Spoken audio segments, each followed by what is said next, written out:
is in our DNA.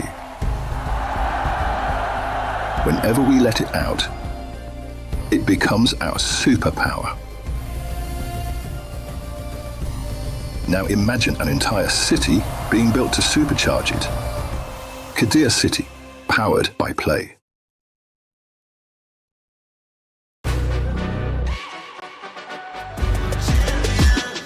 This ain't no regular thing. I came for the ring, you know what I mean.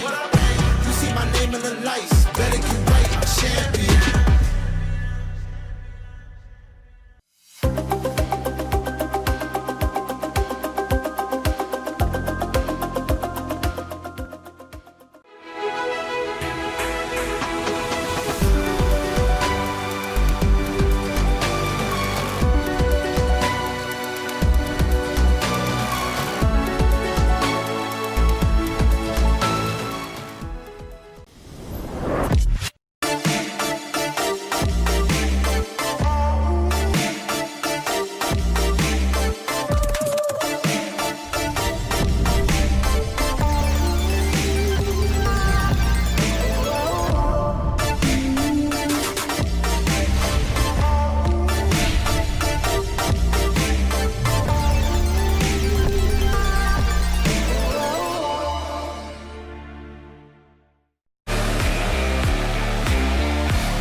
For 6 teams to prove themselves. If you succeed, you go to groups. If you fail, you're going home.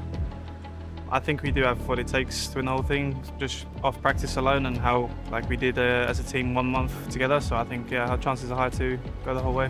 We're confident in every single tournament we're going to win, and obviously EWC is a cool event. And yeah, I mean, I think we can win it. A lot of players, they treat the EWC as like their place they want to go to, their place they want to be at. I think for all the teams going here, it is the dream. There's 2 spots left to go to groups. Everyone's got a shot, but only one. And one mistake, you'll be going home instead of going to groups.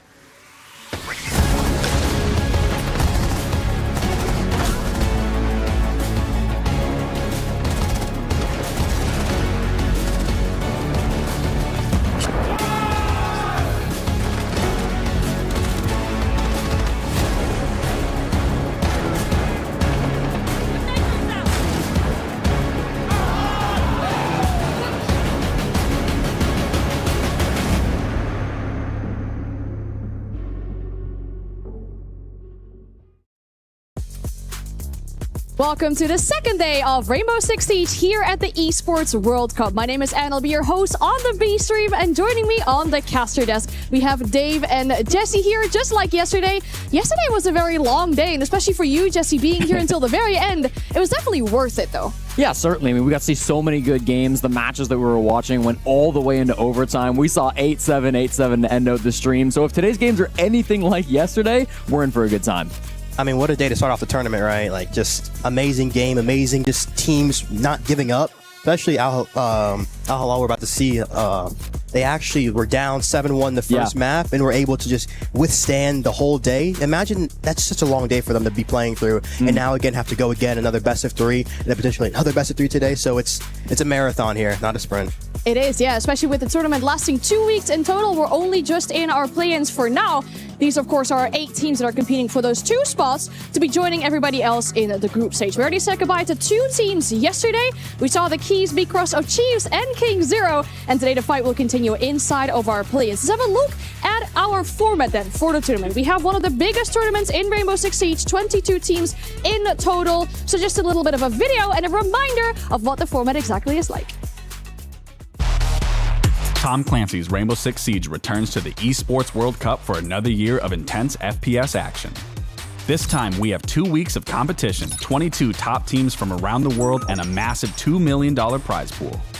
Most teams here at the EWC have qualified through top placements in their local regional leagues. There are 4 teams from the NAL, SAL, EML, and CNL competitions, along with 2 teams from Oceania, 1 from Asia, and 1 from APAC North. Rounding out the competition, the Alula Club, who won the road to the EWC MENA qualifier, and returning the 2025 champions Team Secret, who are looking to defend their title. With so many clubs involved, we have a multi-stage format across 2 weeks. Things kick off with a play-in stage where 8 teams are split into 2 GSL groups. Win 2 matches and you qualify for the second phase. Lose 2 and you head home early. A winner of each play-in stage group will then play the second place team from the opposite group. The winner of those matches will earn a spot in the main event.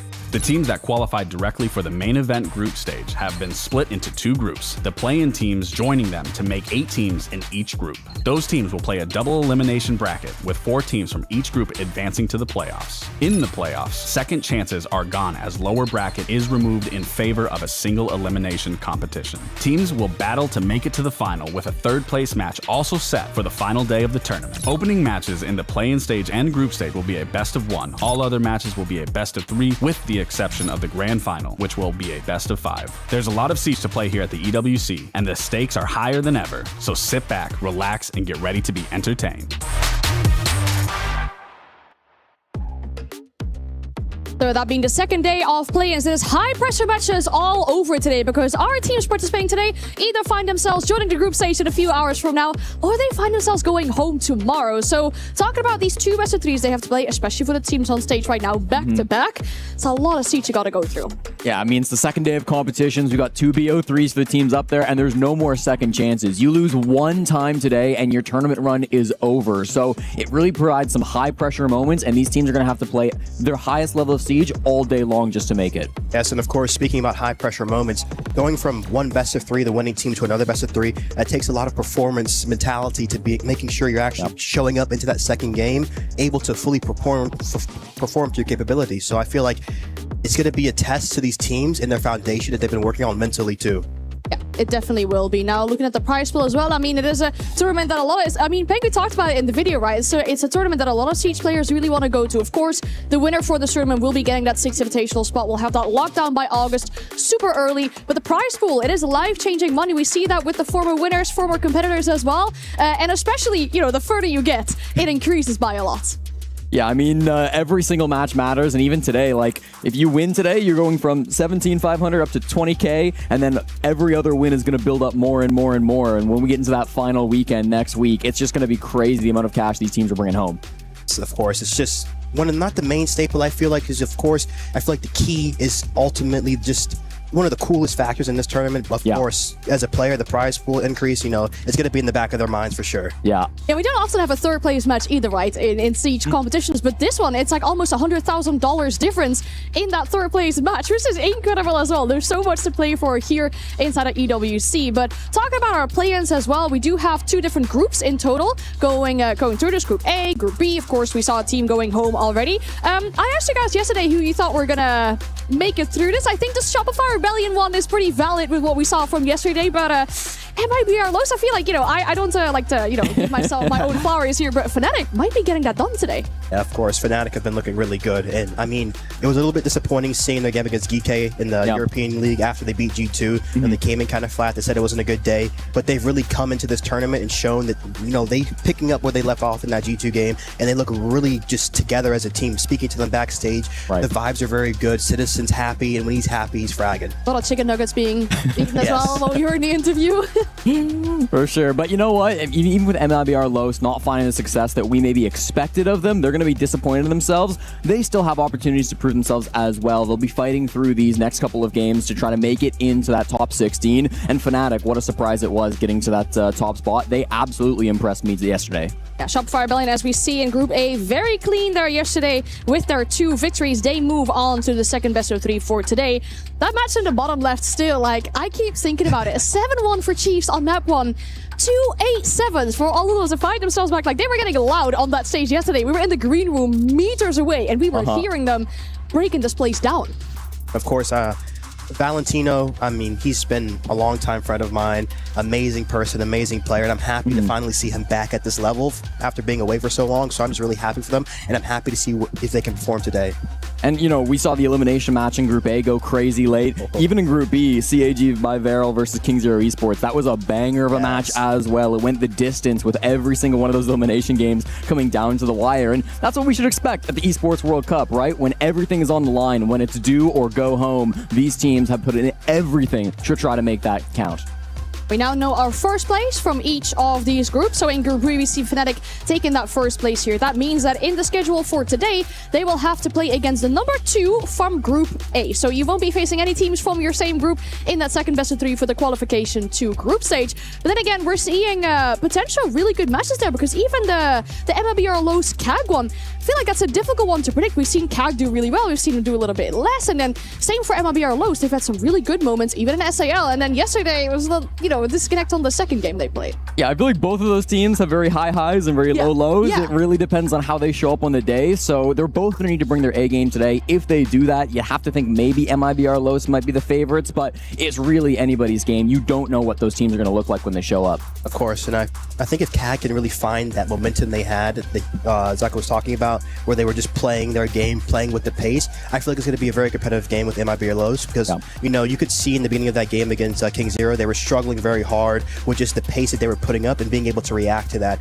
So I think the MIBR Los need to really just sync together their team play and their cohesion with their mini plays and make sure they're actually playing as a team to get these victories. Want to see what CAG's chances are like against MIBR Los? You'll have to head over to the A stream for that game. Here on the B stream, we have Tyloo going up against Alula, and then the winner of those will be going up against Fnatic. That's a big game coming in later today, and I feel like that also matches with our PlayStation 5 story of the day, right?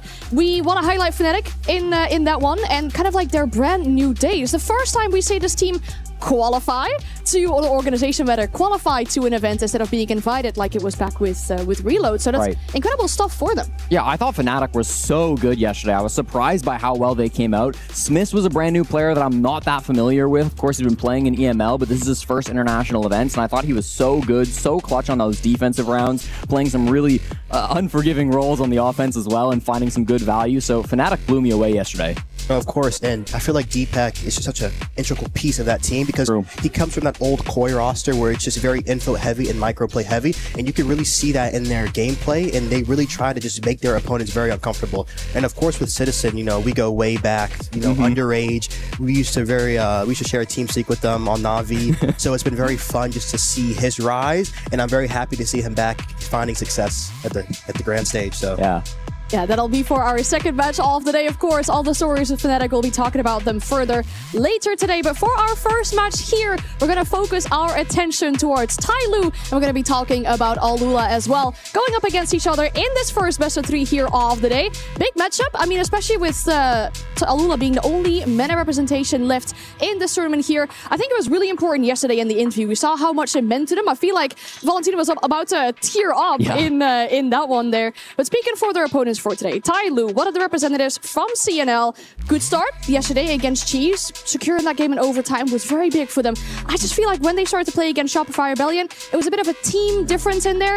But then again, we consider Shopify Rebellion to be one of the best teams inside the play-in, so kind of what we expected, maybe. I think so, right? I mean, Shopify Rebellion are the boogeyman at this event, so Tyloo falling to them doesn't really hurt my opinion of them in any way. I still think Tyloo are a really impressive roster, and when you look back at some of their other games, both through CNL and here at this event, they've certainly shown that they can take some really big opponents and bring them to the brink. So I'm excited to see what Tyloo can do. I want to see them playing confident in themselves. I know sometimes they can get a little bit nervous against bigger opponents in bigger games, but if they show up with their full force today, they absolutely could take home this match. And of course, I feel like, to your point, they really kind of let that Shopify game slip mentally, because even from Shopify players, I was sitting with them at lunch, they were saying, they were typing to them, don't beat us too hard. And I really like to just have them show up mentally fortified and say, even if they are the underdogs, you still need to have a chance in your own mind just to be playing, because we're at this tournament competing and everyone is in competition with each other. So if you're kind of taking some opponents too seriously and some not as seriously, it kind of affects your mental here. So I feel like they need to come into this game with confidence and attack Alula. Totally. They have to, and we see Alula on our screens right now. An incredible matchup they played yesterday, losing that first map, thinking they had a great idea, you know, picking Fortress against Chiefs. They lost it earlier that day. It backfired for them quite heavily, but then they secured map 2 and 3 with 2 8-7s. Incredible result for this roster. They'll have to go up against Tyloo here today, and for the side of Tyloo, Jesse, they might have a bit of a birthday buff going on today. Yes, they do. It's Songla's 22nd birthday today, so he's going to be playing and hoping to get a birthday gift of making it to the top 16 here at the tournament. Of course, he's going to have to help carry his team. He's one of the most experienced people on that roster alongside Jackie Wu, so being able to be one of the veterans on the team celebrating a birthday here at the Esports World Cup, a victory would be all he could ask for. It will be, and on the side of Tyloo, I feel like the player that I'm going to be focusing towards most is Abe. He was really showing up yesterday. I would love to see him go up against Valentino, because in my opinion, he was the MVP for yesterday on the side of Alula, putting up numbers quite consistently over all 3 maps. Well, of course, Valentino's always been a very skilled player and a very aggressive player too, not afraid to make the play, and you really see that in the gameplay. For sure. He's really just a main piece of this team, so if they're looking to find success today, I'm looking towards Valentino to be leading that. Yeah, Valentino often plays like kind of off on his own. He'll be that isolated player on a lot of the pushes, trying to provide that second dimension, a second angle for the execute, and he does a really good job of finding value getting picks without dying, without going down before it's really worthwhile. So I really like that from Valentino, another very experienced player for Alula, and I'm excited to see what he can bring today. I feel like we talk a lot about what happened yesterday, of course, right? This is how these teams got here. So we have some footage exactly of what happened yesterday. Let's have a look at the games that we saw yesterday here on the B stream. All the action going down between our teams in best of ones and best of threes as well. Looking at the games here, of course, we saw Nightingale Labs. I feel like that was the big talking point here with King Zero Esports. The fact that they were able to bring it out against MIBR Lowe's, that was a big one in my opinion. But then overtime, teams fumble in overtime sometimes. What is it with the mental maybe that could be on that side as a former player? I feel like in these overtimes, you know, the game goes really long, and basically you have to be able to just stay in the moment. But also, you have to be able to know the different tendencies and the things that they're changing in their strategy. So you have to be able to still think about round 3 and 4, even round 2 and 1, but you can't be mentally attached to the loss or the wins. You have to just be there for the details and what you can effectively change for your OT rounds. And then also, too, I feel like it comes down to just the pressure management, being able to breathe, stay present, because a lot of times in those matches, you can get really tight, and you often start to think about the expectation of the result. If it's a win, if it's a loss, if you guys are playing well or not. So you really have to let go of those attachments to allow yourself to play. Yeah, and I feel like especially for a lot of these teams in Phase 1 who are a lot younger, they're a lot newer, they maybe don't have that experience at international events. The CNL teams play on land domestically, but it's not the same as the Esports World Cup. You come here, it's a whole nother level, and trying to grind through multiple games in one day, having to keep up that stamina, it's a real test for these young players. And even if they don't all pass that test here at the Esports World Cup, you can tell that they're getting set up for future tournaments to continue to show up and even arrive at future Esports World Cups in Siege. And Alula will have to show similar resilience today, because as you could just see there on your screen, they were down 1-5 yesterday on that final map. They brought it back. They played a serious best of 3, and they find themselves here again. Just a few hours later is what it really feels like, playing yet another best of 3. Tyloo will be the first to pick a map in this one. They've picked Chalet. I like the Chalet pick coming through from Tyloo. It's a map that they play pretty consistently. They've got a strong record on it.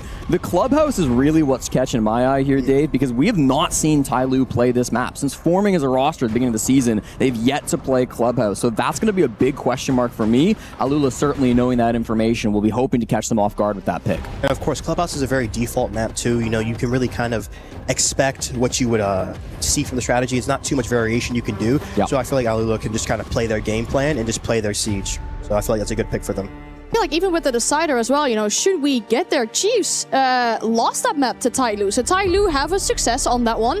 And then Alula, in that same day, decided it was a great idea to bring it out against them. That backfired. We saw that happening as well. So looking at this map, Vito, as a whole, who do we think might have the upper hand with the maps that have been selected? We talked about, you know, some teams not having shown all these maps so far yet. I feel like right now, I'd honestly say if Alula could take that first map off of them, I think it could be 2-0 for them going to Clubhouse. But if Tyloo get that first map, I think it's going to go map 3 here. And honestly, with Fort, it's going to be a 50-50, because Fort's a very fight-heavy map, you know. There's a lot of gunfights, and it's just going to be a very even matchup. I like Tyloo. They've got that third map, but they already have a win under their belt. I'm feeling good about their map veto here. We often talk about how Siege is not just a sprint, it is a marathon, especially for our teams here today with the best of 3 starting on Chalet. Thank you so much, and yes, this is where it all comes to light. Tyloo versus Alula. The winner of this match plays Fnatic in a next best of 3 later today. All games are do or die, lose and you go home. We're going through a lot of eliminations here on the second day of competition, so do buckle up and get ready for some banger matches. Starting off with the operator bans on Chalet, Dave, what are you seeing off the rip? The cage is a little interesting here. Most of the time on Chalet, you usually see an Azami or a Castle ban, plus a Trap ban. And we're going to see the Wamai. That's a pretty standard issue ban now, too. The Monty Snake are very good bans just to be able to deal with the Monty. The Monty is very hard to stop from the defensive side. You can take a lot of space from the attack without being able to be stopped. And the Snake, too, allows a Lurker just to be able to lurk without drones fully. So they're leaving the Doke, the Deimos up. We're going to see that coming out off the rip. And honestly, too, the biggest thing on the attacking side right now is being able to take what's banned and still run great lineups with it, and that's going to be the key for Tyloo. Yeah, that Monty taken off the board, that's usually Doha's operator. He really likes those shields. He is the IGL of the team. I confirmed with the squad last night, so they definitely have some of that experience. He's not going to be able to run that, but he does like the Twitch on Chalet quite a bit as well. This is his most common operator here for the top floor attack of Chalet. So Tyloo not going to feel too uncomfortable with the operator bans coming their way. I definitely agreed with you that I was expecting an Azami ban. I always say this when we cast Chalet. Azami is the #1 ban that we see taken off the board. 100% ban rate through this tournament at the very least, the one time that we saw it. So to see her up and being played by Bazooka is a huge surprise to me. No, of course, and the Azami Castle combo becomes very deadly because this map from the attacker side, it's a very cut-heavy map where you can put pressure from outside the map, force defender rotations, and to get kills from outside the map. It allows you to take less risk. But with the Azami Castle up, you're forced to really get inside the building to clear these positions out. So I'm going to see how Tyloo adjusts to this here.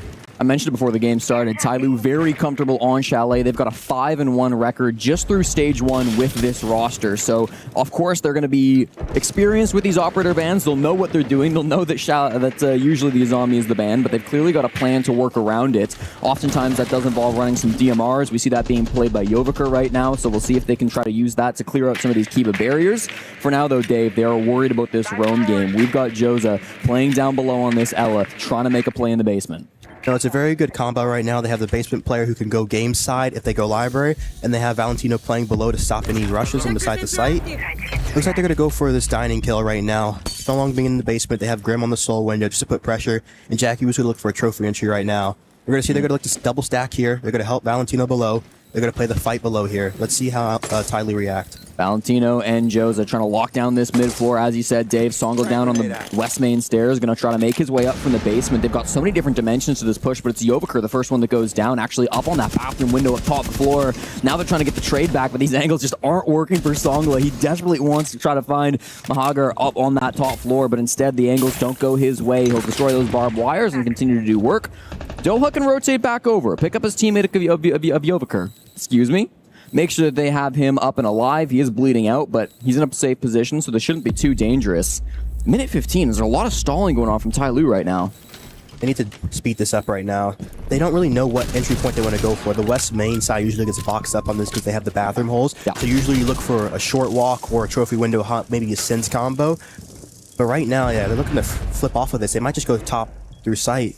It's getting to that time, right? Like they're low on the clock. They have to just commit to the bomb site at some point sooner rather than later. These solar windows can be so devastating. Swing off the Grims here. They're going to use the Grim and the shield from Blackbeard to try to make their way in without any harm. They do manage to do so successfully. Blackbeard is in. Jackie Wu, the defuse kit, finds the bathroom player and forces him back. Doesn't get the kill, but on solar stairs, Valentino just flanks up from down below. That's that position they weren't able to clear out earlier in the round, so Valentino finds huge value on that flank. And again, Tyloo just starting to stall out. They don't have a good way into the building here, Dave. They're struggling with getting into an entry point. And Alula, what do they need to do here? Nothing. They don't have to overextend. They don't have to swing. 20 seconds left on this clock, and the pressure is all on Tyloo to make something happen.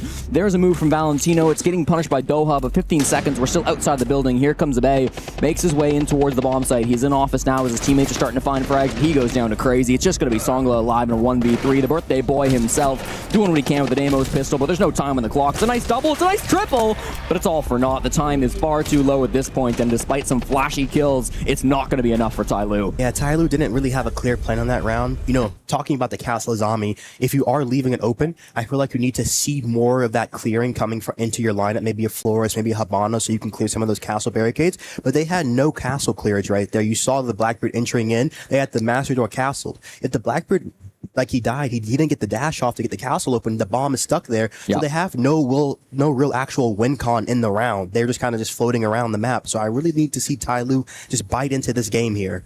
Feels like a bit of a sleepy attack first thing in the morning from Tyloo. We've seen much better pushes from them throughout this tournament. That's, I think, one of their weakest that they've shown so far here at the tournament. So I'm expecting a little bit more from them. I think we will see that as the game goes on. But you got to be careful, too, because Alula were really powering up as their series went deeper against the Chiefs. This is a team who seem to get better as the game goes on. So you want to get these early rounds if you're Tyloo. Yes, and just... we're talking about slow starts, too. Slow starts will kill you in this tournament right now. You need to find a way to just come in with that energy on the attacking side especially, because a lot of the time, we used to have the saying, Colin always used to say, it's better to start fast than to start slow, because it's easier to slow down than it is to speed up. So you just have to be able to get your body into the game.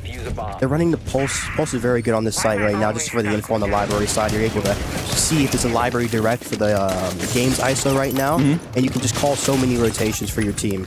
Yeah, we see Crazy rocking this operator. He will be inside of sight. Running that shotgun as well. You can do that now that we've got the SMG machine pistol secondary. So you've got a couple of options now of playing the Pulse.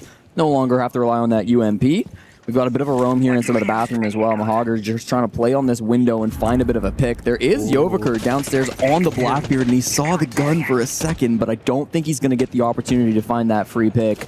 Playing on the window, but oh, here comes the rappel. Actually deals some bullets into the shield, but no damage actually come down to the Blackbeard. It looks like you want to go for a soul clear over right now. Trophy window entry.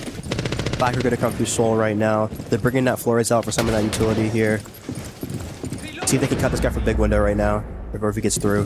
Doha's on the window. He's hoping to find this pick, but looks like Mahogger is going to get out, so not an issue. Doha just on the drone, not able to catch that rotation as he makes his way back. So space gained, if nothing else, from Tyloo. They should easily be able to rappel into Solar now and start taking some map control, but even still, they are having to worry about these bottom floor players. Songlo, is that through the drone hole? Takes down Crazy. Poor positioning there, and that's the pulse that's so important that goes down on the other side. Yovaker also falling upstairs to the Nitro Cell from Mahogger, so that's going to be a 4v4 now as this top floor clear is underway. And of course, this strat's a very default strat. You have the double reinforcement. It's a master hard zone. It's a very good strat because a lot of the time you can't really hold the soul side too hard on this, so you're able to back up, play master, and if they're not bringing any breaching through that side, it's going to be very difficult to clear. They just look...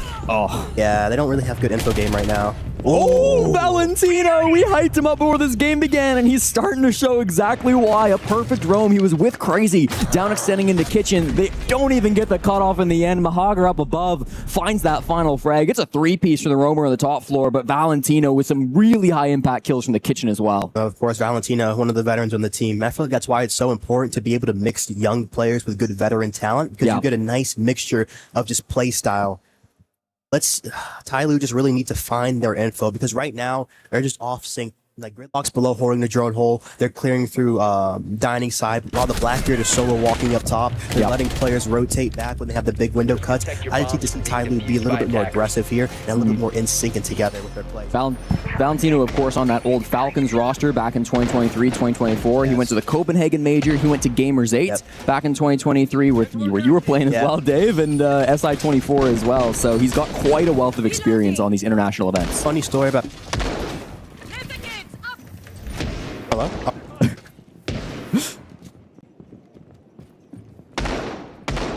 Yeah, so we'll get to that story, Dave, as soon as we can. But for now, we'll take a quick peek back here into the kitchen defense coming out from Alula.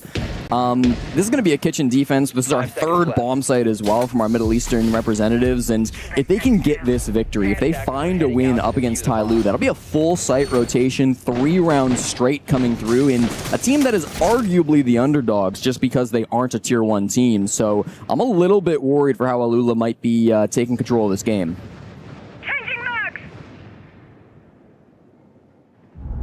Starting to see the attack approach in towards the building. We've got Doha on the shield this time. It's been Yovaker so far who's been rocking that Blackbeard, but switching over to the Blitz, they'll change it over to their IGL. This is a team that have a couple different shield players, so they're happy to flex that around. Alula, on the other hand, usually it's just going to be crazy on that shield. Here's Doha quick into games. This might be a bit of a roam clear, fast push. He's already got this space, and there's one player trying to run away. Joza trying to make his way inside a bar, escape from this blitz, but he's missing all of his shots. Finally does get down, and it's going to be the Dokkaebi call that finishes him off at the end there. That's going to be a beautiful little pick to start off in this roam clear. They've got control of bar, and there's still players up above they have to worry about, but for Tyloo, it's a fast push to get in towards games. They managed to find it successfully, and now Alula, they're on the run. We're going to see here just a default clear with the blitz clearing that game side position. That's very good too, because it really hurts the top mez position, because once you have that below control, it's extremely hard to play that position top mez side. They're going to need to find a kill back right now here. Hallelujah. They're so far passive, just retreating back towards the bomb site. You know, they had to give up that ground after losing the opening pick to a blitz. Not sure they expected that aggression to come through from the blitz player, so now they've got to slow things down. They've still got good map control. You really can't execute from Tyloo until you get this top floor control, but that's the next step on the checklist. Of course here, and the blitz is going to make it really good for them to clear through the top as a spearhead here. The Nari is going to be able to shut down the piano hops right now, so they need to try to stop this blitz play. Got the hole from the Zofia. He's got a good angle, but he wants to wait for his teammate's call. He's got a good ping inside of Master. There's a player that's been spotted out. If they can find that player, it's crazy. Who's just playing on the rotate. He's got the hatch open to retreat back down. Missed a shot barely onto that blitz. Valentino, he's been so good for Alula so far this tournament. They want to go site right now. Some big plays. Yep, they're about to hit site. Here they go. They've just completely given up on the top floor. They don't really have time for it, and they're hoping they can catch them off guard with this rotation. There's not too many holes in the ceiling, so if they can make this with a sneaky plant, if they can trick them on their plant position, that can make all the difference. The impact's going out to try to provide more angles to those roamers up above to stop this plant, but Doha still not committing to this execute, still just inside a fireplace. There goes the smoke. That should be the call for it. He's getting the kills on a bazooka as well, and will start to hold F in the sights. Everybody falling for Alula. This is a perfect execute from Tyloo. Exactly what they needed. Leaves just crazy in the 1v5 post plants. This should be unwinnable for the Aruni deep inside a kitchen. We'll be looking for some free picks, but they just have to play safe on Tyloo, and they're droning him out at the moment. They know they just have to play this one as safely as they can. The Blitz gets some more information. If Doha can close that gap, it'll be GG for crazy. Beautiful shot on a Jackie Wu. But ultimately, with the pistol coming out, it is too little, too late. Yovogurt with the final frag, and Tyloo on the board. That was a great read from Tyloo right there, seeing that they're 3 stacking top, 1 on site, no denial, only the Malusi on site, so they just went straight site, no warden to put the smokes down. Great round from them. And I was going to say, too, about saying me and Valentino played a game or day together. Yeah. We were in the bathroom together after we had lost the final. We were chatting, and he thought that I was, a very animated, not say mean person, but just like I was a very competitive person. And then he was shocked to find out how nice I am outside of the server. And I'm like, yeah, man, I mean, that's just the bat coming out. Yeah. I have to give people that alter ego, that fear. So it was very fun, very nice person here. There's a lot of players, right? They might be trash talking inside the server, but the second you leave, it's all respect, it's all love at the end of the day, So it's nice to see those interactions, and I'm glad you and Valentino got off on the right foot in the end. No, of course. Well, he is the star of Alula so far through this event. 3-2 now. Mahagar's been playing really well as well for this team so far, but that last push, I think, really caught them off guard. The blitz play was something that they maybe weren't expecting as much. The Dokkaebi plus the blitz combo really was devastating for that one roamer playing inside of bar. So now with the Dokkaebi taken off the board, do you think Alula will have a better chance at locking down some of these extended positions? No, of course, and I think, too, the Ella ban kind of hurts because Ella is one of the best shield counters here. Right. So they're going to need to bring out the Thorn. The Nari is going to be able to slow down, and I feel like, too, having an extra trap in your pocket, so if that blitz does hop and push you, you can just throw it down for him. And honestly, too, a lot of the time with the blitz, you can try to find where he's coming, and when he does try to take that space, it's almost better to either fight it as a team or to give that space up, because what I'm seeing from Tyloo, too, is it's a very front-heavy team if you want to give space and play for some later round retakes here. Never want to find yourself in a 1v1 engagement up against that blitz. You know he's going to be destroying you in a close-range engagement, so they're going to have to try to play together to counter this. There's a very heavy extension over towards this library side, similar to what we saw in the last round. Of course, bomb site's gone back up towards this top floor, but we're committing to this with Kiba barriers, castle barricades, and a player down below. It's Joza as well on that Thorn. So they've got lots of different angles holding onto these windows. They can rotate around to where their teammates need them. I like Bazooka getting close in the hatch, too. If they jump in, this guy is dead to rights. I don't think they know. Let's see. They have 2 library right now, but they don't really have too much util to clear him out the corner. Only 1 nade left. There we go. They've just droned him out, so they now know the bazooka's position. He is going to fall back behind this fortress of Kiba barricades that he's set up. This is so annoying in Library. This is why we see zombie bans a lot on Chalet. She's so powerful, but that the drone, they're able to get the space in, and the blitz jumps forward. Doha leading the charge, and they force Joza back. This top floor roam is still existing above them, but they've just given up bar. They don't want to fight this 1v1 like they did in the last round. Dave, bazooka finally in the top floor, gets caught by Yovaker on that glass, so it's going to be a nice little snipe to get the man advantage early for Tai Lu. And what we're seeing is a bit of a slowdown now. They got the space they wanted. Right now, too, they're in a pretty bad spot here because this blue guy's very isolated right now with the blitz. See if he can get out. Okay, that's good. He gets out here. Not much punch now on the top floor. We could look to see Tai Lu do the same thing they did on the Master, in the kitchen, but inverted here, going for just for their default plant right now. There's no smokes, only one C4 up. And what I'm seeing, too, for Raul is there's a lot of utility in the pocket. BP, shields, barbed wire. They need to calm down and make sure they're putting all the util down here. Valentino's such a mess. He gets the big kill down below, and the Mahagar as well. The two top fraggers for Alula just putting in so much work. Here comes another flank from Joza. They might have an idea. They are watching for it. They know two players went to the basement. Nice pick from Songla, but there are still threats up on the board. Valentino's made his way back up those stairs to be able to play with his teammates on site, and it'll be a 3v3 execute on the way. Good shot. Okay, Valentino's going to put the shield down piano. That's good. They got a Flourish drone to clear this out. They have no glass smokes, only one nade left. We're going to open the wall. Good kill. Going to the Balk right now. They're in a tough spot here. Hoggers does so much damage. Another one from Valentino finds Yovaker, leaves the bay all alone now trying to make this happen. He's going to have to push forward with the defuse kit in his hands. He's praying for a swing, 30 seconds on the clock, but there's so much being asked of him at the moment. Double stacking up inside a piano, goes over to the balcony and makes his way actually towards the door. He's got a good angle. It's quite deep. Mahagar's not really ready for that one, but now he knows that the shots were missed by Abe. Trying to make his way in towards the site, but 15 seconds remain on the clock. They're swarming him, Dave. They want this frag. They don't want to give him any space. Out with the shotgun. That's a little over eager, perhaps, from Mahagar, but that's okay. 5 seconds, and his teammates hold site control. Valentino with the final, and Alula looks so good. Yes, and two, hearing them in this arena, they have great energy, too, after these rounds. They're really looking in sync here. And Tai Lu right now, they have a great first step, but right now it's really their second step. They're getting cheesed a lot right there. Especially right there, the Flourish running the shield, trying to clear that util. And both of his teammates die trying to get onto the balcony. Right there, they just need to try to sync up in that final round and actually take fights together here. And again, we see this Blitz slash the Blackbird getting picked early to solo. So I feel like they really need to try to help with the shield player here. Try to make sure if he's pushing, we have a person behind him who's able to refrag. I really like kind of the combination of the Dokkaebi and the Snake Band combined with how aggressive they're playing around the map. Like, it feels like there's always somebody roaming in the basement, roaming in kitchen, roaming somewhere very far off the site. And Tai Lu are struggling a little bit to pin those players down, to have a good read on where they're trying to play around the map. And so far, that's been really annoying, slowing things down for Tai Lu, even back in round one where they weren't able to clear out that bottom floor roam. Sometimes these off-site positions have provided them a lot of issues. We will get a tack timeout being called by Tai Lu now to try to address some of the things that have been going on in this game. And of course, Jesse, like you said, there's always people in the basement. I feel like Chalet's a big rotation map on the defense because you can't really rotate too much on the top floor, so you really have to use the dining side, short side, and the basement. And what's one of the best ops too? Lion. Able to freeze when you want to go for your set plays, and also too, when you know people are downstairs in the basement, you can freeze them there and hit the site where you know you're going to have the bodies. True, very true, Dave. This is going to be something that Tai Lu needs to start working on as well, reading these rotations, getting ready for the basement positions that have been playing. You see Cho Z, the head coach of Tai Lu. He's a player who's been with this team for a little while now, a coach who's been with them for a little while. Also goes by Hart if you follow on Liquipedia. Same guy. I confirmed with the team the other day, so he's been with them for quite a bit of time.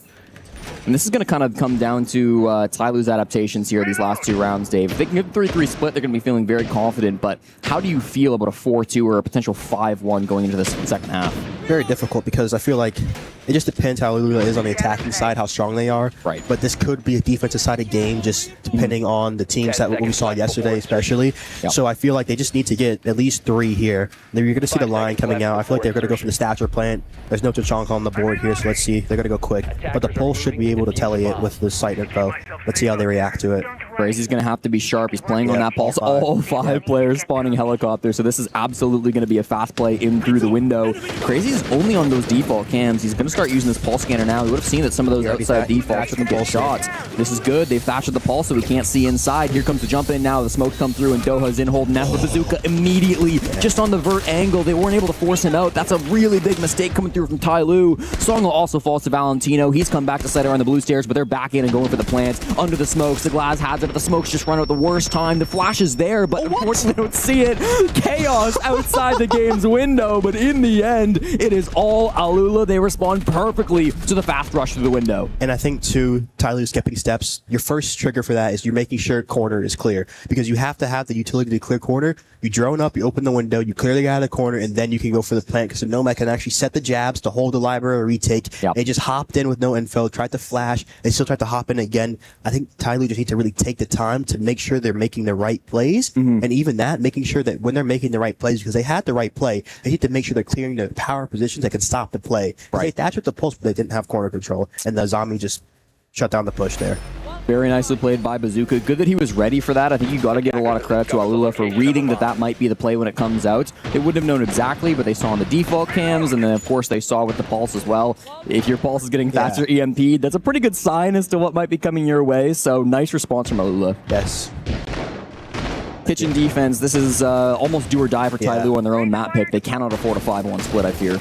Mirrors, they're running the same lineups here. Double trap. The smoke's really nice too, because we saw in that last round they went for the execute to sight. The smoke is going to be probably playing sight this round, or piano side, just to stall out the shields and the sight push here. And again, the Azami is just getting so much value, almost being played every single round. And we see how strong that operator is on the library extension with the mirror combination too. It's going to be extremely hard. Let's see if they go for this game's OPK again. Yeah, they've still got Doha on the blitz, of course, so it looks like they want to clear out this bar side as they have been so consistently through this match. It's going to put a lot of pressure over towards Joza, who's been playing this position inside of games, inside of bar. We saw Crazy was around there, but he's back over towards bomb site, so it's just going to be those players up above him, inside of Mez, Bazooka in particular, who are trying to support Joza downstairs inside of games. A lot of these players, though, they don't seem like they're going to go all in for that games push like they previously did. Now there's a bit more pressure up here on the top floor towards Library. We saw Jackie Wu, some nice glass plays coming through from Ty Lue, so we definitely can see them get some picks in this position, but they have to be confident in clearing these guys out. Yes, and a little troublesome lineup too here. The mirror coming out, no range, breach too. I feel like this is one of Ace's best maps, just in the capability of being outside on the solar side and on the library side to clear through. They're running a little fake extend here, just putting the mirror down, making them waste util here. Very smart for Aluna, because I feel like, they get the kill anyway. Difficult slant, but okay. Nice cut being held by Jackie Wu. He gets Bazooka on the rotate back, and they do find Joza as well. This is a player they didn't necessarily know where he was at, but as the blitz pushes him down those blue stairs, he has to run for the hills, make sure he gets back out in towards the basement to find his teammates. There's the Lion to spot his rotate. You were asking for that, Dave, and it does come out in kind. Worried about this position. Doha can't really push down the long angle for the hallway because it could be a little bit risky on the blitz, so he has to just kind of play around the stairs. Opens the door for Joza to maybe be a bit more aggressive. He's kind of toying with the idea of pushing back up the steps, but it looks like he might just be playing below the bomb site. He can push up west main if he needs to. Yes, and of course probably going to play for a lower main flank if they want to go for this execute to site. Ty Lue needs to recognize where the bodies are right now. Two top, it's extremely weak. They're getting the drone up right now. They should clear through top together right now. Actually going to go 2 site 2 here, so they're going to have only one on the top. Yeah, this top floor, they don't have a ton of time to full clear it out and then convert to an execute, so they might just be thinking we kind of got to do both at once, pressure those top floor players so we go for the plants. They don't have the main wall open. They will get it now as Joviker's here with the thermite charges, but this is still a little bit slow for them. They're going to have to use these smokes nicely, Couple of plant denials coming through. You've got the nitro cell up through the hatch as well. I love this play. And this the main is so flank. sneaky. Ooh, they're ready for this. There's so many good answers to come through from Alula with 35 seconds to go. They might have spotted the Thorn down on that bottom floor. It looks like Joza wants to go for this play. The timing here is critical, Dave, because if he mistimes this, he could end up baiting his whole team. But I really like that he's being patient so far. He's not overcommitting to this flank and dying before the execute. The toxic baits can go out because there's 20 seconds left. I mean, what are you holding on to them for? The smokes go forward, and this is going to be the execute. Doha getting into sight, trying to make his way forward. Joza with the flank takes down Joviker. That's the long angle that's not being held any longer. They've got perfect pings on this plant, and nobody's looking at the flank from Joza. He's whiffing his shots, but he's not going to miss the second time. Everybody dying inside the site. That's going to be just Joza in the 1v2. Takes down Abe and wins it on the time. Perfectly planked by Joza. Yes, very good. Very, very nice. You know, you see just how important how important they are with just their win cons. They have the C4 from below. They rotated them back up to care for the site kill through. They had info inside the site pinging the planter too. Just a very standard issue round.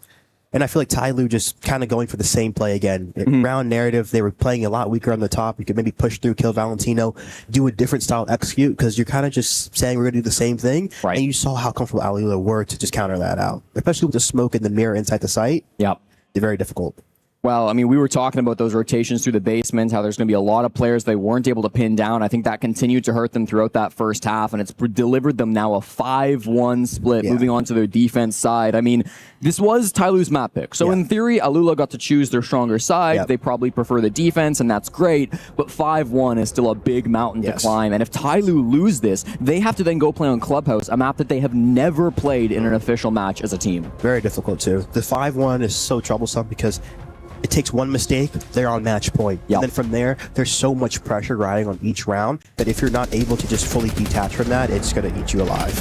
Here's that flank once again from Joza. I mean, this was perfectly timed. A couple of missed shots, but that's a hard gun to control with the long range on the Thorn. He plays that so perfectly, recognizing as well at the end, like, he can just take his hands off the keyboard. He does not need to hunt for the final kill, and I think the game sense to play that as he did was really impressive to come through from Joza. And I'm really liking these jerseys they have on. The collar's very nice. Yeah. I feel like the European teams always come with the best style. Like Falcons have had some really clean jerseys in the past. Like the Middle Eastern orgs representing some of these EML teams has been really impressive. No, for sure. Yeah, they're talking really nicely right now, communicating what they want to do.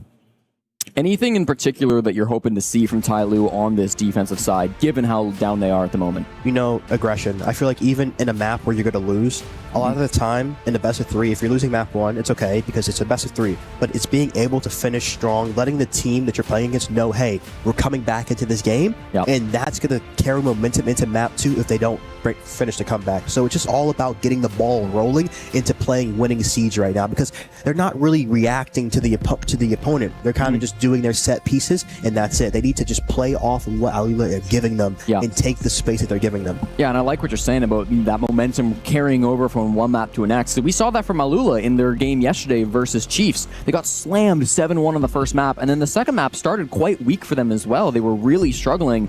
They eventually got in that map and won the series in a crazy comeback. So it is possible, but you need to give yourself the best chance you can going into map 2. Yes.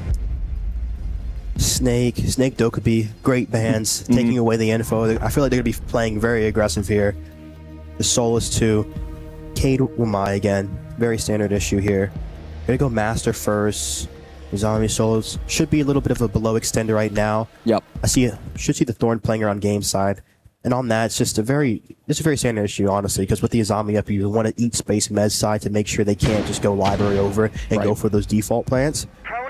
A lot of the time, too, the Monty's up, so it's going to make the top mess position a lot harder. Because one thing we were doing, too, on M80 that was starting was the Monty walk at mezzanine. And you can really put the Monty in the building to put space and pressure where you usually can't do it with a gun because it's just so difficult to take those fights in lower lobby. But the Monty can just walk in front door, walk up, you have a guy on the slant cut, you have a guy outside of the office balcony, and you're just holding for him, protecting him, and you're holding for the flow that the Monty creates. Because the Monty puts so much pressure on the defense. Yeah. And we know Crazy loves his shields. Yesterday, his 4 most played operators were Blitz, Monty, Blackbeard, and Fuse on the attack. So you know he loves to play with that shield in front of his face. Over 60% overall pick rate on the attack for a shield operator. So Crazy's going to be the one piloting those shields every single time for Alula, and he's going to be jumping on that Monty immediately for the first attack here in round number 7. Again, I'm interested about these zombies not getting banned out. It's really surprising. And Jesse, too, you're seeing off the rip, too, right there, the Habana. Right there, what he was looking for was the castle they usually put on the piano door. So we're already seeing Alula ready for this castle play with the Habana, with the Flores, a little bit more prepared for this style of game. Yeah. I mean, it makes sense, right? If you're not going to ban castle or a zombie, you need to have tools to deal with those operators. Nothing in Siege is uncounterable, but you have to be ready for what's going to come on the board, and clearly Alula are. I like seeing these operator picks coming through from them. Still going to be a challenge of getting in the building, of course. It's never easy attacking on these chalet sites when all of these operators are left up. I like the util clear so far, even if that Flores drone does get shot out. A lot of these players are extending over towards library, over towards games, and as Crazy is trying to make his way in through Fireplace, this is just a difficult place to approach. Got to kill top blue. Need to put pressure on their strat right now. They need to try to get Abe out right now. Soul's flanking below here. Ooh. This might be doing a good below bait. entry here. They've got really good info on Songa, but do they know about the second guy? Wow. It doesn't matter if he takes a swing like that. Great shot from Bazooka will take down Doha, and that's going to be another frag. Songla trying to support his teammate will go down inside of games. It leaves just Jackie Wu and Abe left alive in the 2v5 inside of top blue. Abe's a little bit stuck. He's surrounded by enemies, and he will eventually lose the fight to Valentino. Give him a double, why not? Jackie Wu hits the deck, and that is 6-1 for Alula.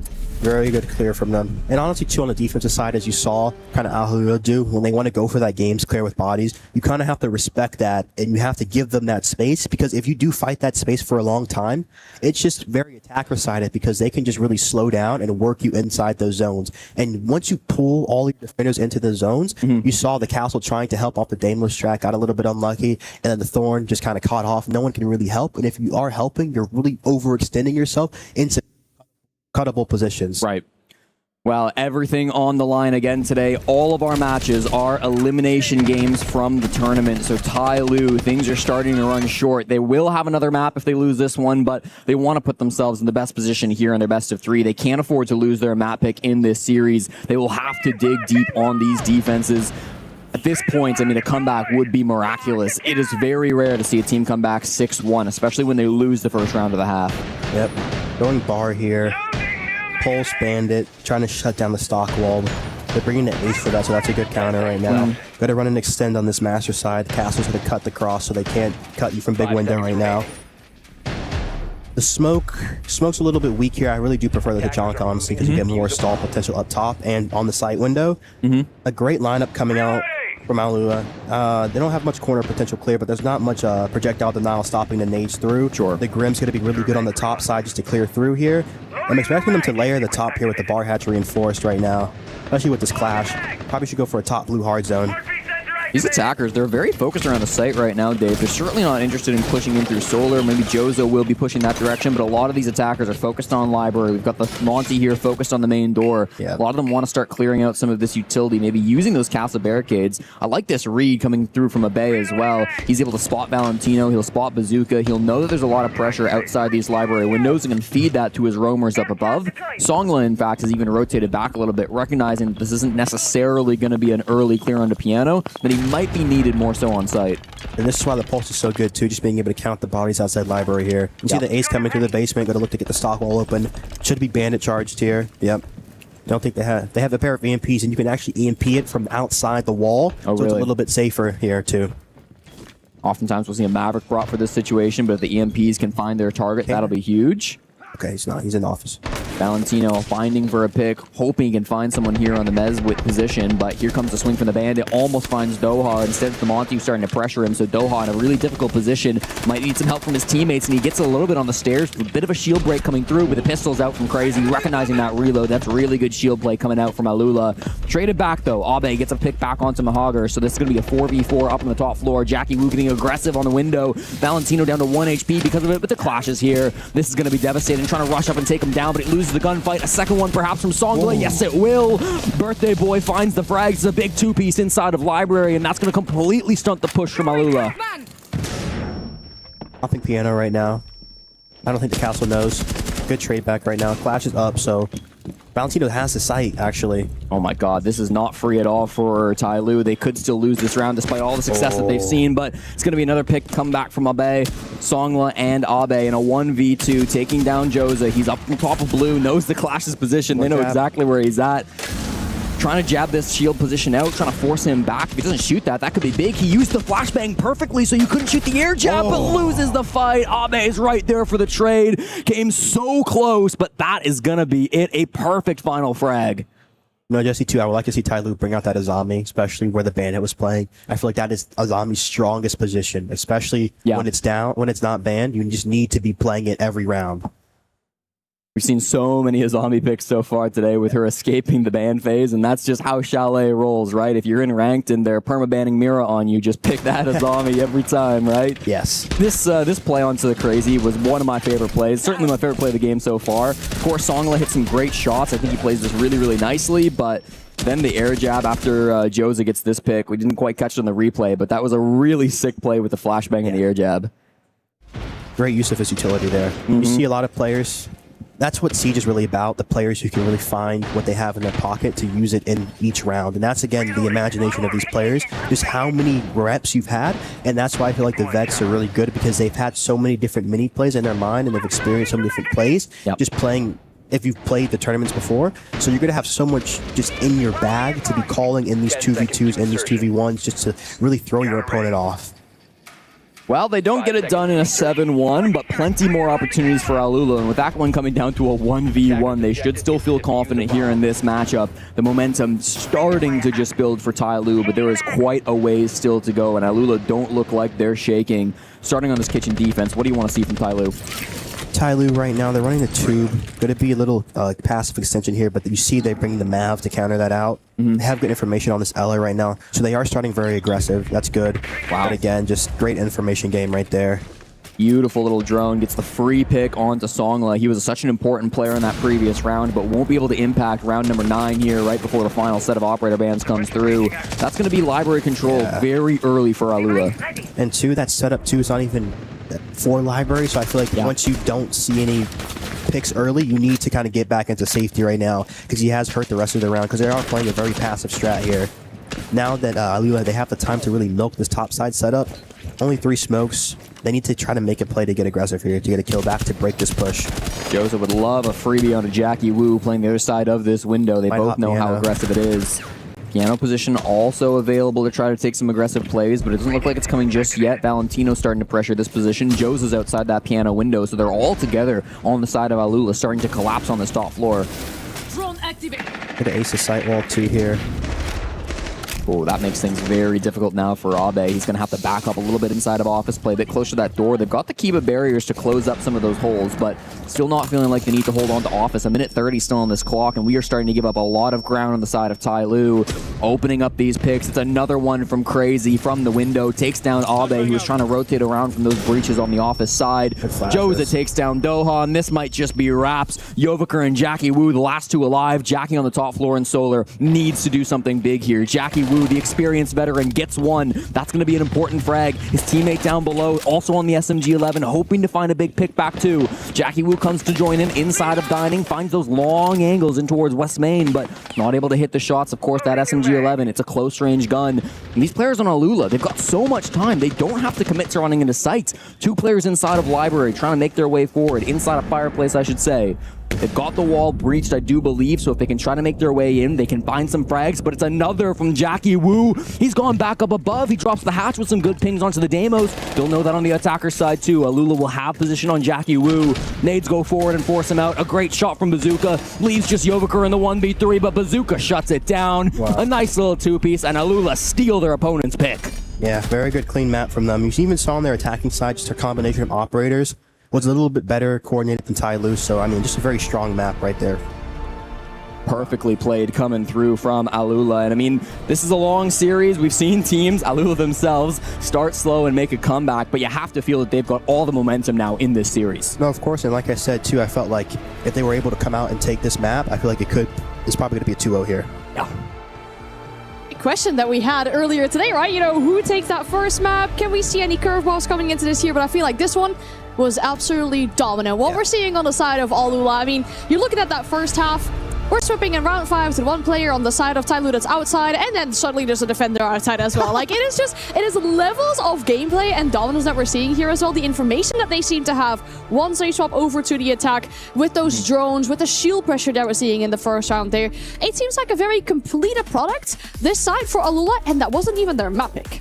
That's the scariest thing, right? I mean, they played so much better than Tyloo on that first map, and that was Tyloo's choice. Now you've got to go to Clubhouse, which you've never played as a full 5-man team together. So I really want to see them bounce back mentally. They cannot think that they're out of it. If this is a team who get in their own heads about it, then this might already be wraps. Of course, and I think for Tyloo, they just need to clean up on their mistakes. You know, they were making a lot of just errors with what positions weren't clear and trying to go for plays that you need obvious positions cleared for. Right. So I feel like on Club, it's a very step-by-step fundamental map, and if they're already lacking on the fundamentals on Chalet, I feel like Club's going to be very difficult for them. Really gonna test your basics in that one, though. Here for Alula, again, what we saw yesterday from Valentino, the trend is continuing. He is again putting up numbers, as we saw in the highlight there just as well, consistently through these rounds. It is kind of that pillar that we talk about, right? He is the player on that roster that has the experience. He's been helping these younger, newer players. I mean, the rank stack that he used to play with on an international stage now.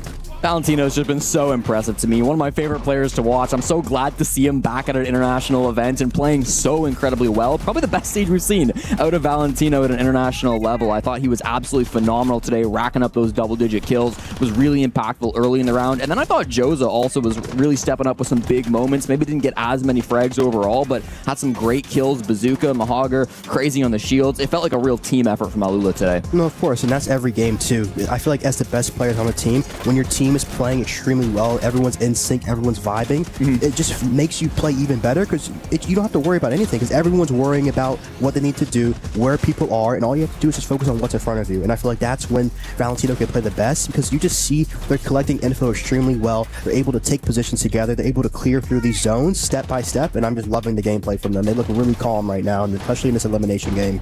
For sure. I mean, the vibing is definitely something we're seeing as well. They're getting loud once again, yelling to each other, making noises. We're seeing it here with the player cams too. I feel like it's a clear statement from them, right? You know, yesterday's match maybe got a little bit too close for Comfort. That first map not working out the way they wanted it to. Then having to play these overtime maps back to back. It was good to see them so fresh here again, right? Because if you just played that match yesterday so late and it was so close, that could well affect your mental, but it doesn't seem to be the case for Alula. I feel like it's powered them up, if anything. You know, they proved to themselves yesterday that even when everything looks bleak, they have what it takes to bounce back. They've already beaten probably the toughest opponent they'll have to play through this first phase. Obviously, they'll get better as the tournament goes on, but like that game must have been so stressful. If they can win that, they can beat Tyloo. Of course, and speaking to Valentino too before the match, he seemed very calm. He was very, in the moment saying, it's just one game. One game, then we go to the next game, play Fnatic. They said Fnatic has had them blacklisted for 3 years, so it will be a very unknown matchup in that second game if they do actually close this out. So I'm just excited to keep seeing them play. Yeah, exactly. That's what we'll be doing after this break. We're going to give Tyloo a few minutes to really regain themselves and regain that composure as well before we go into map 2.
We are gearing up for our second map here in the first elimination game of the day. And with how this game has been going so far, this might very well be the last map that we see inside of this series. We just saw Alula beat Tyloo on Tyloo's map pick. We're now going to go to Alula's map pick of Clubhouse.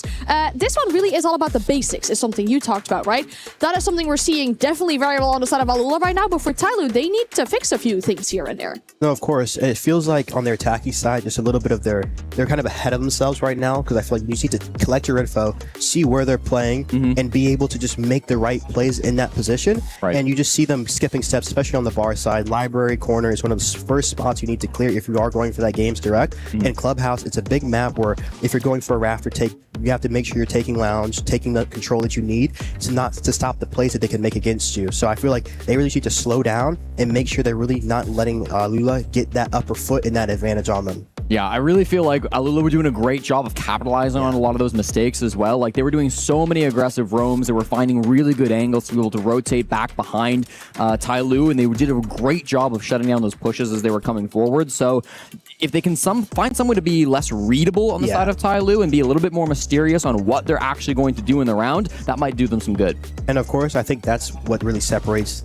these teams learning from the teams who are really good. It's just the speed that they do things at, the speed that they collect the info, and they make the play on you. And I feel like Tyloo, they really do let you know what they're doing before they do it. So they need to find a way to kind of suppress what they actually want to do, so that Alula are really surprised about where they are, where they're coming from, where they actually want to end with the bomb. So I feel like that's a very key thing they can look to do in this next match. You'd imagine that the little benefit that Tyloo have in this situation is they play so many best of threes inside CNL. They know what it's like to have to bounce back in a series, have to learn from the mistakes, as you were saying as well. So that is something they will have in the back of their pocket. The fact they're starting on defense might help a little bit for Tyloo as well to kind of help at least get a few rounds back here, because they need to. If they lose this map, they are out of EWC. We will see their keys get crushed. We also see players getting in the lock-in position. The match is ready to go. Yes, and this is going to be a fun one here. Map number 2 between Alula and Tyloo. The loser of this series is out of the tournament. That means it's do or die for Tyloo for the rest of this one. They'll have to win Clubhouse and Fortress to move on to face Fnatic later today. Alula have done a really good job of reading their opponents so far, finding a lot of that value, finding a lot of that impact. And here in the operator bands, Dave, it starts very normal. Yeah, Thermite's one of the best bands too. The Cade's very default. Let's see if they go for the double denial band. Bandit comes out, Monty comes out here. Yes, sir. Good to see a lot of Azami with my clash from Mira here from defense. Look to see a good combination of those four. Going to be going for a roam off the rip here. Scopa should be roaming top solo with the mute playing just around with the jammers. Azami's going to be good for the blue layer right now. Ella's great too if they bring out the shield play. Like you said, Jesse, Bazooka loves the shields. So that's great to stop him. The Goyo too, just being able to stop any site directs. A lot of the time, teams will try to take dirt if you are doing a hard roam on the basement, take dirt and put pressure into the site. So the Goyo usually just stalls that out and has some flames for a Moto for the late round. Yep. I'm looking just to see Tyloo kind of get their feet in the water and really just kind of make Alula uncomfortable on this attacking side, because that really is the key on Club. This Club, as an attacker, you really want the defense to kind of let you set up. But then on the defense side, when you do let them set up, you need to have plays ready to stop them in their tracks. So I feel like they need to have their many plays. They need to just make them very uncomfortable here. Tyloo have never played this map as a 5-man squad, but I'll tell you what, this is a best of 3. They didn't forget to ban Clubhouse, okay? They'll have absolutely prepared some stuff for this map. They'll have some strategies in their back pocket that Alula likely will not be ready for, so it's a real question mark how this game's going to come through. You mentioned it. I like the setup being played by Tyloo with the Goyo down in the basement. You've got the Scopos roaming on that top floor to give them a bit of that pressure up above, and Abe and Dohub combining with Songla for a quite aggressive play on this top floor. And they're going to have Jackie Wu as a break with the Azami, so if they need to get out, they could get out. And obviously, too, the Scopos playing Raft is one of the best ops now, because you can actually just TP out without having to give your life for it here. We're going to see how they want to start this clear. Valentino on the master windows is one of the best entry spots, too, especially with the Blitz here. They have the track now on the Ella. We also see, too, the Daemons, they have no operator spot except for the Ella, so they're kind of coming in blind to this round. Yeah, decent information to start on the yellow, but everybody else, a little bit of a mystery extending over here towards this cash side. They will know someone's in that space. Bazooka, the first one in the building inside of Master, is just starting to clear out some of these pipes, some of the utility, and there's the first contact. Doha does find the blitz position, but he's not able to do any damage, unfortunately.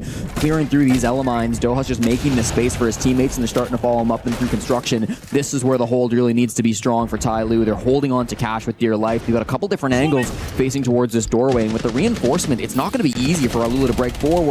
Damage on a Valentino, damage on a Jackie Wu, but they're not quite able to find a frag just yet. They need to return to the plat breach right now. This Ella can be ISO'd easily here. They should just do the smoke and isolation. Yep, smoke off top right and run the blitz through. Bazooka spots his opponent first. There's the flash, and no! Not quite the kill. He finds Doha in the end, but the Nitro Cell from Abe gets for an instant trade. So a 4v4 here on this roam clear. Jackie Wu still down towards bottom garage. Joseph's doing his best to try to find these players out, but instead it's crazy. He finds Songla and Raptor as Valentino hits a brilliant shot, and the gunplay just going all the way for Alula. A minute 15 on the clock, and Jackie Wu and Yovaker in a 2v4. Very hard position 2 here. Only one foam left, low HP. The Demo's 2 able just to ping one of these players, so you know where one is, you know where the other is. You can just take space to find the other guy. Going to be playing Oil Pit. They're trying to get a kill back right now. Look to be going kitchen side right now. See how they want to execute this. They have the hub on up, so they can get kitchen hatch here. Yep. And Yovaker's just praying that they push him over towards Oil Pit, but they are not interested in that dimension. They really just want to come in through maybe some pressure blue, but like it. He might climb up. Yep. Climbed up. See if they have the info for it. They just tracked him though, so it's a very unlucky timing here. Get the track off. That's really tough. Use these impacts, gives himself some better angles. He knows the position, but Valentino is just better with the Deimos. Jackie Wu in a 1v4. 25 seconds. If he can deny the plant, this might be winnable, but he's got so much on his plate. Notes one player's blue, able to isolate that pick. Now everybody's coming from the same spot, just on this church wall. Hold on. He's able to down one, but it's not quite enough. Takes the gunfight and falls. A good try from Jackie Wu. No, I feel like Jesse right there, Tai Lu kind of got caught on their feet because they had the Azami help bridge them out, but they didn't really use the layer position. They kind of stayed in that zone trapped, and that's very attacker-sided for Alula because they're just giving them the kills in cash. You need to play for that layer, play to get back into sight, play for that 5v5 execute, or at least a 4v4 here because you saw the mute in the blitz trade. That's plenty of kills you can get on the roam clear right there. A devastating start here on the defense for Tai Lu. Again, was really nice with some of these Nitros to be able to support their roamers up at the top floor. I like that from Abe, but ultimately the plays they were going for just didn't work out for them. I thought Jackie Wu, if he plays this maybe a little bit more passive, that's super winnable. It is. Very hard round right there. But of course, you're in the moment. You know, you're shooting. You're just you're in flow state. It's hard to stop a lot of the time. Yeah, and if you do just play as passive as you can, they will eventually flood the site. They had a bit of time on the clock still, so we definitely had to take some gunfights. But it is what it is. Tai Lu, a close first round. Even if they don't walk away with the victory, they will move up to Gym and Bedroom here for the second attempt. Should be going for a red extend here with the shield. Who am I playing it? The Tube probably playing in cash here just to slow the wall right now.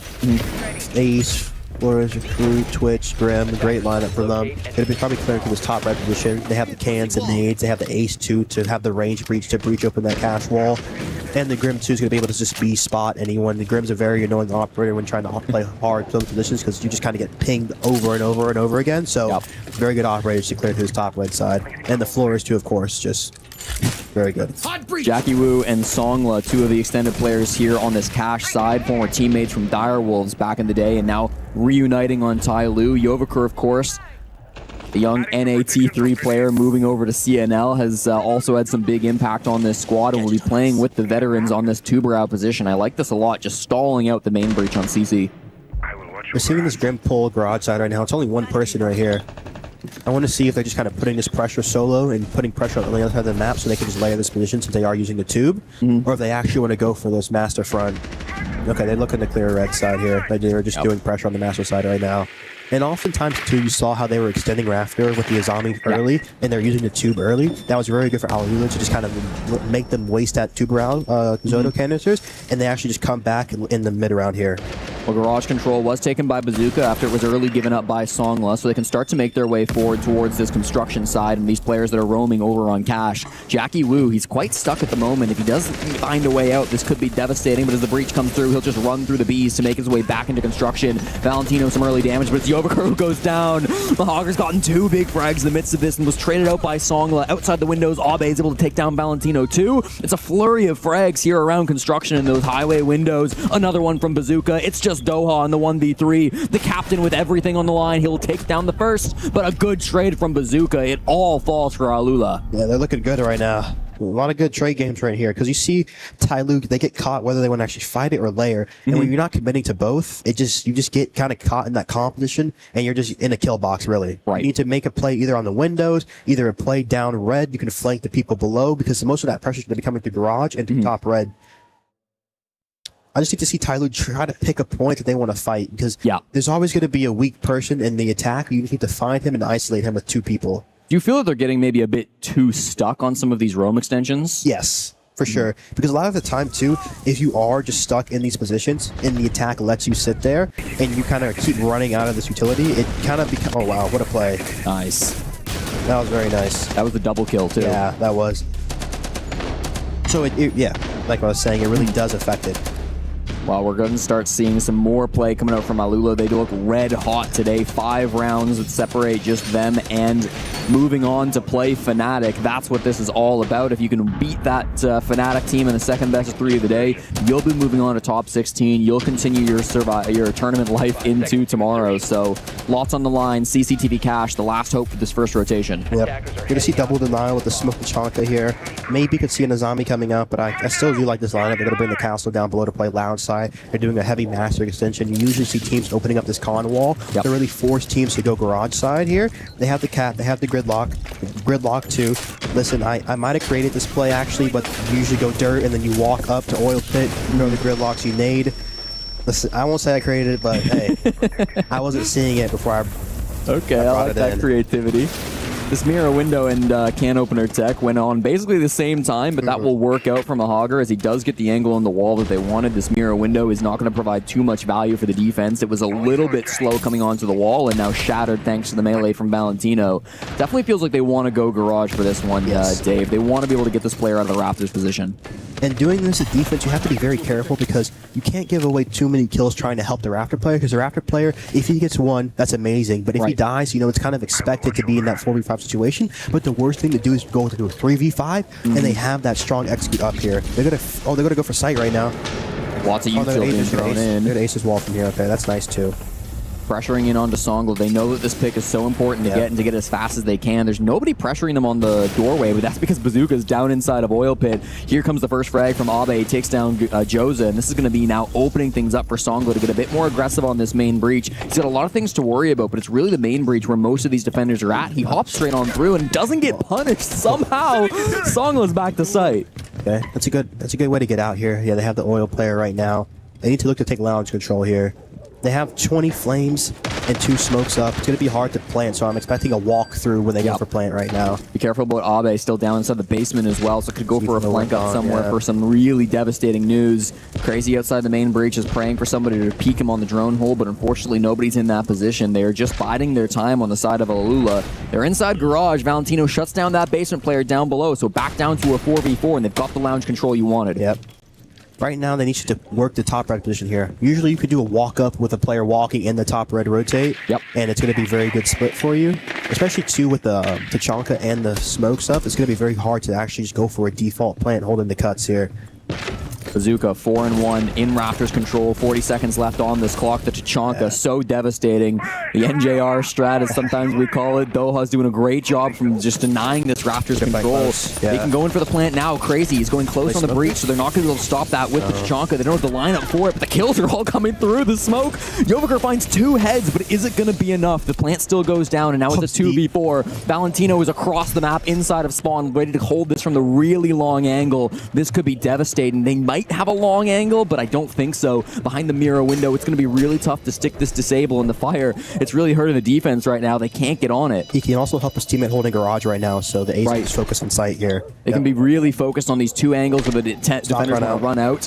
Stock position can be run out from currently from Jackie Wu. Here comes a position from Crazy, but he's going to get that down. Jackie Wu hard punished on Stock. Now on the main breach, Joviker starts to take the disable, but these 2 players are still alive, peeking the breach, and it's the long angle once again from Valentino. A beautiful post plant. Very nice from them. You could see just Valentino, that's the experience coming through, going into that deep position. We used to call that the laxing spot thereafter. He used to be out there a lot.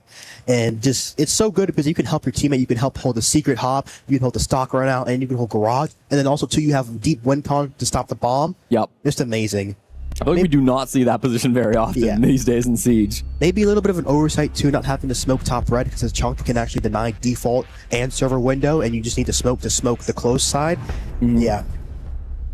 Well, Tyloo clearly feeling the pressure in this match now, down 0-3 to Alula. They have never in team history with this lineup won a round on Clubhouse. That continues 3 rounds deep on this one. It's not a good stat to hear. No, never a great one to see reported on the cast. I mean, if you're the coach of Tyloo right now, if you're Hart JP, what are you trying to say to these players?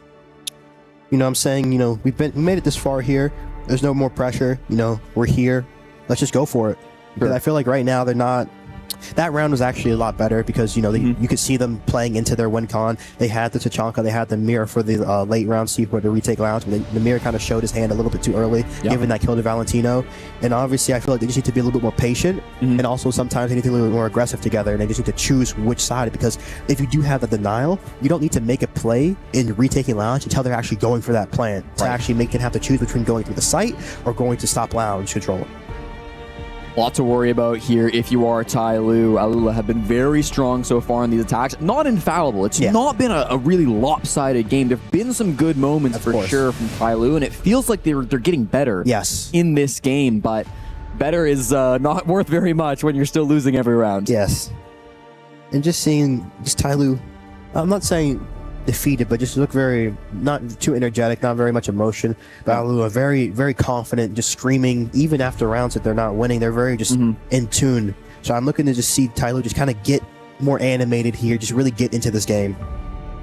Certainly going to be a tough one to be able to push back through. I mean, they've tried all 3 of their primary bomb sites now have Tyloo. They haven't tried bar stage yet, but of course we probably won't see that one coming out in this game. Maybe if things get really bad and we see a 5-0, but I believe there's just going to be a little bit of a rehost here as we get back into the game. So we appreciate your patience, but I mean, this pause coming through now, do you think it benefits Tyloo in any way to reset the mental, or do you kind of hate stewing in this when you were a player? Honestly, for us, we had a good protocol for the tech timeouts. You know, most of the time you can't really talk. Yeah. But when you could talk, we would be very goofy in them. I remember even playing against SSG, they had a tech issue, and you know, we were laughing around in the tech pause, having fun, and it actually got them mad because it's like they're having tech issues and they were laughing, thinking we're laughing at them, but we're just having a good time, just keep our energy up. So I feel like it's really team dependent, because if you allow yourself to sink into that stew, that's ultimately your team's mindset. But if your team can stay just in the present moment and say, okay, we're tech pause, let's just relax, it's going to be amazing. Because even too in Gamers 8 semifinal against W7M, we had a kind of massive tech pause on map 3-5-5, and that really allowed us to kind of just cool off, sit back, relax, and you're in this really high pressurized moment. You're kind of just relaxed, and we were able to really talk and say, okay, I'm like, guys, what do you want to go into? And the guys were like, okay, let's kind of slow down and let's make them come to us. And then we went into those final 2 rounds and closed it out. And I won't say it was fully to the tech pause, but like the tech pause kind of gives you a little bit of space. Well, it's something you've talked about a lot this week so far, Dave, and I think it's an aspect of the game that a lot of viewers don't really think about or know about, where it's like there's a lot of downtime in Siege, certainly in the rounds, but with the tech pauses that we have sometimes, with tactical timeouts, and even on days like today where you're playing multiple best of 3s, you're going to have some downtime between games. Maintaining the correct mental, making sure that you're not in your own head in some of these spaces is, I think, a skill that has to be really taught and doesn't come naturally to a lot of these younger players that we're seeing on the stage this week. And that kind of does separate the good from the great in moments like this, right? When who can control their mental the best in these high pressure moments. And of course, and so for example, for best of 3, your first best of 3, you know, obviously before that, you have your pressure protocol, you have your meditation, your brain dump, and then your mindfulness activity. You go into that game, say you win this game. You win this game, you have a game later that day. You're usually going to make sure you're not on any social media, because a lot of the time players get on social media, you're tweeting after, you're rising that dopamine up, you're short-circuiting your brain, so you're going to be able to focus less in that later game. You have to make sure you're off social media, you're making sure you're getting proper fuel, you're getting a walk-in, you're getting a good detach in, and you're coming back in with your team to re-prep and revitalize and go into that next game just fully mentally sharp, because it really is just a marathon, because you have to go in that later day tired and really perform like you're not tired, and you have to be mentally there and prepared. I love to hear it, Dave. It really is a pleasure listening to you talk about all of these behind-the-scenes things that go on in a match of Rainbow Six, and especially from the coaches and the players. I certainly feel mentally refreshed coming in after this tech pause. It looks like we've got everything figured out inside the lobby, so again, we appreciate you guys sticking with us through that. But this is still such an important game between Tyloo and Alula. 3-0 is the current lead on the second map, favoring Alula Club, and of course, they won their opponent's pick back on Chalet just a little while ago. So Tyloo really with their backs against the wall, they have to start getting some defense rounds on the board. Yes, and we said this series might be defender sided because of yesterday, but on this map too, we're seeing attacks being won, so this is even better for Alula. Certainly, I think with these younger teams, defense can often be the easier side. If you put yourself in a position where it's 4-2, 5-1, or God forbid 6-0 after this first half, I mean, Tyloo will have to do so much work just to try to pull things back, and I think the offense is going to be so difficult in that position. Yeah, especially on Clubhouse. Yeah. It's a very defender-sided map, but the defense can play really aggressive against you here. Right. We're going to see a bar-side roam right now. This one should be more of a layer here, especially with the castle coming out. They have to smoke, so they're anticipating they're going to get back to the site here. Yep. Denari's a little bit, I want to see what setup he does with it to see. Yeah. But I feel like you could get a better op out of this. Well, previously, he was in the basement with the Goyo, right? But now the Goyo's being taken by Doha to place inside a lounge. So Yovaker's going to have to go over the Denari instead. Now Abe starts things off really nicely. He spawn peaks crazy on the Hib, so that's going to make it difficult to get some of these hatches. Yeah, especially Kitchen. They do have 4 can openers from Hager and Joza, but even still, you said it on Kitchen, when there are impacts down below and there could be players firing back up to you, it can be quite dangerous to use those cans. Yeah, very dangerous, especially if they have a C4. There is no C4, but I'm looking towards Doha with the impacts. For sure.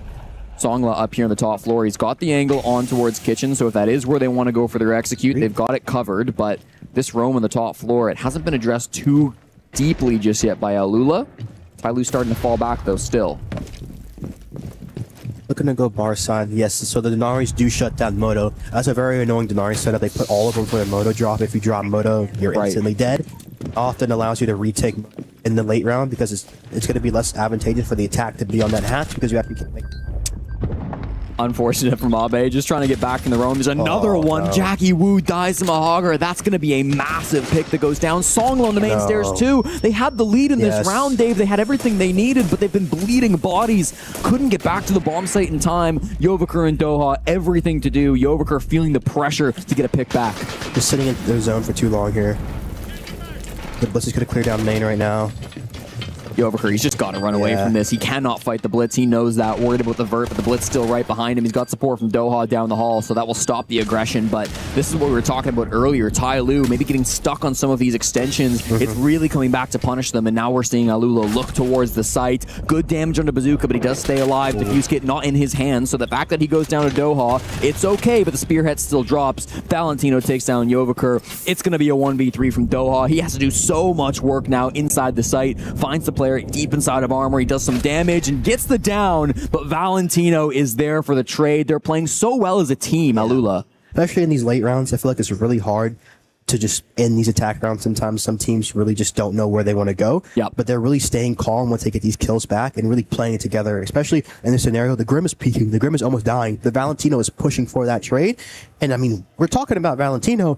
Like, he's 9-1 right now. He's on fire. Now, Valentino has just continued to be so impressive for Alula. He was not technically the highest rated player for the team yesterday. He absolutely will be after today, but I think his impact still made him the MVP of the games that we saw him play in the previous play day, because I just feel like he's always in the right position. He's always aware of what his team is doing and what he needs to be accomplishing in the midst of these to be able to help out his squad. So just continuing to find so much good value. You said it, 9-1 to start club.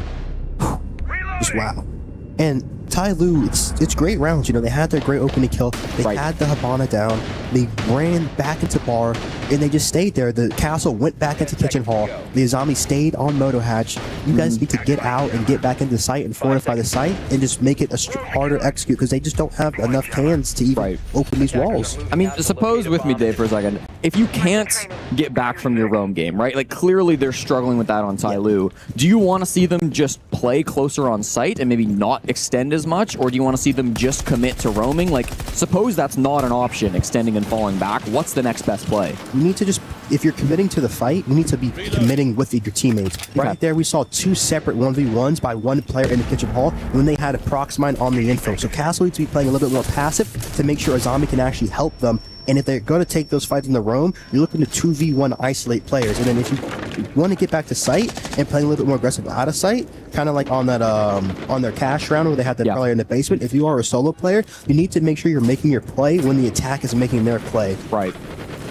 Well, this is going to be Ty Lue trying the gym bedroom bomb site once again. They do have the same extension over towards cash side, but Jackie Wu's already fallen back quite early from those red stairs. Doesn't look like anybody's inside of Rafters, but it's still an entry. That's going to be crazy. He was holding the Logi hatch for so long and is finally rewarded. Kills the smoke, a critical operator to take off the board. Yovaker will get caught by those Grimbees as well, but Jackie Wu playing under the mute jammer. They might not know his exact position. He could be a difficult player to root out from this spot. The Blackbeard's very annoying on that hatch too because the shield completely blocks and the roof kind of blocks his head. Right. So if you are just walking in that line of fire, you're going to get ripped, especially with the extended barrel on. That damage is going to shred you. Songla inside of construction. Of course, these players are not really giving up this East control still. Jackie Wu on the Grim tosses the Nitro, but he's not able to shoot it. Big pick from Jackie Wu and a second straight onto Joza. That'll be everything that he needed to get his team back into this round. Abe with another Nitro too. All of it coming up Ty Lue now. They've managed to hold on to this cast extension. Crazy on the main breach. Valentino outside the windows. They might catch Songla on a cutoff, but even still, the damage has been done. They just have to stall things out. A nice pick onto Songla indeed, but the damage again too powerful. Abe inside of Raptors retakes that position to find the Blackbeard. Valentino, man, he makes it look easy. Goes to the defuse kit, 1v2. Not unwinnable to come through from Valentino. He's got to be smart with if he pulls off or not. He will full stick that plant and now jump up and take the fight. They're pushing him from 2 different angles. This is so difficult, but he gets one. No way, Valentino!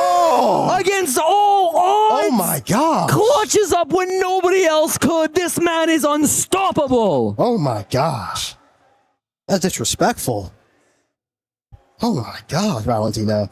He ate his Wheaties this morning or something. My gosh.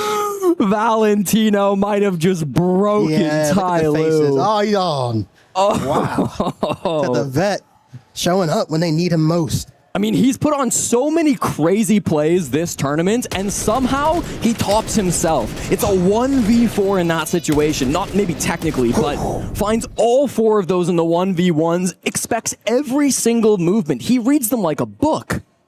Just wow. Just, that's talent right there. Amazing. And that really is a nail in the coffin, I feel like. Yeah. You really are close to that round. That was one of the best rounds played, and Valentino just comes in and breaks your back. Man.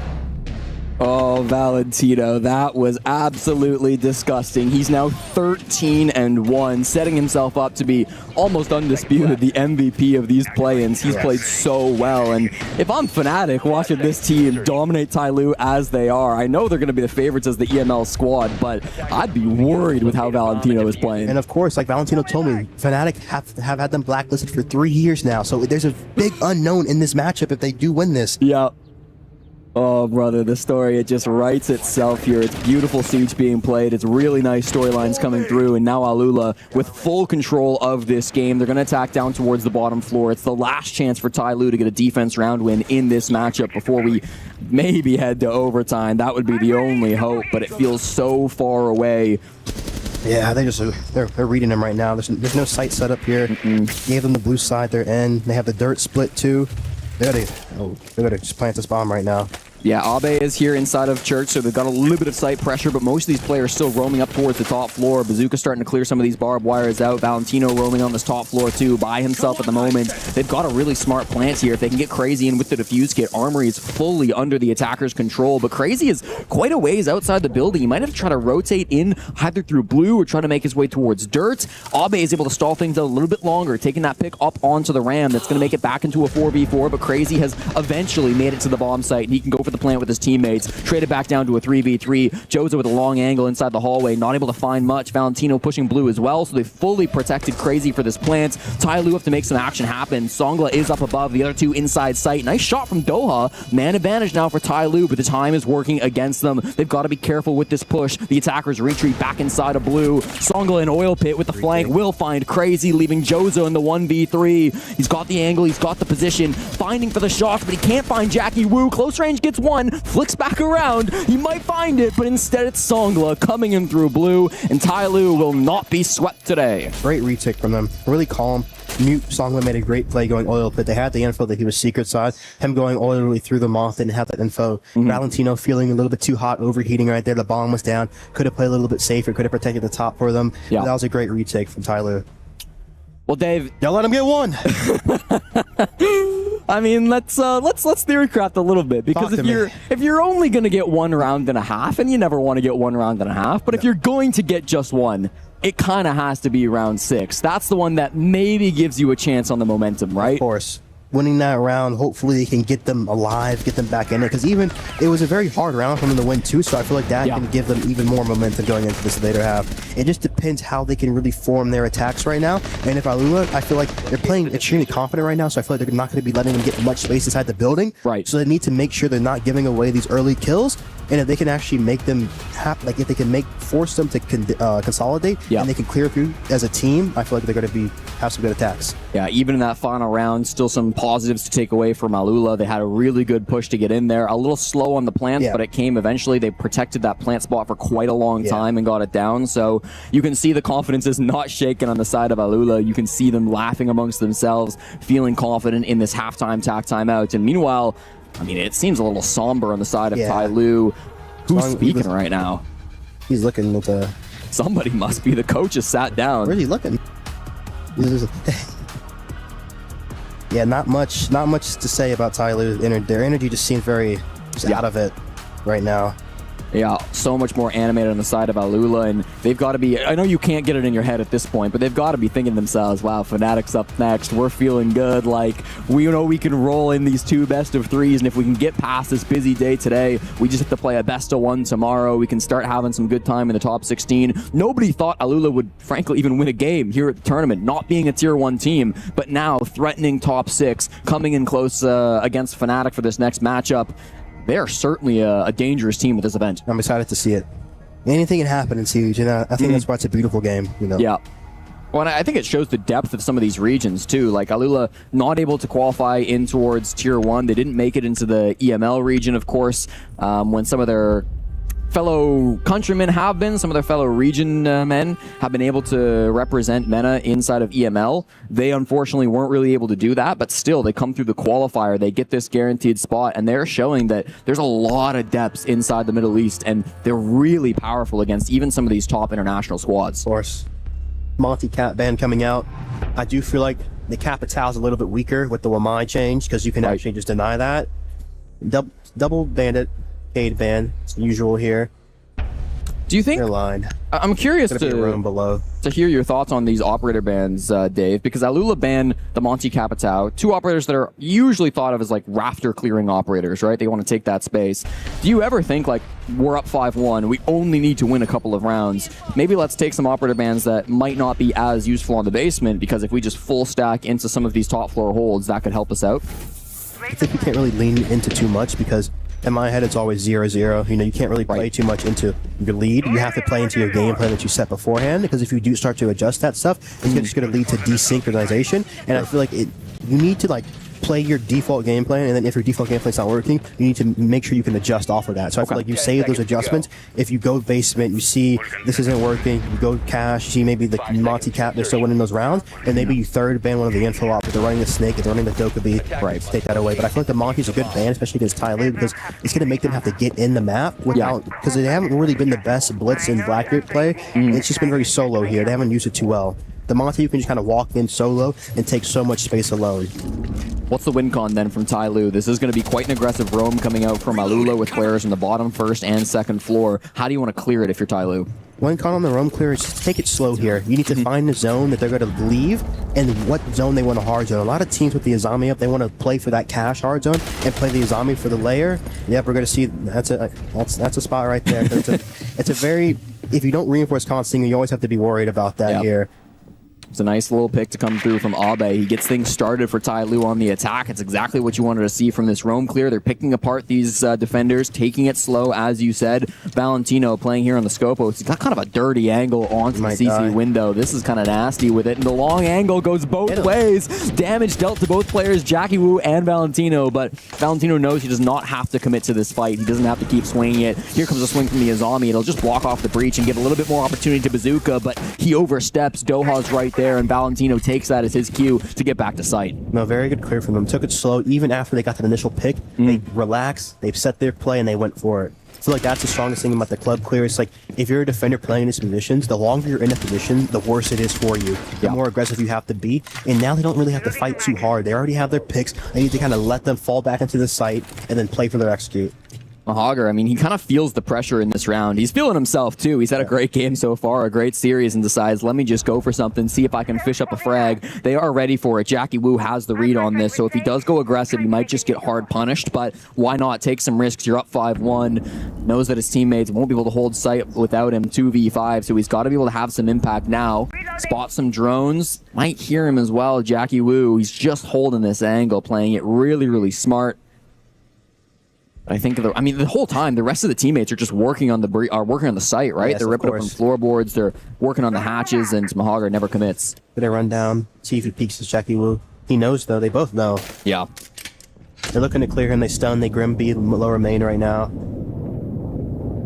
Good information. They're just playing it really passive for Ty Lue. They want a free pick on a Mahager, but that lets him slip in through Jim. All of a sudden, this gets a little bit awkward. Uses the impact for a secondary angle, but Jackie Wu is right behind him. Needs to watch over towards that Jim door in the hallway. That's where the pressure's coming from. Drops the hatch. That could be big, but they're ready for it, and they hear it. Another one from Abe. He's just crazy in the 1v5 inside of sight. Nice round. A clean round from Ty Lue, and they perfectly answer back on their own offense.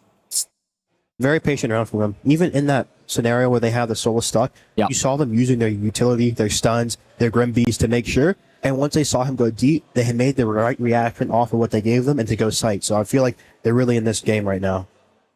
So back-to-back round wins for Ty Lue. Starting to get a little momentum on their side. I don't think anybody's worried for Alula yet, but what does the score have to get to for you to start getting worried, Dave, about the fact that this might end up in overtime? We might see Ty Lue pull things back. 3-5.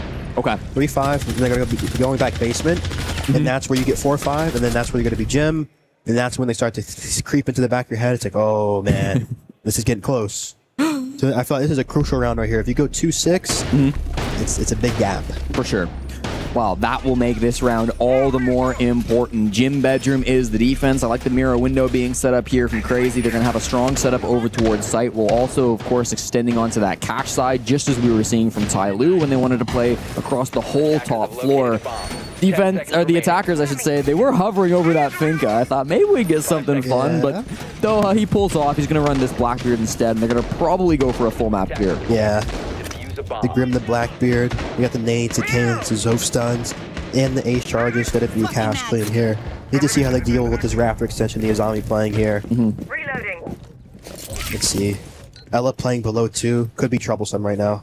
Valentino left off the board for the last 2 rounds. For 3 rounds before that, rounds 3, 4, and 5, he had a 4K, a 3K, and a 4K. Jeez. So he was on a tear for quite some time. They have silenced him for the moment. You have to imagine if he gets 1 in this round, he might power up and just start adding up those kills. Repositions over towards the breach as Abe starts to do quick work on the CC wall, but just knows that he doesn't want to play too aggressive on this, right? He doesn't have to die inside of Raptors. He's happy to back off and play construction with his team. Well, my charge out of ace 2 here. Only 2 aces left up, so you're going to be playing across for the C4. You might playing to help. They're probably going to be giving red right now. Just play for the cash extend.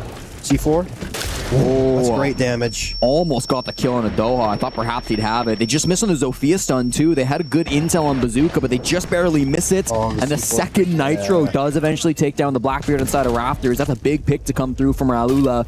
Ty Lue now on limited resources, but Songla hits a brilliant shot on his birthday to be able to equalize the man count back down to a 4v4. Right now, we really need to look to get aggressive on this window player. He's a one solo player right now. They can work. They need to look to do that, and then Ty Lue look to need to clear out this top right position and cash side here.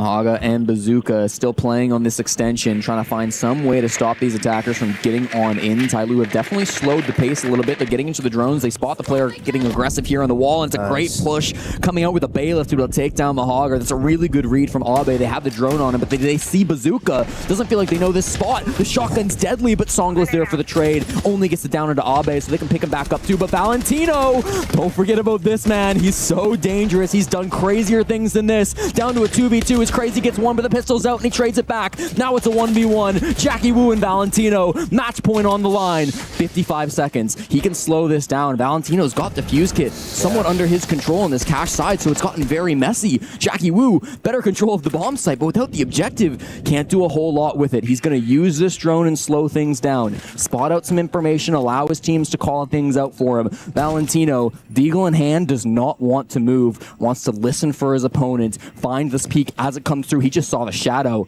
That could be devastating from Jackie Wu. 30 seconds. On for the peak. Eagle out. Body shot hit. Now to the primary. 20 bullets. He's back over towards top red.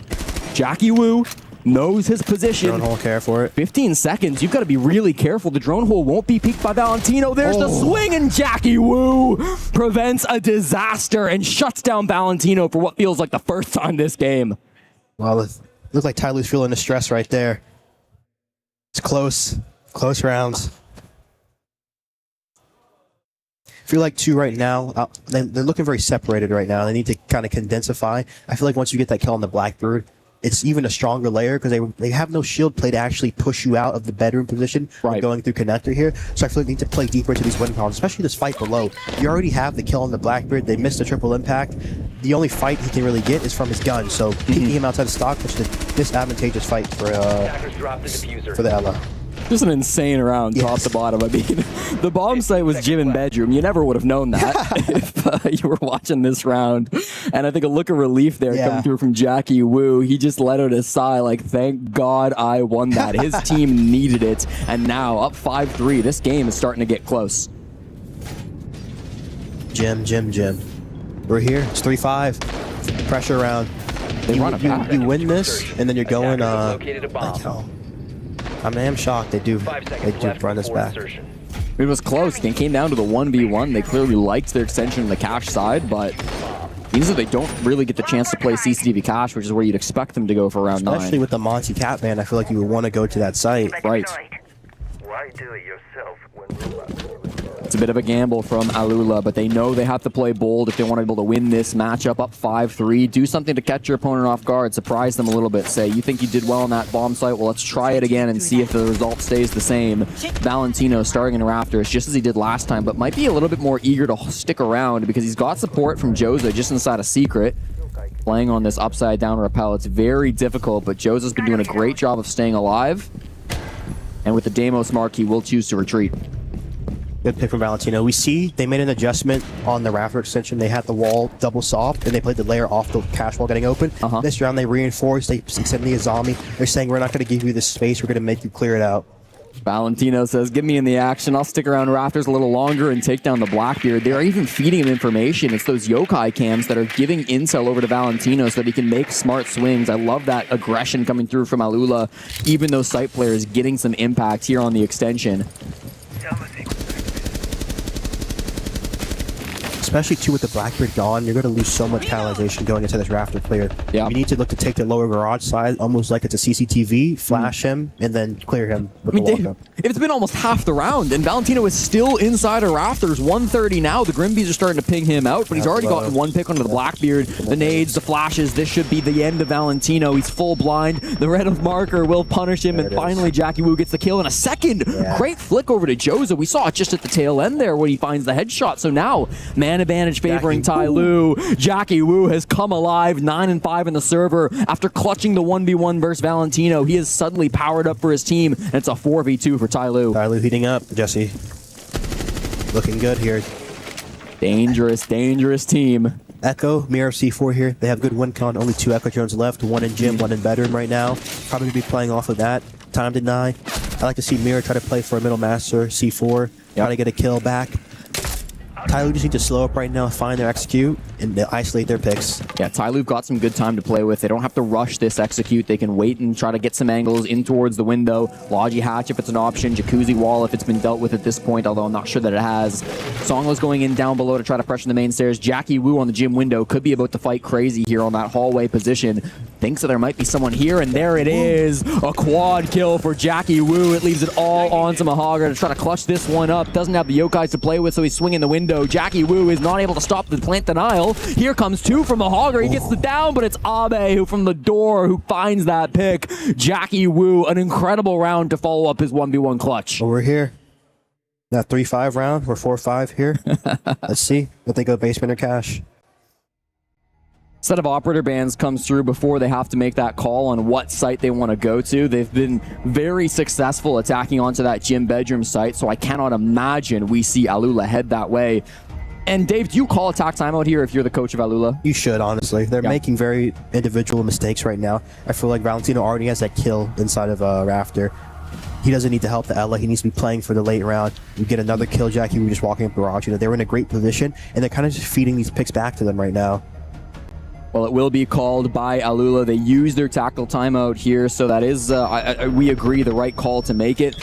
You know, they try to really fight for these rafters positions, and I like the confidence from Alula. You know, they feel comfortable in taking some of these fights and playing behind their guns, especially Valentino, but Tyloo have just done a really good job of, I think, reading that game plan. You know, it feels like for the first time in this series, they have a good idea of how Alula are trying to play. Exactly, and they have a good end-round plan, too. You know, I feel like in Chalet, they were struggling to see what they wanted to get, what space they wanted to take in the end of the round.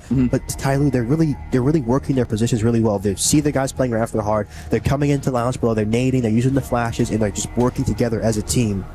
And I think that's just what we need to see from Alula. You need to take what the enemy's giving you. You know, they gave you a kill already. Yeah. You don't need to die too much for the Rafter position, because if you die too much trying to help Rafter, it's going to create that snowball effect like I talked about and give those kills back that you not need to give. Especially with Jim, and you have the Golden Mirror and the Echo, you need to play for the late round.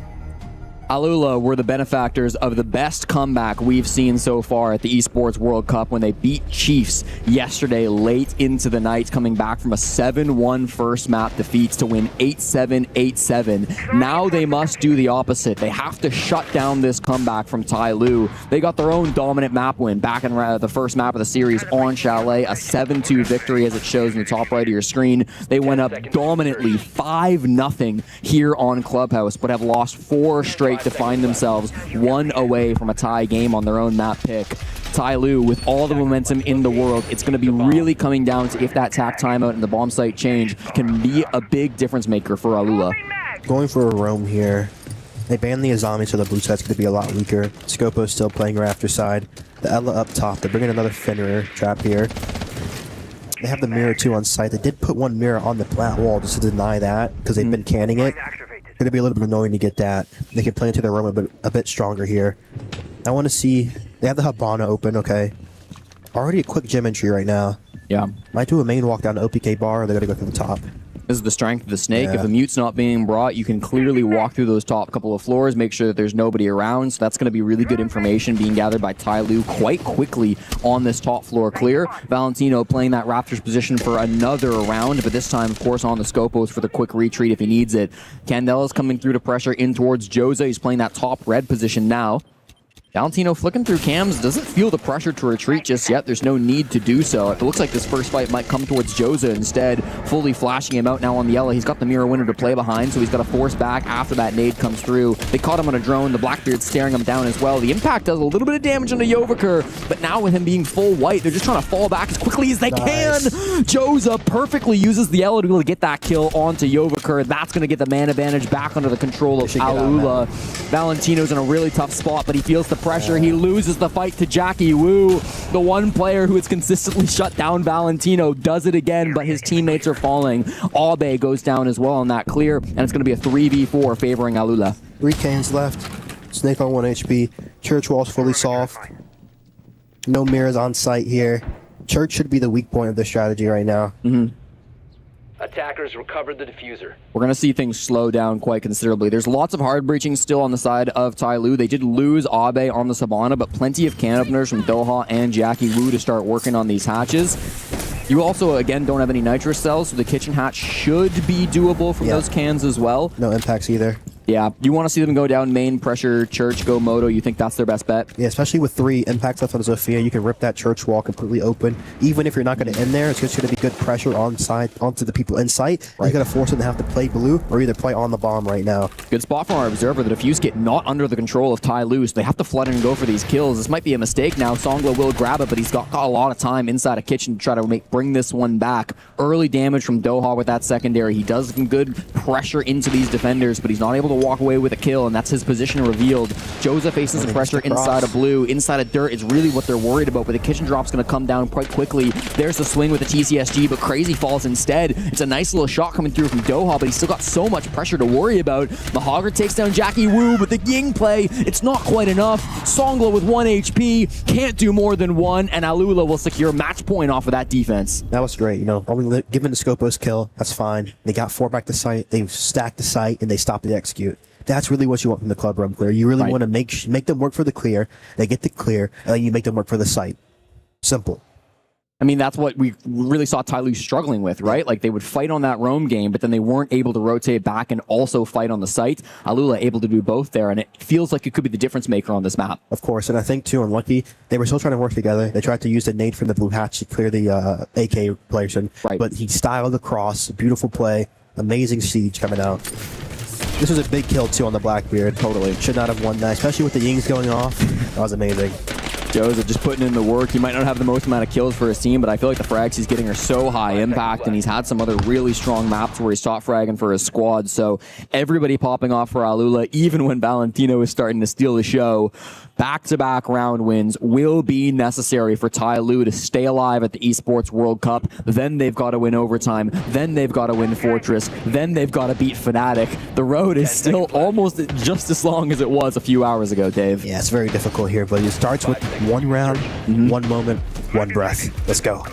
It's all going to come down to these next couple of moments to see if Ty Lu do have what it takes. I've really enjoyed their bounce back so far in this game. We thought they were going to be down and out. I was worried about a 7-0 here on Clubhouse, but the way they've been able to battle back, led by their experienced veteran and Jackie Wu to be able to make these big plays happen, that's all they can really ask for to get themselves to this point. Now they've got to push for a little bit more.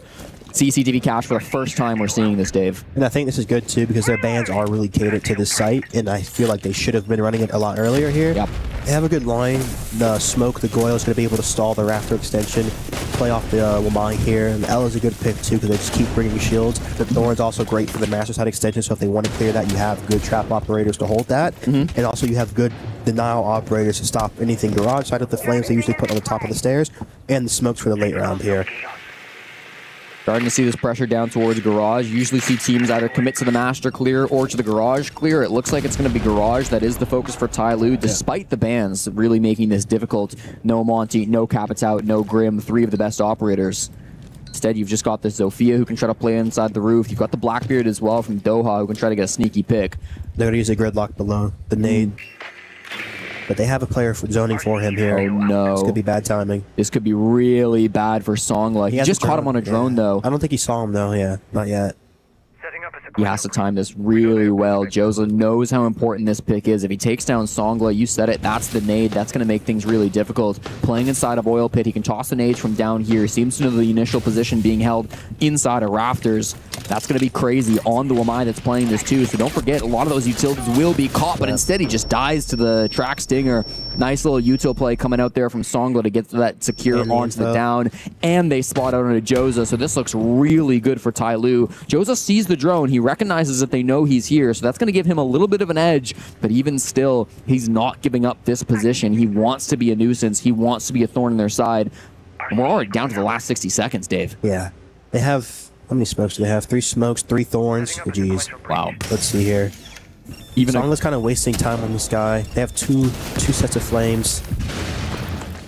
40 seconds now fighting in towards blue. Joseph would love to be able to take this player down and give his team the edge, equalize those man counts, but instead he misses the fight and Songla gets out, knows that he can't worry about this player in the basement. They've got a sight to try to take him. There's 30 seconds left, so sprint up those red stairs, trying to make your way in towards the bomb site. It's like oil. Mahagar's trying to make some plays here as well. You mentioned it. There's the oil flank coming through from Joza. They are seemingly watching for it, but there's a lot of things they got to watch for right now, Dave. Too much to worry about, Jesse. So much fire. Toxic Babes. The flank comes in now 15 seconds. It gets denied, but even still, the time heavily favoring Alula. They've got to get a move on for Ty Lu. The plant will start now inside of CCTV. The frag's going the way of Ty Lu. It's just Valentino, and he can't do it. It'll be flawless from Ty Lu. At the last moment, they stay alive. Great round for them, you know. A lot of times you can get really sporadic right there, especially with the oil flank. There's so much to watch, there's so much to care for on the side side. Especially if they have the smoke, but they really did make sure they had everything handled, and that was a great round from them. It feels like under all this pressure, even in very difficult to execute situations, Ty Lu are really doing a good job of getting their mental under control, not panicking, not making risky plays, and not going for overextensions and swings. It feels like they're doing a really good job of playing under their pressure, and this is kind of what we saw from Alula yesterday. They started really weak. They started like not themselves, and as the game goes on, they've warmed up into it. Ty Lu have gotten better and better as this match has persisted, and if they can just hold on for one more round, they'll give themselves another lifeline. The smoke miss too. It's a big thing. It's tough. So tricky with all of that utility that they had going down. I mean, it's difficult to know if you're stopping the plant or if it's just off the mark there. In this situation, it's going to be Alula now rotating back over to Gym Bedroom. They've tried this twice already, Dave, and they lost it both times. Granted, the first was a 1v1. You could argue the second was maybe an overextension from Valentino. Like, they've had good looks on this bomb site, but 2-0 is 2-0 for Ty Lu. I expect them to go a little bit more passive here, especially having the double shielded master. The Nars is shut down. They're probably going to have to remind play Gym Rack. The Valk playing below late round. Let's see, because he's probably going to put a cam up top and flip below. Yep. Because right now they've been really giving the kills on the Raptor and the garage side. Make them get into that next zone of the attack right now. Yeah, really nobody Raptors, of course. Nobody inside of CC at the moment. I mean, we have Bazooka inside of Cash, so there is a little bit of a roam. In fact, he's moving over towards red just as we speak. They do seemingly want to contest this a little bit. No walls, though. They can't. It's a bit slow, though. Like, surely this is just a bit of a fake. Yeah. The second wall from between Cash and CC will still be soft, so that might open up an angle if they can get inside of Rafters on the side of Ty Lu. That should be the goal. As they drone this out, they might recognize that this is a little bit weaker, and the goal should be to move through this a little bit faster than they previously had. Of course. They have good info on the guy on cams here. Maybe a wall bank from below off the Deimos. They used to have the Zofia for this push, but they've actually dropped it instead, so that's not going to give them as good of a pickup above. The Deimos can still be really strong, though. The Zofia is more or less, it's one, everything in one, all your eggs in one basket, all almost 3 impacts. The Deimos gives you 3 tracks. You still have the pistol, you have a lot more ammo, a lot more just vertical displacement here, especially with the nades, too. Yep. Songla, he missed that one shot into Zofia the first time they attacked this site, so since then he's moved over to Deimos instead. He will start that track, hoping to find the player up above, but it looks like... Beautiful. Yeah, Mahagar's all the way back to site already, and that's what you wanted to see, right, Dave? Playing more passive, not going for actual gunfights around that extension. Now, right here, Jesse, you have to be very careful with the kills back. You know, you have your too many plays really with the C4 going out the window off of crazy, and you need to put your Valk below to make sure that you have that late round potential here. Yeah. And he's getting tracked right now, so he's going to probably run below after the track. Okay. See if he can make it down. It can get kind of claustrophobic on this site, right? When it's 5 players alive, there can be not that many positions to play with all of these windows open. Jacuzzi, the Logi hatch, there's a lot of different angles that the attackers can play behind, so having someone below can definitely ease up that pressure. Especially, too, here with the Denari setup, it makes Master just a better hard zone, especially. And then the Gold Mirror allows you to play for the Logi hard zone, so you really force him into the gym side execute, is what we're seeing Songwise going to be holding for the Valk below. Yep. So this is going to be crucial on the below side here. One C4 on the site, you know, it's going to be on Valentino playing inside of gym right now. If they can clear him out well or not. He's in such a difficult position. He doesn't have the Azami, so he's here on the Wamai instead, trying to lock things down. He takes a little bit of damage, and unfortunately blocked by his teammate, so it takes a bunch from that Dokkaebi call. That means that they can't play inside of Gym for the moment. That's going to be scary. 25 seconds, and Valentino's the first one to die. Songla seemingly aware that there's one down below, but he's not sure of the exact position. Opens the door for Josen now to try to go for a bit of a swing as his teammates plants. It's being watched perfectly by Songla. 3 players down on the side of Alula, trying to get this defense down. The plant will finish. 5v1. Bazooka with everything on his his plate. Overtime, almost a guarantee now. Ty Lue have been putting up so many good attacks here on Clubhouse. Bazooka, what could he possibly do from this position inside of Logi? He's got to push so deep. There's one on the main stairs down below. Gets past that angle to approach the gym window now. One still inside the site as well. That's going to be Doha playing in, of course, on the IQ. Trying to find the long angle on the window. Bazooka just biding his time. There's a nice little second pick. Onto the window, he wants a third, but Joviker eventually shuts it down. We're going to overtime, Dave.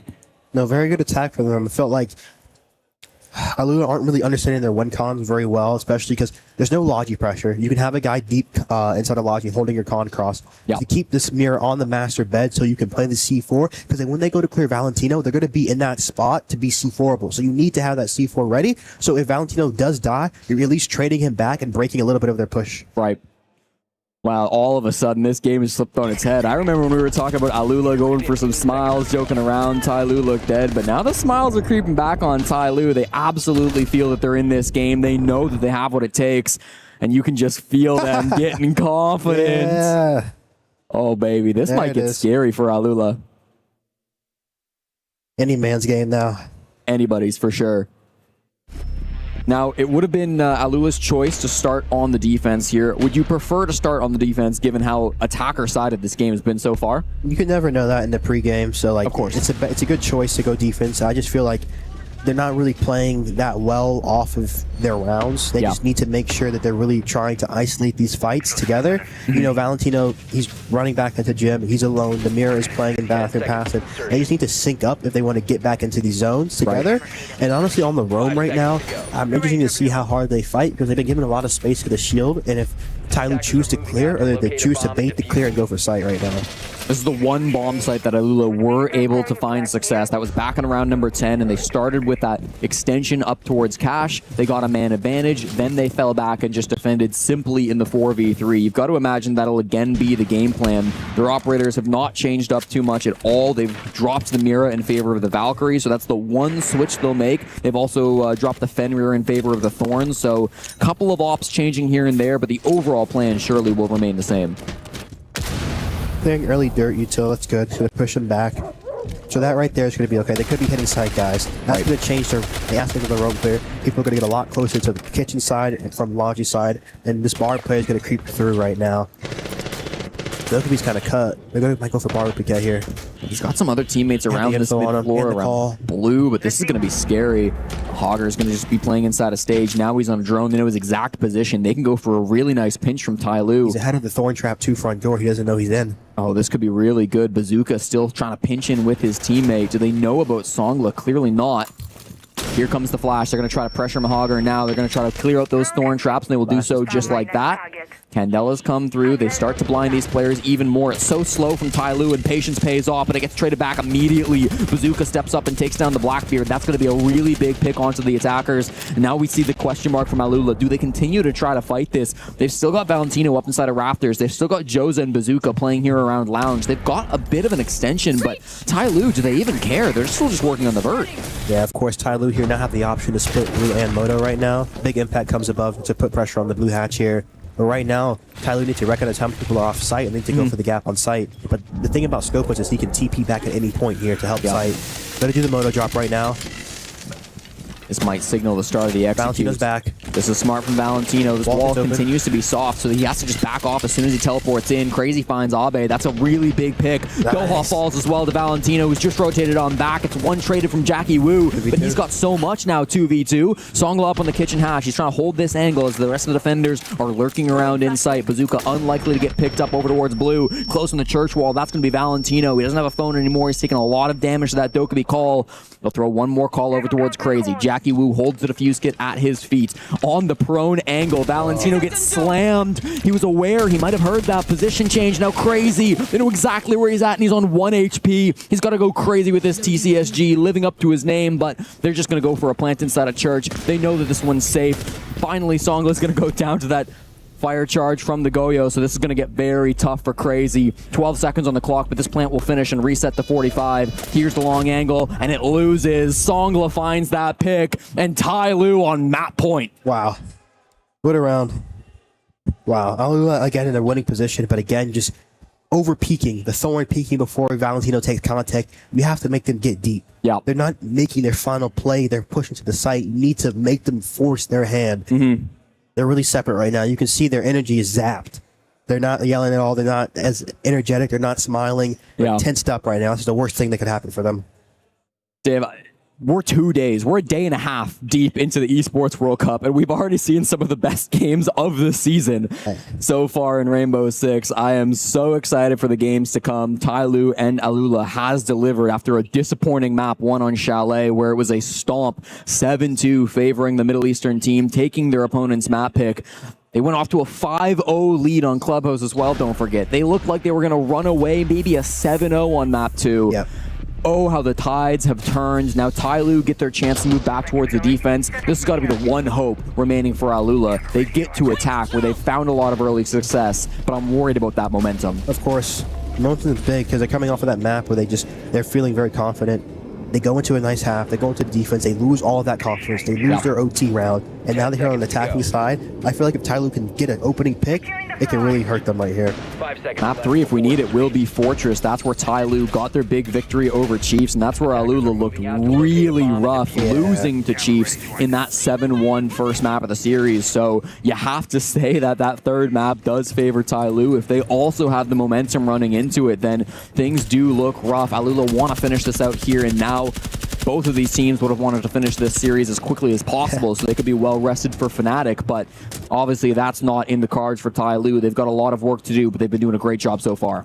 Early entry into stock here to cut their own clear. Newt trying to make Vert, just missing him. Wow. Let's see if they have the Uzami out for the blue layer. Just looking to see Tyloo just waste time on this roam clear, maybe get a kill, and then get back to site here and play for that site execute. Go for the wall. Good timing. Wow, get out, guys. Okay, Songla, he makes that play. Abe takes a ton of damage elsewhere on the map too, just playing up towards Cash, but with that pick, you said it, Dave, now they can start to rotate back down towards the site. It's a really aggressive move to save Abe and take down Mahogger. Yep. Songla is going to rotate back towards the site with that Scopos utility, perfectly played by him, and everybody else moves down to the bottom floor as well. Yep, very good round from them. Right here is going to be about Ulula trying to find a kill back inside the side, trying to work a kill here on the blue side. Jackie Wu is not back safe yet. There's still 3 people in blue. Jesus, this is bad. Oh no, what are they doing? They're going aggressive here. They might have spotted that with Valentino instead of Lounge. They've got a couple of bodies over in this direction. They do down Abe, who's going for one of those flanks. Now a player in bottom garage. We're overcooking a little bit here. They get aggressive in bottom garage, but that does not pay off, and they throw their man advantage out the window.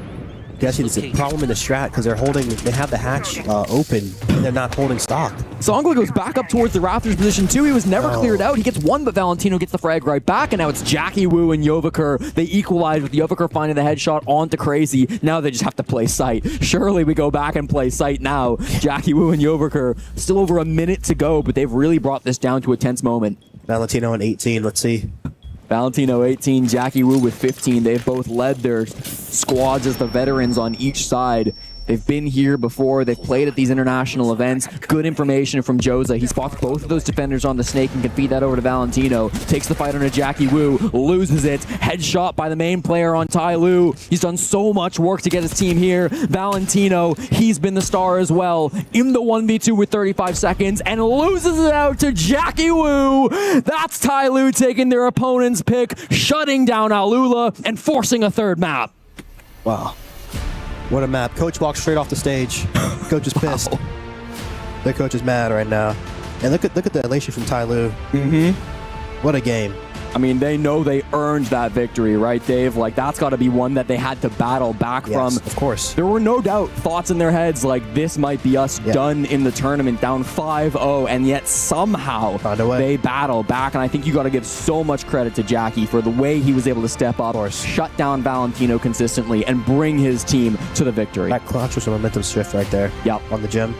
Nice. Jackie and Abe coming alive in that second half of the series here. A big congratulations to Tyloo, of course. They keep themselves alive inside of this competition. Very attacker-sided clubhouse, I feel like what we're seeing. And the response from Alula speaks words. It speaks books to me. The way that the coaches walking on stage immediately, the energy doesn't seem to be there for them anymore. And I feel like Tyloo were able to capitalize off the mistakes that Al-Ula were making, right? They were trying to do too much on the defense, over-peaking, getting aggressive. They were always trying to go for the flanks, but it seemed like Tyloo always had the information on what was going down, right? Player going back up main, we have that on lockdown, we have the Deimos, we have the Dokkaebi. So much information on the side of Tyloo, which helped them win these attacking bouts. Of course. Yeah, I mean, it really just felt like they were able to take momentum back in that matchup. That they played so well, even on that final defense, right? Like, we're praising their attacks. We were maybe some critical of their defenses, but they played so smart on that final defense. They still put their Tyloo spin on it. They tried to retake Garage and got kind of slammed, but that's okay because in the 2v2, they got their heads back on straight. They played it so smart down in that position and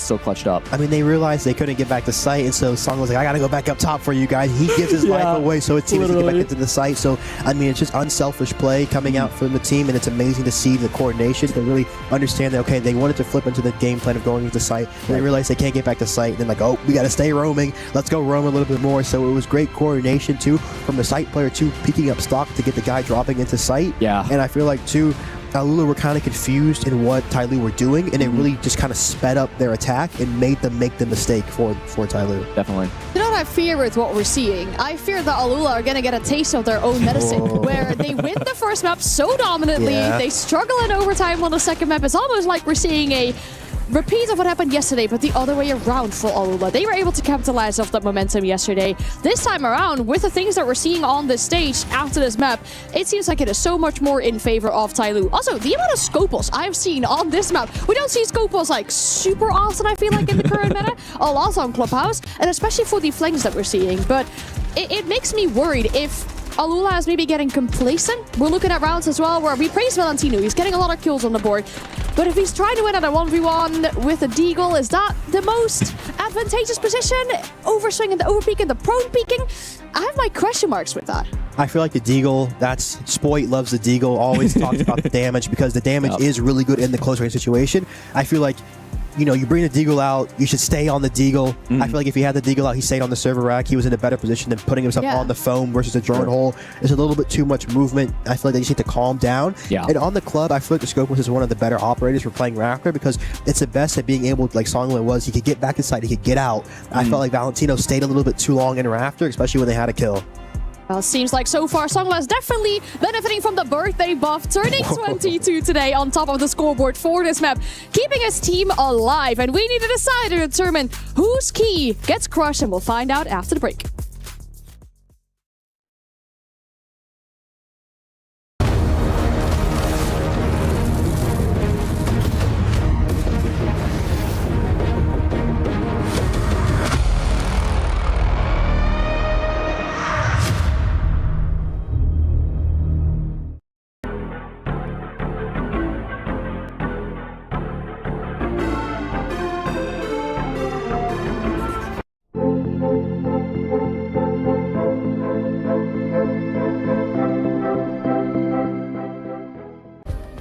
Play is in our DNA. Whenever we let it out, it becomes our superpower. Now imagine an entire city being built to supercharge it. Kadir City, powered by Play. We were there. For every click, every clutch, every respawn. We were there for the years of grind, and we're here. Now, the proud founding partner of EWC, powering the biggest event in gaming, shoulder to shoulder with the world's best, making history. Greatness deserves a stage.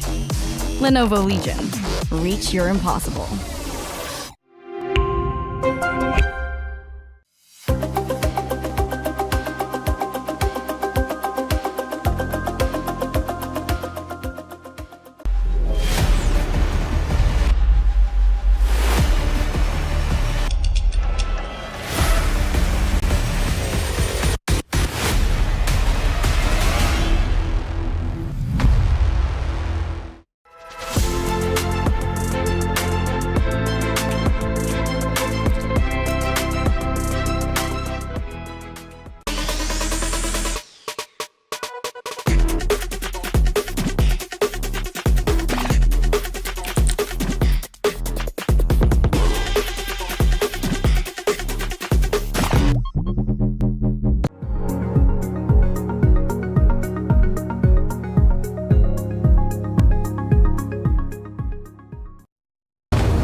We need a decider to find out who gets eliminated here. That is either going to be Tyloo or All Ula, and our decider map is going to be Fortress. Now, you can spin this two ways, whichever team you support, whichever thing you want to have as copium in the back of your mind.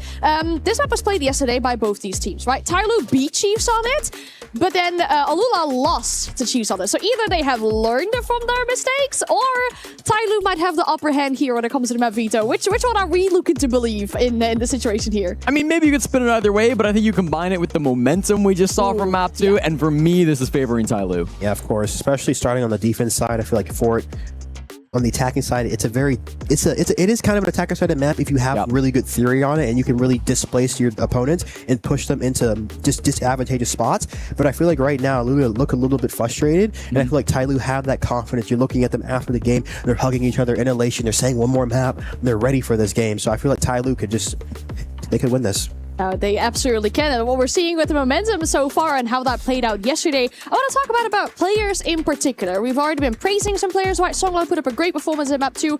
Valentino's been putting up numbers over the whole series. It's not been enough on map 2. Yeah. Who do you want to step up? Who on either side could be that key or the one player that we look to help them drag out this map 3? I feel like I want to see somebody else stepping up from Alula, whether that's Joza, who can be really impressive sometimes, whether that's going to be Mahagar, who can have some really big moments on this team. It feels like there is more firepower that we saw yesterday that we haven't seen unlocked as much on Alula's side. I'm looking at both Shield players on each team, Yoviker and Bazooka. They really need to find some success on this Shield, really opening up the round for their teammates and making sure they're not giving away their lives too early. We saw that he died to the double C4 some rounds he was just caught walking alone, especially on Chalet. So I really want them to use these shields to their full capability.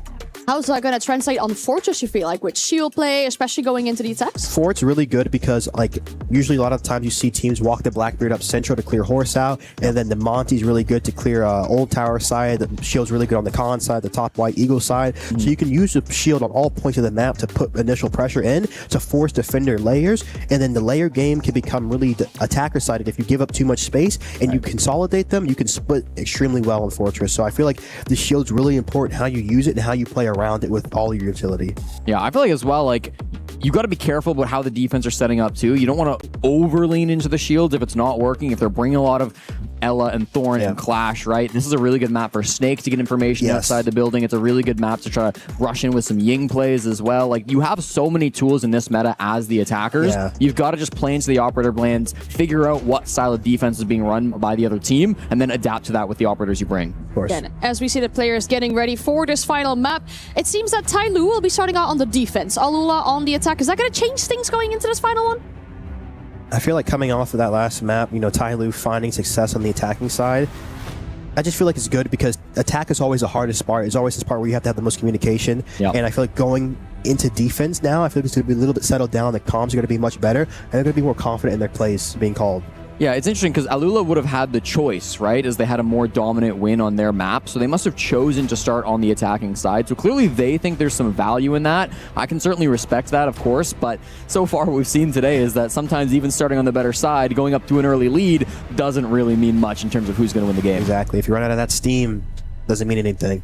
Maybe it helps to be in the driver's seat so they don't have to sit on their hands and wait and essentially make, you know, the timer their sixth defender on their side. The most important for this match is they don't want to follow the fate of MLBR Lowe's earlier, because I think many people expected them to make it through inside of the playoffs, but they just got knocked out by Keg over on the H team. Was it a spoiler?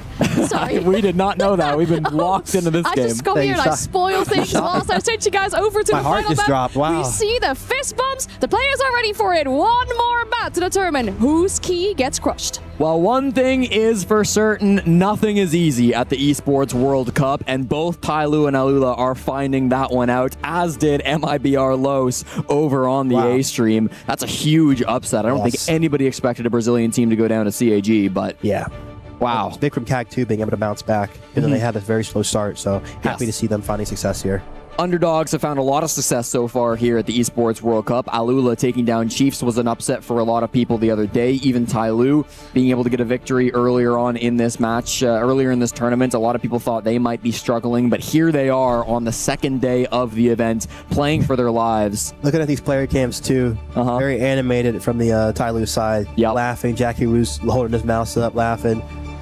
Just seeing He's very to themselves right now. A bit more calm on the side of Alula, and could be the nerves, could be the stress, but also you got to imagine that this is a team who have made difficult comebacks before themselves, right? Like, they were in such a tough spot yesterday. You have to imagine their mental will be strong today, even though that last map was kind of a disaster at the end. It spiraled out of control for them, and Tyloo really took full control of the reins. So let's find out. Operator bans are finished, and we've got Alula versus Tyloo. Map 3, loser goes home. See the Ace Monty band coming out, and then the Cade Clash. That could be difficult, Jesse, because you're leaving the Smoke Goyo up. And if you are running shields, you're going to be dealing with traps, and then you're going to be dealing with the Smoke Goyo combination to completely stall it out. So you're going to be getting pushed into late round executes this map. Right. Yeah, it's going to be exciting to see kind of how these teams want to play through this push. I mean, we were talking about the shields quite a bit on the offensive side. We talked about the Snake. It does survive the ban phase, at least to start, but they won't bring the F2 in terms of that. They'll bring it maybe from Valentino on this Twitch, and Crazy will be rocking that Blackbeard. You mentioned it. He is the primary shield player for this team on the side of Alula, so we're going to get to see what he's capable of as this team tries to push in, maybe from the south side. We'll see what the push looks like. Abana's going to be good to get the dorms wall open, because a lot of times some teams will double reinforce that inner wall. Just being able to have that hard breach potential is great. Push is going to be good too to clear gaps right now, especially with the Thorn up. Loris is great too to clear the barbed wire off staircases for the late round walks here. They just need to put the pressure so they can clear some of these Goyles on each side, so that they can really not let Tyloo pinpoint where they want to go.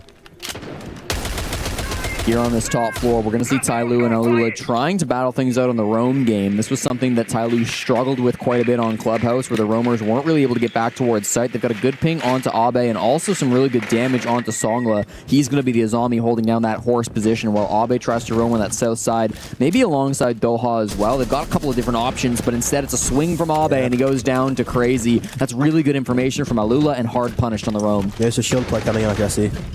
Uh-oh, there's another one from Bazooka. Instantly finds one back onto Doha. The shield play that you wanted to see is coming into full effect. A two-man lead now favoring Alula. What do you do if you're Tyloo in this spot? Do you need to get aggressive?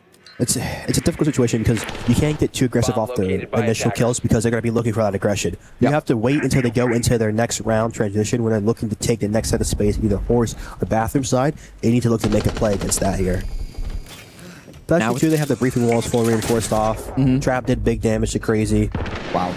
And the flame. Oh no! There it is. Jackie Wu hits that Vulcan canister and will finish off Crazy. He heard his own trap going off, of course, there, so they had good information on that Blackbeard. But he's done his job in some sense, right? He's pushed back those roamers. He's worked his team into a two-man advantage. You'd certainly like to have that shield to assist with the plant and assist with pushing out those site players, but I still like this position coming through from Alula.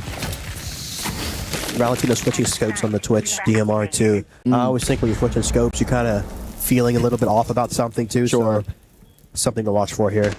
Well, we're going to have to see what this ends up coming down to with 45 seconds. Joseph's actually going to go down below, of course, still playing on this Zofia. He doesn't have a perfect read onto where the players are at. Might have one now, get some good vert play, but it's not enough to actually get the kill into Yovaker. He's playing more passive by his mirror window. Jackie Wu falls to Bazooka, leaves it all towards Yovaker, and Songla now playing aggressive in towards Horse. Songla just backing towards the bomb site. There's a first fight, but it doesn't go the way of Yovaker. He misses some shots. Those were critical fights that he had to win. Ends up being him taken down. Songla gets one, but in the 1v3, he's got so much work to do. Bazooka just plays this passive, and even with the deagle, he swings back out. A really good round from Bazooka. Very good.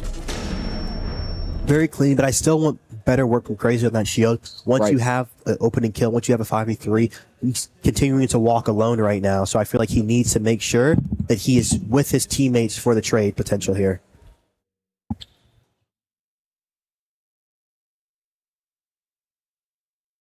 Looking at the side too, look very calm right now. Valentino, the vet, showing up here for his team. Let's see.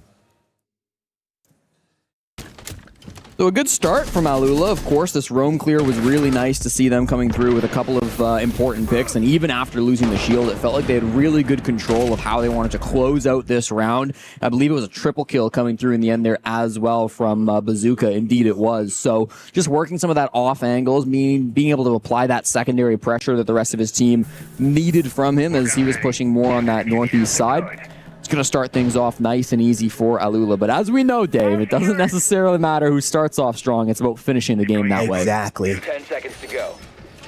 And 2, Tyler looked a little bit distinct in that round. Goyo swinging alone, Smoke walking to help the Goyo. Gets killed from which he doesn't know about. They just need to sync up right now. And if they're going to fight the front, they need to fight it together. They need to fight it with utility. Need that Smoke starting Glow. And I feel like that's the thing. You kind of give Glow up on this top old tower side when you have the Smoke ban and you don't have any clash. But you have the Smoke, you have the Goyo up. And even the Tachanka too, you need to make sure you're flaming, you're smoking, and stalling time on that position. Tyloo's defenses have really struggled today. They had just a 40% defensive win rate yesterday through their 2 games that they played. Then, low. Yeah, unfortunately for most teams in Siege, you're going to be aiming for 55, 60% on those defenses. Low sample size, only 2 games. They got kind of rocked versus Shopify Rebellion, but even still, they want to be battling back on this secondary side. You know how good it can be for these teams. Good trap lineup too. The Thorn Denari here is going to be slow. Great slow potential. And obviously the Goyo smoking the Chonka right now. Lululand, they need to get into it right here. They need to make sure they're not giving them that late round execute to where they have the flames, they have the smokes, and they have the canisters, so they can stall them out here. Going for another triple impact. Let's see if he gets it this round. Yeah, they've got the Grim information, but of course Jackie Wu quite a bit a ways from where Joza's playing, so they've got to kind of reposition, get a little bit more information before they can commit to that Zofia play. The triple stun can be absolutely free as a kill, but you only get that one chance, as you were mentioning, Dave, so it's got to be really important that you've got the good read. Yeah, and that's all your utility too, going on to that triple impact. So if it doesn't work out, your Zof is using all the impacts for that. Thorn Trap not going to deal any damage to Bazooka. He sprints past it in enough time that it's not an issue. And we see Joza as well has rotated his way up those white stairs so they can play alongside his teammate and clear this top floor. Not feeling like they have the information to go for that freebie pick. So good map control being held by Alula. How do you feel about Tyloo not choosing to fight there on that extension? It's okay. I feel like they had good ops to clear it. They had the Grim, they had the Zofia below, they have the Blitz too. They're playing for a good layer here. They have the Denari, they have the Smoke, they have the Chaka and this Goyo. So they're playing really into their win con, which is very important for this round. The Denari setup's really annoying to try to get in through briefing. You can see Crazy just stalled out by that tripwire, knows that his teammate needs to find some way to break that open before they can try to take that space. Otherwise, it's going to be a shock and a slow as they push forward on that side. Joza triggers another Thorn Trap. That's going to be devastating. Could prompt some aggression here on the vending window. You can see it being washed now by one of these defenders, but so far the swing hasn't come through, so Joza just says, all right, that's fine by me. Doesn't expect the prone angle from Jackie Wu. A really nice surprise play coming out from Jackie. Now we can continue to play close on the breach. He gets a second one. Beautifully done. Everybody on Alula trying to find a trade back, but they're not able to hit their shots. Yovaker finds one as well. 2v5 coming through. Bazooka good for one. Straight on Jackie Wu with the trade, but now everything is covered in Talk to Fade. I like that. Fire grenades as well. Bazooka holds W, but it's not enough in the end. Tyloo battle back for one more. Very unlucky on that play. They really lost the round on Jackie Wu. Jackie Wu coming up huge right now. Literally. Vet status.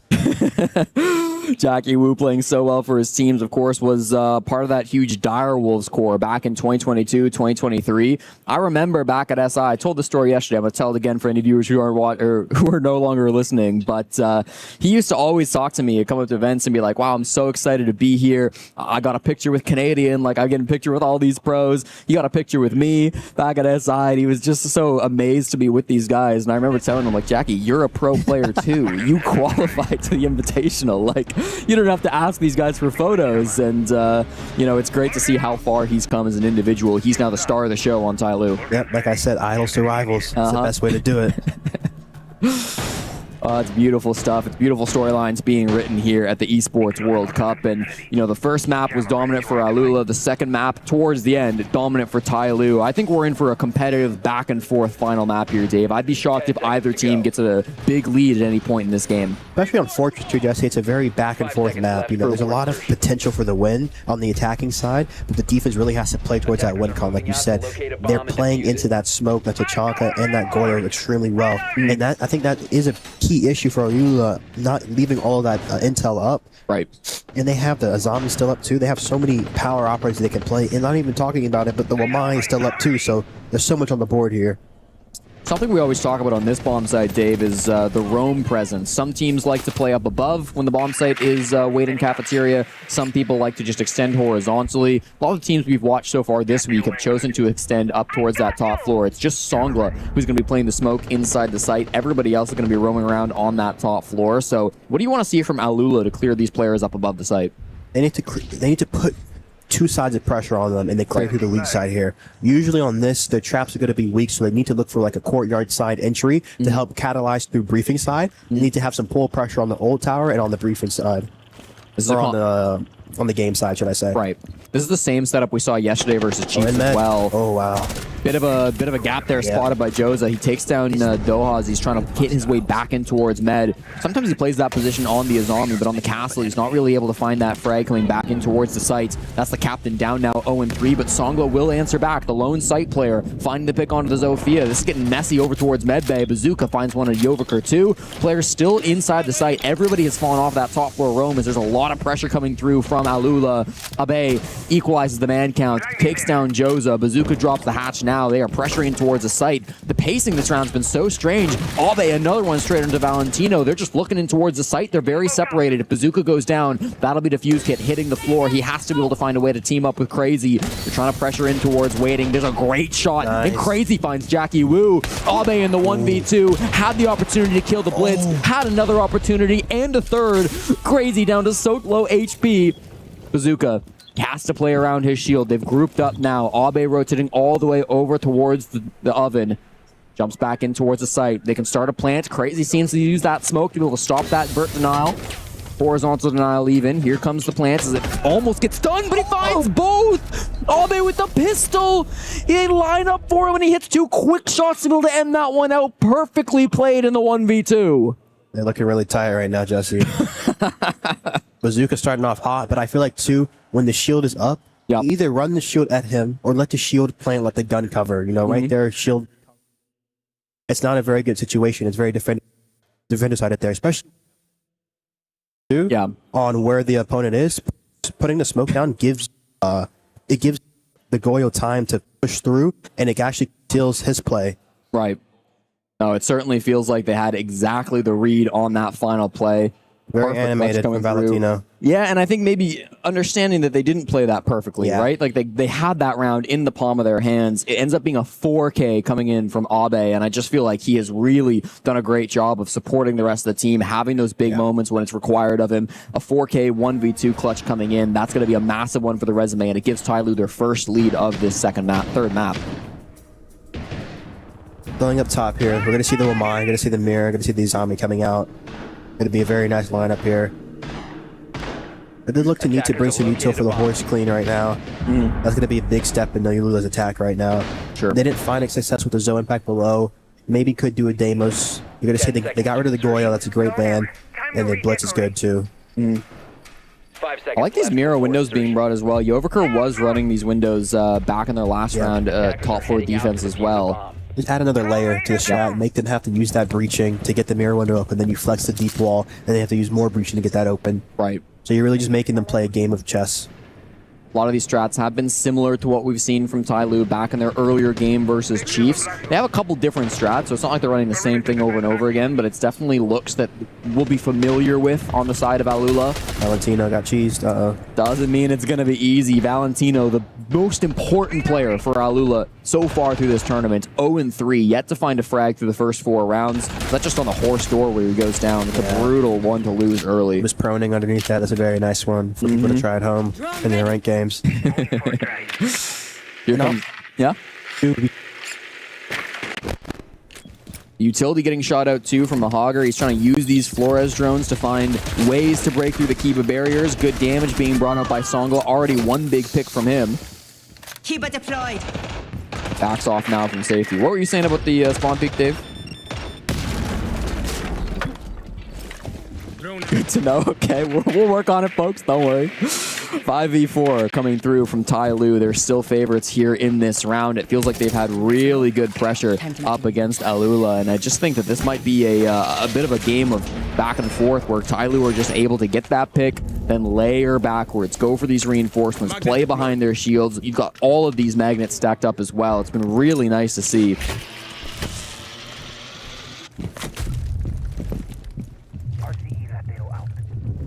Now Joza inside of that kitchen site down below. He can try to use these Zofia charges once again. He's got them in his hand. They tried to use this to pressure out Horse last time they pushed onto this site, and it was somewhat successful. It didn't get a free pick, but it was forcing those players back. It was providing that extra pressure. You've got the teammates up above as well. Mahogger's holding that angle. Bazooka over towards Briefing, trying to use these flashes to force out a swing, but keep in mind, that Smoke's playing behind a shield. He's playing behind so many magnets. He doesn't have to play aggressive from that spot. That's okay. Going for this Horse Code with the Blackbeard. Standard issue here. Zofia doubling up right now, too. Tyloo just need to make sure they don't give a kill. They do give a kill. Let's get initial into the map right now. They have great space here. Oh, good trades.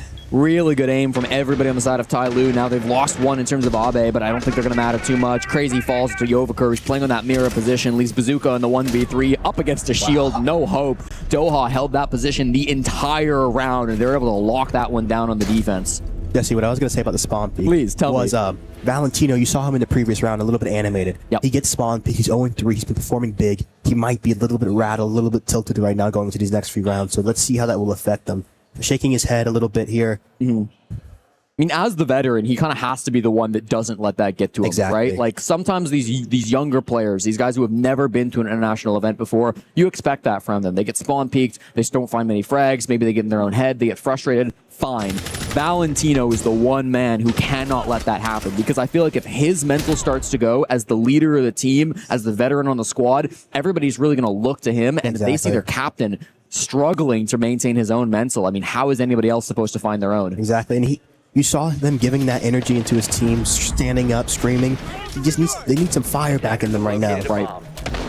Wow, they've still got opportunities here on the attack. Keep in mind, they chose their starting side, so they wanted this offensive side first. Doesn't necessarily mean that they think it's the best side. Sometimes teams don't choose the stronger side to start on, and that is part of the strategy, but so far, Tyloo look really good on these defenses. Yeah, of course. They need to look to get at least one. I'd say 4-2 is still doable. For sure. And then obviously 3-3 would be best case scenario, but the way it's looking right now, it's either leading to 4-2 or 5-1 here from Tyloo. So Tyloo needs to put their foot down. They're not running too hard of a denial lineup right now. They're bringing more traps out with the Thorn, and they got to have the Wamai extension right now.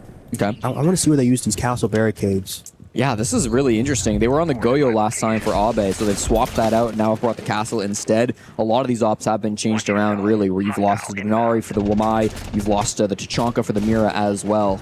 Castle protecting the layer on court side. Okay, so they're going to stall in bathroom here, and they play off the mirror. Maybe a little bathroom hard zone. I do like this. Are these walls double reinforced? They should. I would like to see them double reinforce these inner bathroom walls to make them waste another layer of breaching. Right. It will be really good. And they have to rotate there. Couple opportunities. These castle barricades are being spotted out by Valentino. It means that certain parts of this map are going to be free to just walk in and take. Valentino sprints past the Thorn Trap and takes horse control now, but you're facing into bathroom. You said it, Dave. This is going to be the fortress for Tyloo, where they try to lock things down and slow this round to a halt. There's nobody currently like that extended too aggressively. One in the bathtub. That could be devastating if you're coming through from Tyloo. It's Abe. He's just ratting in this position, and they might be so focused on the mirror window and the magnets that they don't even think about this play. Yeah, will he snake scan is the question. Yeah, no mute jammer inside the tub with Abe. That's really risky given that Snake is on the board. You have to imagine Valentino will check that. I don't know, because they've droned through, and they're not going to check it. Wow. Devastating. Here's the pop-up. Abe for one. Immediately traded back, but that's still good damage. You take down the Habana. That's one of the main hard breachers trying to push in through the briefing. Valentino now hoping to get some more pressure, but it's being caught by a magnet. That nade not going to do anything for him. Playing close in this doorway is Doha with the smoke. This is such a difficult position to clear through. Good information. You said it from the Snake of Valentino. He knows these players' positions, but how do you root them out? It'll be hard. The breaching really just took away their factor to open the briefing wall. That was a great play by Abe. Probably look to go macro side here with the player pushing briefing solo. Leave the Snake back so he can just track the guy close here. He's going to grab a nade so he can nade close. You need to look to have a guy walk old tower side, see who comes out. I think the nade destroyed the C4 from the Wamai disc. Been good Yutso ways so far. I mean, they burn out those nitro cells. They're using their smokes now, trying to get in deep to go for this plant. Here comes the cluster charge. Wow. This is crazy. He put it down earlier in the round. Valentino with the nade pill, and then one more from Joza. At least just Jackie Wu in the 1v3. A creative strat with the fuse, and it might be all that they needed to take this site. Indeed, it will be. Bazooka with the final one, and what a beautiful push coming through from Alula. That was nice. because when you go Masters, you force a player to play twin, and usually when you get the briefing wall open, it cuts the twin position off. Yeah. But now they use the fuse charge to force that guy out while they smoke and isolate it inside the site. Beautiful play right there. Working with what you have. That's what you have to do in these rounds. And where was that cluster charge planted? I didn't catch it quite in the midst of the round. Was it on the... I think it was on the briefing wall. The briefing wall. Yeah. Okay, yeah. So he put it down earlier in the round, rotates to the door, then lets it fly right as they go for that push. That's a really smart play. I've never seen a team do that before. Yeah, very well.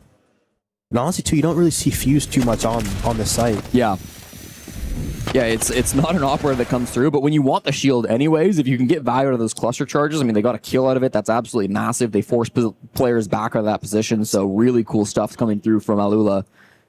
Gets them back into fighting territory. See some energy, too, from him. Yeah, absolutely. I mean, that's so important, right? Getting your mental back into this game. Tyloo, I still like their position up 3-2. Yep. The 4-2 split is possible for them. It's on the table, but Alula getting some rounds back, that's important. Yeah, especially, too, with the attacker pick. You really need to make sure you get those rounds in because you're really betting that you're going to get enough rounds and you're going to go to the defensive side to be able to close the game out. Sure. Last time we saw this waiting room cafe bomb site, Dave, it was a really heavy extension up towards the top floor coming through from Tyloo, and it looks like it might be something similar. We've got quite a few players up there, but as I say that, some players drop back, and maybe this is going to be, the hatch. Yeah, this is mostly the meta strat you see a lot of NA teams run. Yeah. You make sure you have the med hard zone in the last round. It was a little weird. They kind of gave med for free. Med usually is like the focal point of this strat. Yeah. Well, I think Doha's usually their med player, and I think he was a little late getting to that position. It was a really fast take of that. Yeah. So this time they can play him a little bit safer. He's just at the bottom of Old Tower Stairs. There's one player up towards the top floor. Jackie Wu, the MVP of Clubhouse, who really drove his team in to clutch that game back up. Does he have a mute jammer that he can play around? Because I'm worried about these snake scans. I feel like always any people playing mute solo roams, so try to keep a mute jammer in your pocket because it's very important just to be able to just deceive the info. It'd be very good. He's placed them around, though. He doesn't have one in his pocket, so he might have one up top with him. I'm not sure. C4 on white. Does he get it? Oh. Very close. Joseph's just barely off the mark. There's Crazy, though, with the first frag on a Doha. We talked about it. That's usually the medbay player, so the fact that he goes down to Crazy makes this really difficult. Because he's usually the hardest player to kill, because you usually need to sit, boost it, and let your teammates protect you. Yep. Not very good play from him. Valentino seems to have a good read. He knows one on the scanner is going to be close here. That's Jackie Wu, who's moved his way over towards the new tower. Trying to find some way to provide impact on this play, but he gets naded out, doesn't hit his shots. They're holding him from below as well. Jackie Wu is dead no matter what in this position. He just has to try to fight his way through this. Might suspect that there's one at the bottom of his position. I mean, he knows that they know he's here, but Joseph's playing so aggressive on this angle. It makes it really claustrophobic. The nade pushes him back, and there will be the clean kill coming through from Joseph, 75 seconds. Great time waste right there from Jackie. Makes it a little bit winnable here. One Elamine, 2 smokes left. Let's see. Is that one med? Okay, one med. Yeah, one playing in sight and then one playing lower Hammam side. All right, so everybody's still giving up that top floor on Tyloo. They didn't want to try to hold it. They've still got some decent pressure. 2 Toxic Babes in the pocket for Songla. Still one of those Elamines in the pocket of Yovaker as well. So you've got good utility to play behind, and 35 seconds on the clock is not a lot to play with. Abe inside of medbay, holding this really important angle. Here's the Thorn Trap on the right side. That hit Jose, but he doesn't want to move his reticle. Knows that that's something he doesn't have to focus on too heavily. And he's got the smokes to stall out that position. That's the fuse kit. Don't forget for Auger as well. So they've got to be really careful about that. Couple of important plays being held by Abe. He's still just over here. Yovaker dies over on the Hammam side. Valentino gets that pick, and you said it. They're rotating this push. They don't feel like they can get medbay, but they get the kills anyways. That's great. Flawless round for Alula. They perfectly capitalize on that man advantage. Especially in that late round, they're so split up. Valentino walked that central gap. The central gap is always the gap on that, because if they're extending med and the site player has to hold hatch, has to help for the laundry walk down the laundry door, it really puts pressure on the side, and you can just walk straight into site, walk into oven. And that was great recognition from Alula not walking into their setup here. So, right, you said 3-3 here, any man's game. Yeah, we didn't want to see any extended leads like we saw back on Clubhouse or even all the way back on Chalet. We are certainly getting a competitive map here to end things out between Tyloo and Alula Club. Loser of this game goes home. Their key will be crushed and they're out of the tournament. Winner plays Fnatic in just a few minutes, really. 30-minute break, maybe something like an hour. They will have some time to rest and recover, but it's a quick turnaround going into that second BO3. If you're a Fnatic watching this, are you happy about seeing how long this game's lasting? I feel like yes, because honestly, it really gives you 3 maps, and it shows you a lot of depth in those maps. Yep. And I feel like you obviously can't fully ban all 3 of the maps out, so if they want to pick one of these maps, it gives them that advantage to know exactly what they just did. They're not going to have much time to change anything. And also, too, these teams could be making live prep right now with their coaching staff and be ready to attack the gaps that they see. So if either of these teams don't have any pocket strats or aren't able to just adapt on the fly and make and create new problems for Fnatic to solve, it could be an issue with how long this game is going. Especially, too, just how much energy and just stamina this game takes. Yep. And this is an elimination game, too, so your back's against the wall. Yep. And if you're playing to be eliminated, that has its own pressure and its own stress. It's draining you to play one elimination game and then to go into another one immediately after. It's going to take a lot of mental fortitude. Well, that's what the Esports World Cup is all about, right? These teams coming in from the lower bracket, they have maybe a slight disadvantage going against Fnatic. Fnatic went undefeated in the first phase of Stage 1, so they have that advantage, being able to rest through this first game of the second day.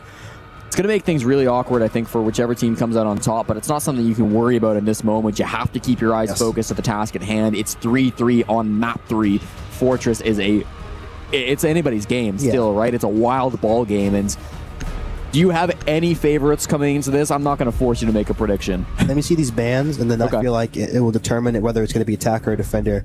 The Monty ban's good. Let's see if they get rid of a Smoke or a Goyle, if they do another the Lamai. Yeah. Double shield ban as well from Alula. I feel like it's going to be defender-sided. Okay. Because it's going to be hard for them to get that space in. They're going to need to use the Blitz very well here. And honestly, too, they're going to have the Yang, they're going to have the Glass up. I feel like I need to see more of those operators, because those operators are very good, too, for these splits.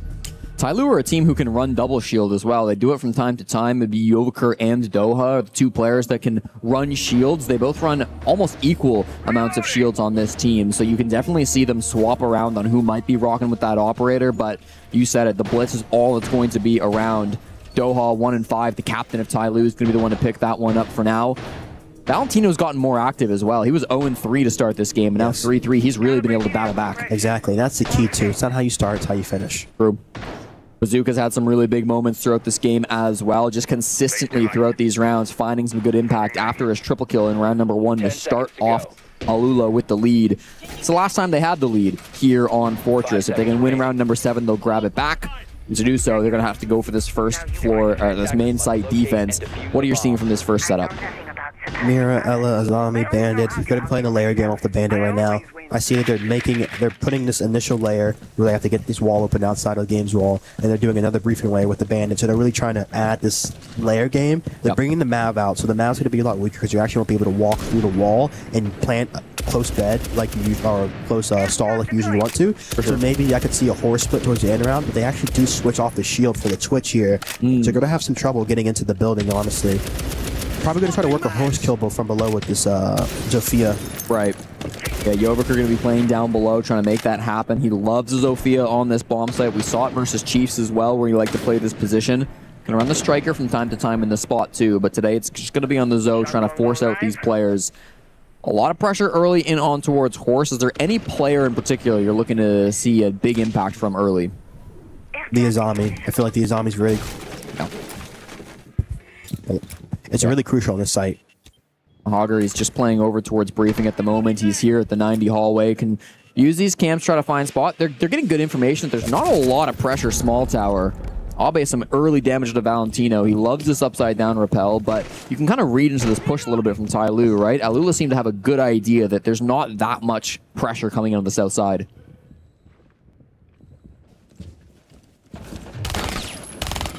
Drone's being shot up from Bazooka here in the top white position. He knows that there might be a player lurking down below. That's going to be Songla, who can hold this angle. The barbed wire is intact down below for Bazooka, so it's not like Songla can just walk on up here. This is not free. Also, Joza, take a look at this position, playing just at the bottom of this office as well. He's got the printer room right next to him, and he's going to swing on out, take this gunfight. Songla is ready for it. The information is flowing. Crazy one back on a Yovaker. Bazooka so aggro on this window. Very he nice. has to play him aggressive for it, but Abe shuts it down. That leaves just 3 defenders left from Alula. Songla fries him on white. Beautifully done by by him. Now Mahogger steps up, knows it needs to do so much work to get his team back into this round, and it starts with a headshot on Jackie Wu. They jump in the window. That could be perfect timing. It is. Mahogger gets now 2, and it's good back to an even man count situation. They're isolating the one guy up towards the north. Songla's here playing the position. They double fight him. They can't get the trade. Instead, Songla gets both. Pushing up from those white stairs. He is the MVP, and on his birthday, he gets the lead back for Tai Lu. Wow, what a round. Actually, so well played coming through. I mean, just what a round, as you said it. Tai Lu finding some success on the attack. I mentioned how their defenses weren't up to snuff so much yesterday. Their attacks weren't so much either with a 35% win rate, but they've been really turning things around. Their attacks were awesome back on Clubhouse, and I'm worried we might see the attacks continue to find success now on Fortress.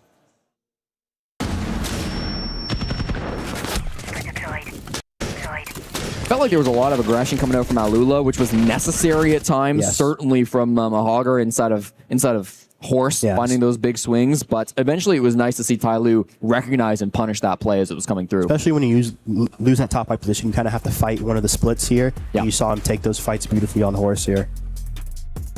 Well, the pressure is rising here at the Esports World Cup in Paris. Alula Club taking on Tai Lu. This game looked like it was going to be a wash. It looked like Alula were just going to run away with the victory, dominating 7-2 on their opponent's map pick of Chalet, then going up 5-0 on their own pick of Clubhouse. But against all odds, Tai Lu have battled things back to a third map, and they've taken the lead just here, 4-3 on the decider. I'll remind you as well, Alula were in a very similar position just last night up against Chiefs, where they lost their pick 7-1. They somehow battled back after going down early on map 2. They walked away with an 8-7, 8-7 victory up against Chiefs just to play this game today versus Tai Lu.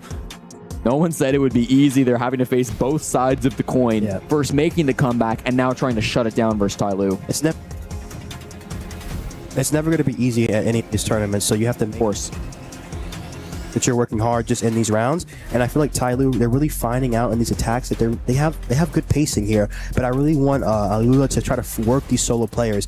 Songla, he's lower white solo. They have one guy con solo. They have one guy walking miraculous on solo. When you allow them to get into those gaps alone, they're going to split together and they're going to link up. But if you try to pressure them before they get there, you're going to be able to just stop their push and break their split pressure and make their pushes a lot weaker.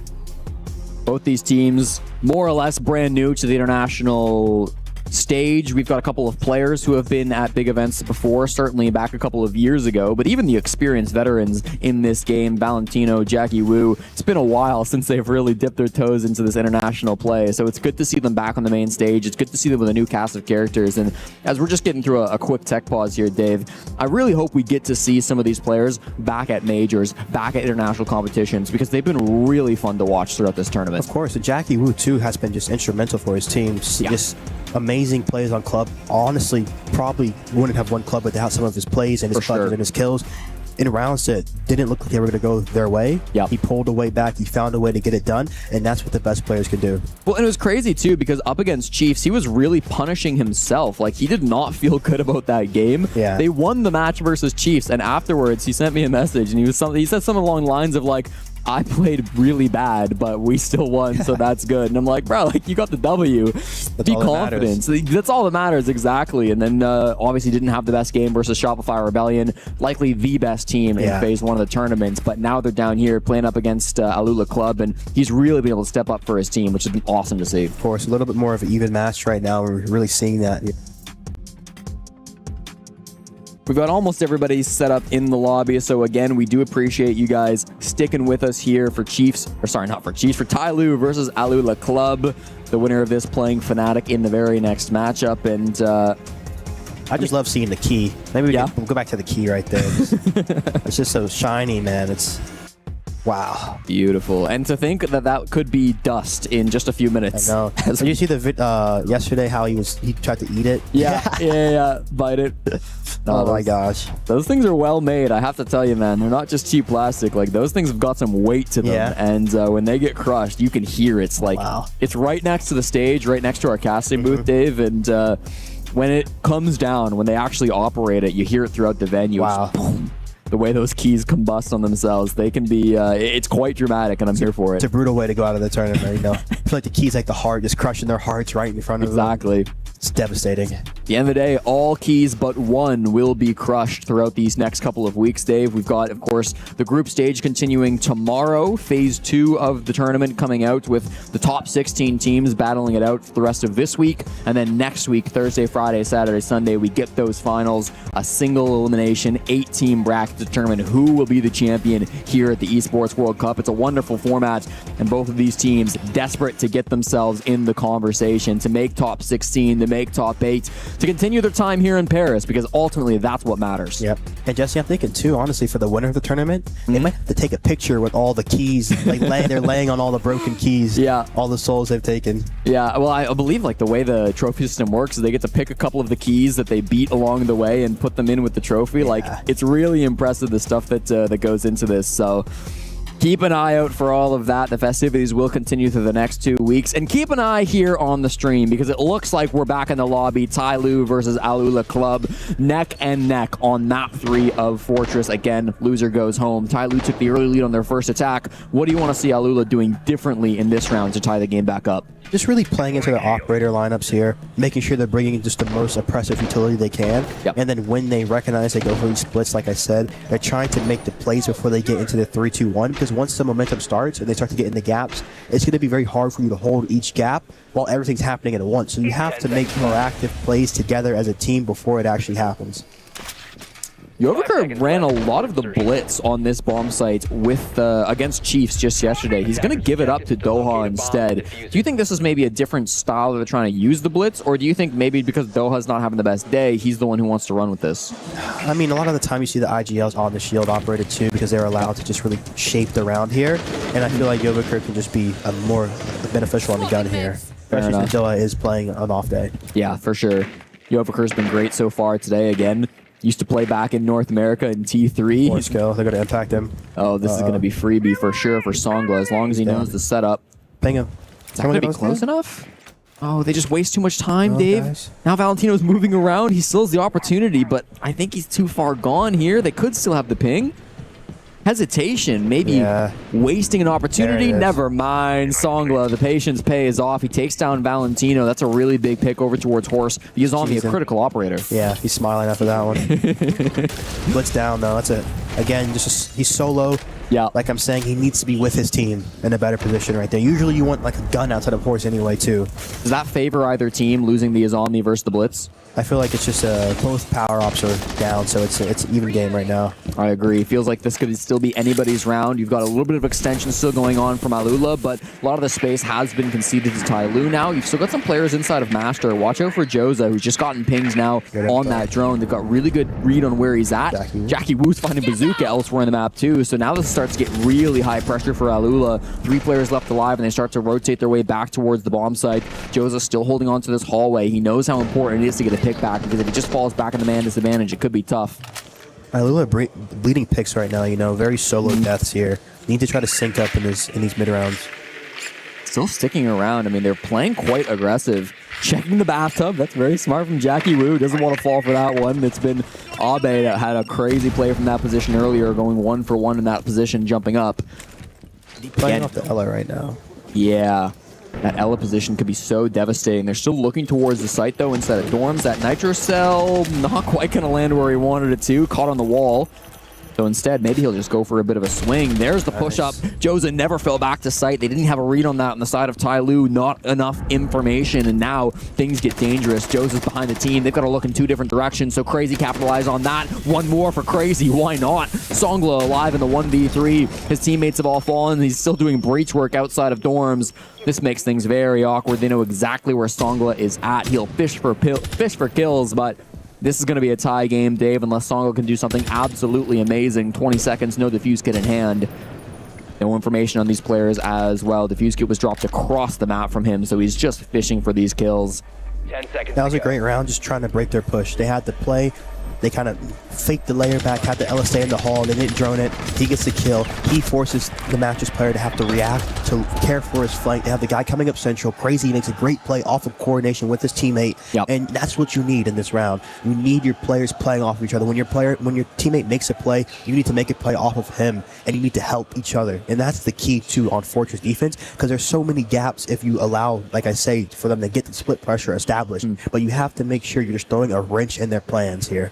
Feels like Alula do a good job of recognizing their win cons when they go down in a lot of these games. Like, it feels like even beyond just Fortress, we're finding positions where maybe they bleed some picks early, maybe they don't take the space that they want to in the first start of the round, but they do a good job of recognizing, hey, if we put Joza aggressive in this hallway, and then we have Crazy also swinging around the other side of the map, we might be able to pull some picks back and get this game back under control.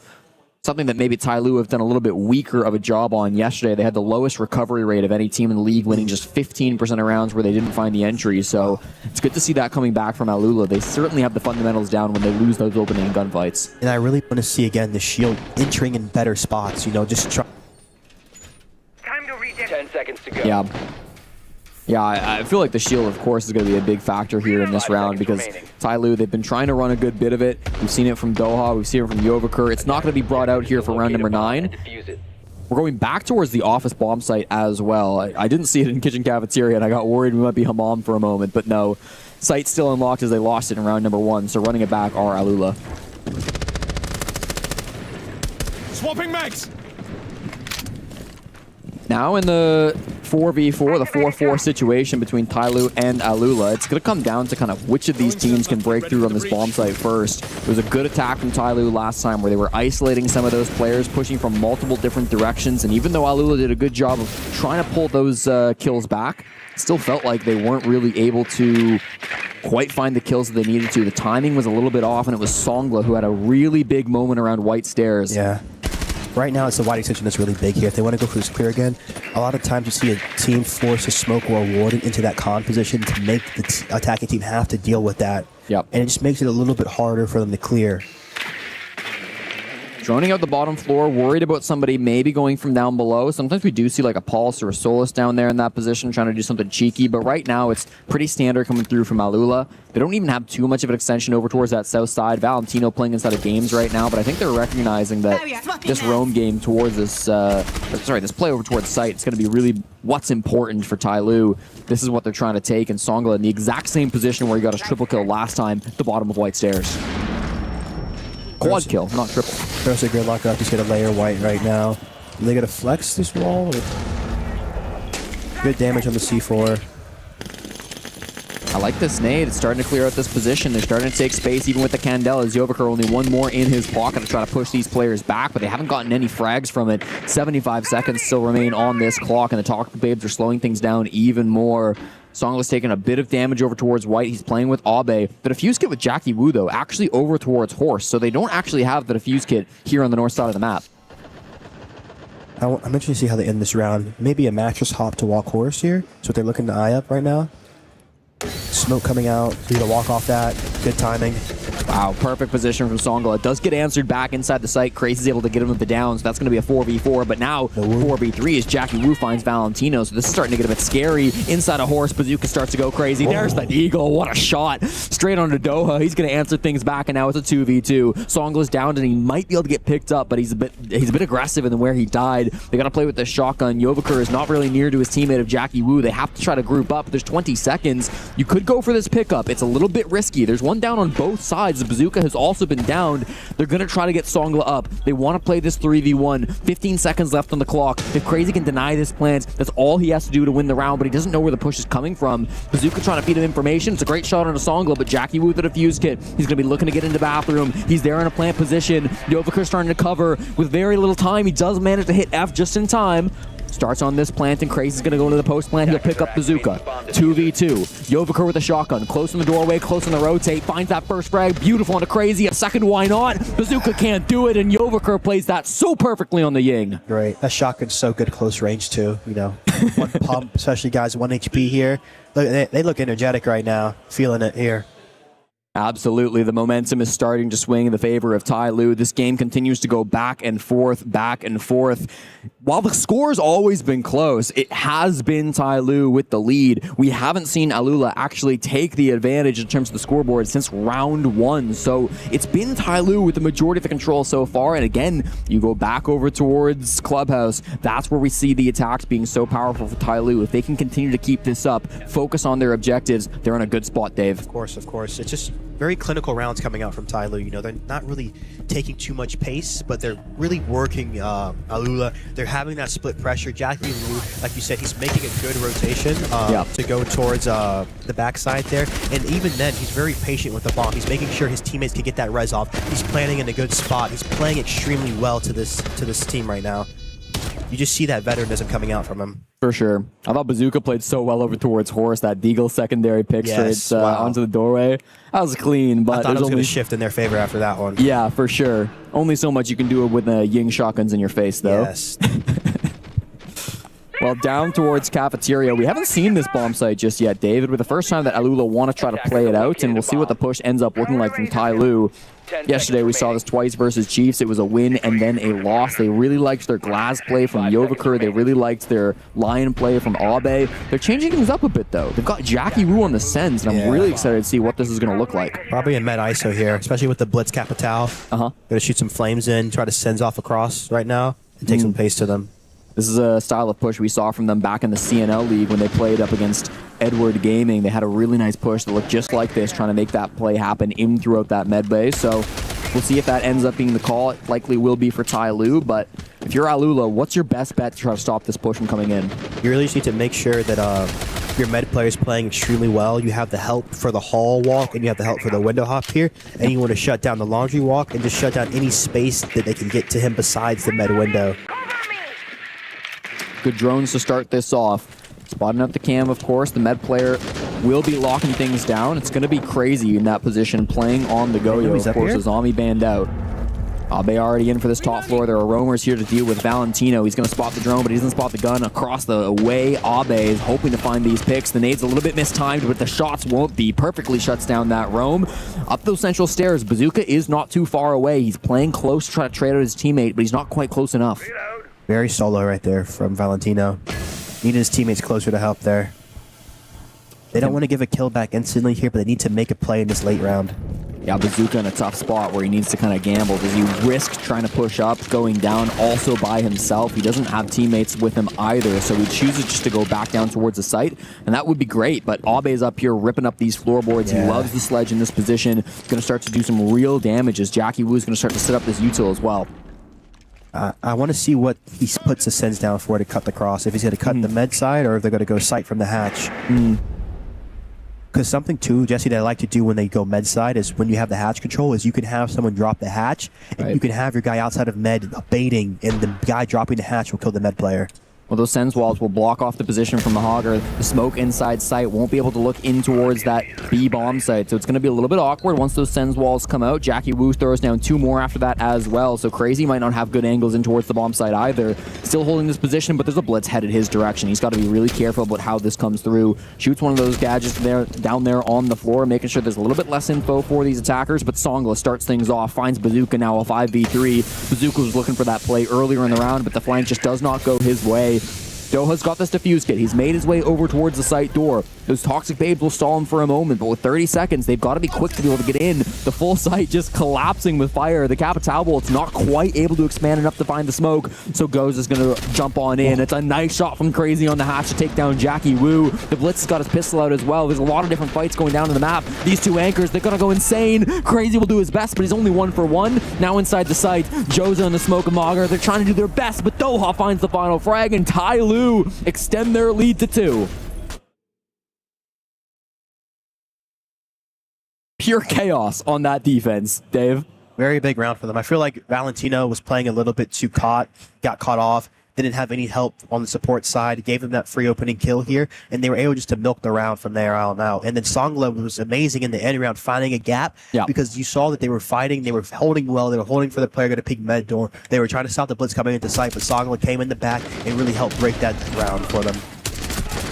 It was 6-4 for Alula back on Clubhouse, where they had a couple different opportunities to close out the series, to send Tai Lu home, and to make their way into the match versus Fnatic. They failed both of those opportunities, then lost twice in overtime, and had a 6-4 lead thrown to an 8-6 loss. Now the shoe is on the other foot. Tai Lu will have 2 opportunities to close out this game and win it before overtime is even a factor. The TAC timeout comes through from Alula. They know how critical these next 2 rounds are. If they don't win both of them, they're out of the tournament. Yes, this is the pressure here. Being able to be backs against the wall, being able to put up good rounds against your opponent right now. They're going to go into the clash right now. Denaria, Rooney, Bandit. What's the last? Ella here. They got rid of the Dokubi. Right. Like to see Blitz here, but I still maybe want to see Glass coming out from Tai Lu. I feel like that could be a nice switch up they haven't run at all in this round or in this game, and there hasn't been a ton of Warden play either, so that could be something to look for here. I like the clash from Mahagari. This is going to be a really scary operator to go up against. We haven't really seen this too much from anybody, but certainly not from Alula, who have only really played this map on our national stage once the other day. Alula, they're going to have to really dig deep here, Dave. They know that this extension is going to be important. They're putting players over towards Office and over towards Master. We've got a bit of a fun lineup, too. They almost ran the Blitz and the Ying. Doha goes back over towards that Maverick, so should be a little bit more standard now. Yovaker on the Blitz, too, like you said. Back to his operator. Trying to make his way in towards the building. You've got this main Blitz operator that we were just talking about, as you mentioned, Dave. We're going to see what this push wants to look like. Anybody that you've got your eye on at the start of this round? Songla, I feel like he's going to be... He's been key getting below, getting those opening kills with the Zofia, the Deimos. He's been really extremely just talented at being a solo player. I feel like it's very hard just coming into a tournament your first time, being able to just handle the pressure of being alone down there, because you have to be very good with your drone work, with your listening, and knowing where people are and tracking the info off of your teammates' communication here. And he's been playing it extremely well. Songla, 35 kills through the series up to this point. He turned 22 years old today, and he's really making himself known on an international level. We haven't seen him at a big tournament like this before. There's no doubt this is the biggest game that he has ever played, and he's been showing up in full force for Tai Lu, playing on that Zofia now, rotating up towards his top floor to help his teammates. Doha and Yovaker are here as well. This push has been slow so far. There's the first contact, though. Songla, we hyped him up for so long just to go down so quickly. That's going to be an early frag from the Ella. Joseph's going to be able to get that pick up, and now things stalling out a little bit for Tai Lu on the push. Yeah, the Ella's going to stall the Blitz right there. They're going to look to help him right here. Then we're going to rotate.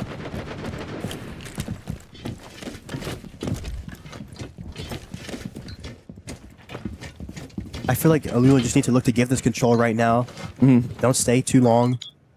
Tai Lu looking to prompt somewhere else right now. They have the Twitch lurking. Might play for a central walk right here. The clash is pulled too. This is bad for Alula. Yeah, this is going to be Doha trying to make his way in through these main stairs.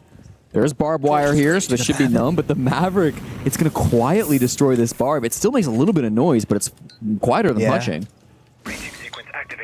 Not sure if they're aware of it. No, it doesn't seem like they do. You're hearing some of these smokes going around the map, too. This is just going to be over towards the horse position. Jackie Wu's going to take this space, but it's Joza and Abe who are going to get a kill across the board for both teams. Right now, Jesse. They have old tower cut, too. This is big. Tai Lu, even with the man disadvantage, they could make something crazy happen right here, right now. They can't deal with this Aruni gate, but they can still walk through it, of course. On the other side is Valentino. He needs to be good, but he's not good enough. Loses the fight to Doha, and all of a sudden, this gets so scary for Alula. The positioning's been so strong over towards small tower. Jackie Wu starts to make the breach. He can go in for a plant at some point. The Hogger's on this clash, but he can't really extend too deeply because of Doha's position. Abe creeps deep in towards the site. He's getting quite forward in for his teammates. Doha on the cross does go down, smoking for this plant, trying to hold F on Jackie Wu, baiting it out, but here's the close push coming in from Joza as well.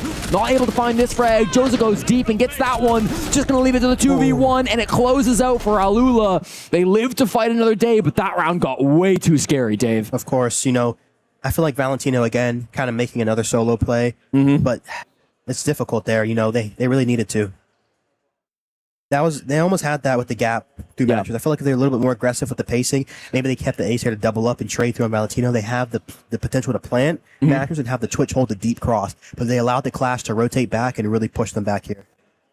Well, Ty Lue, they're certainly in the favorable position, but we just saw this happen in the last map where a 6-4 lead evaporated, and you have to have that in the back of your mind if you're Ty Lue. You can't over-focus on it, but that's reality with this. Again, the push just ended up getting so chaotic in the midst of that. It didn't feel like Jackie Wu had any real good hope of a plant. The second that Doha dies over on that other side of the window, it just feels like they don't have enough pressure to make that plant happen. Exactly. Very unlucky with the opening kill too on Songla, and then the Ella completely stalled out their push. They had to flip somewhere else, but they tried to make it work, and that's what it's about.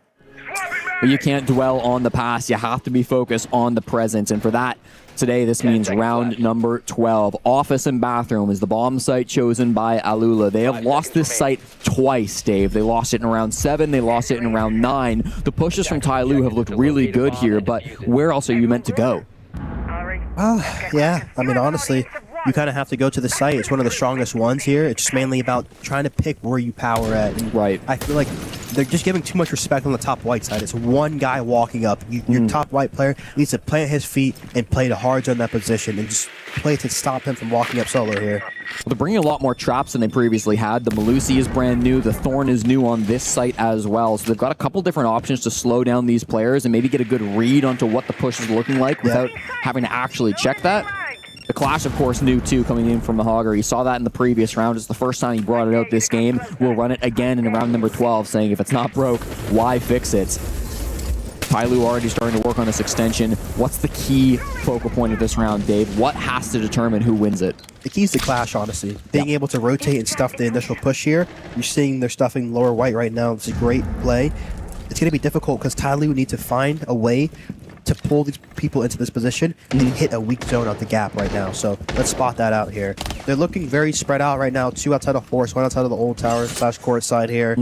They're looking just to play slow initial here.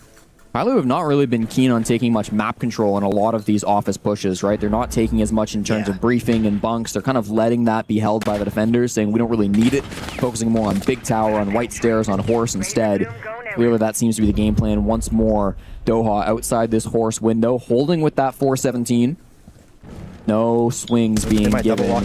Here's the double walk in, just as you said. It goes 1 for 1. Crazy gets 1 pick, but instantly getting traded back out. So that's what the goal was, right, from Ty Lue. You go 1 for 1. You're happy with that. That's a good map control under your belt.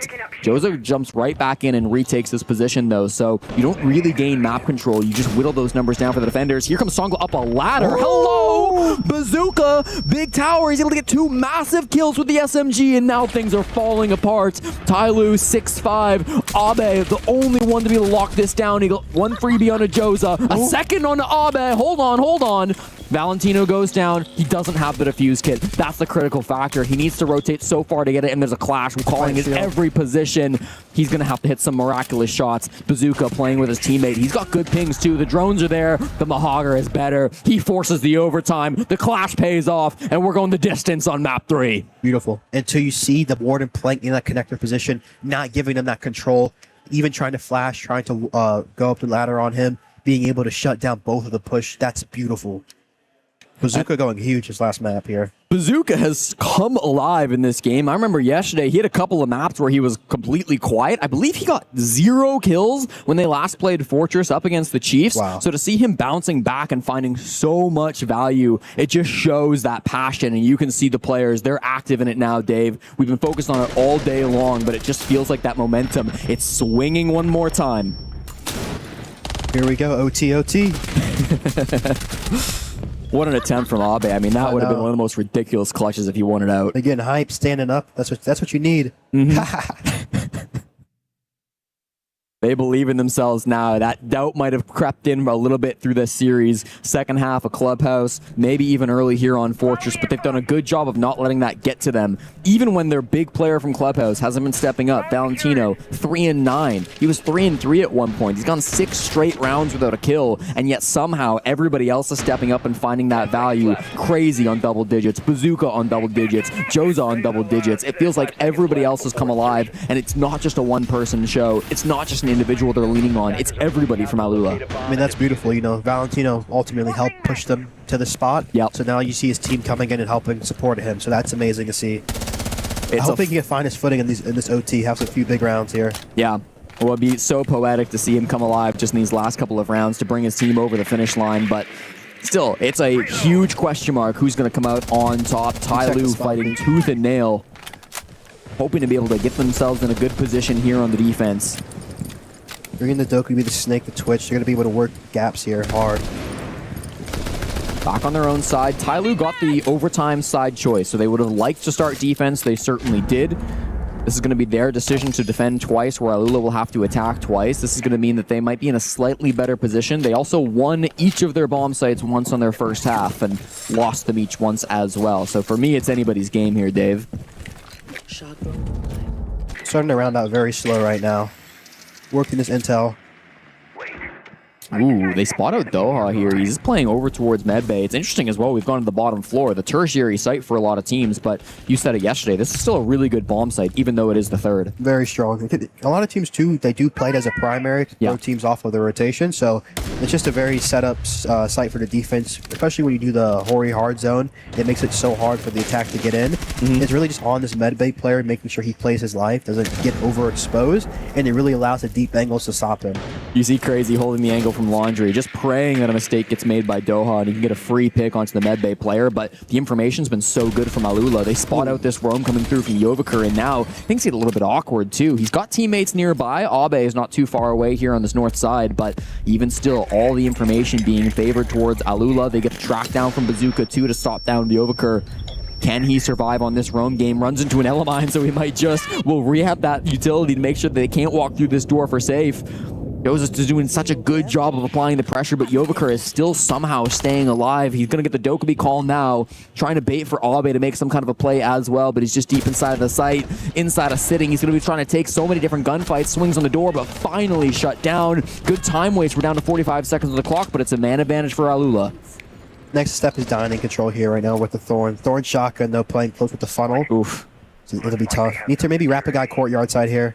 Oh, they have no idea. Abe's just holding the rat spot, and he's got the defuse kit. Now he's going to venture forward even farther into gun room, into music, play these tight corners where they've already cleared out. Yovaker was playing this position earlier, but with the fuse kit in his hands, Abe can start to play this a bit cheeky. The rest of the team, they're pushing into sight. They don't want the kit. They're going for the kills instead, but Jackie Wu holds sight like a rock. A triple kill for Jackie Wu. Exactly what he needed in Valentino in the 1v3, fighting a Thorn shotgun. He'll win it out somehow in the close range gunfight. Not able to get that victory, but there's no time on the clock. Valentino is hopeless, and it's a defense round win from Tyloo. Wow. What a round. I feel like they just need to use their snake util a little bit harder inside of that gun room, be able to spot who's close enough, because they had a great opening into that round there.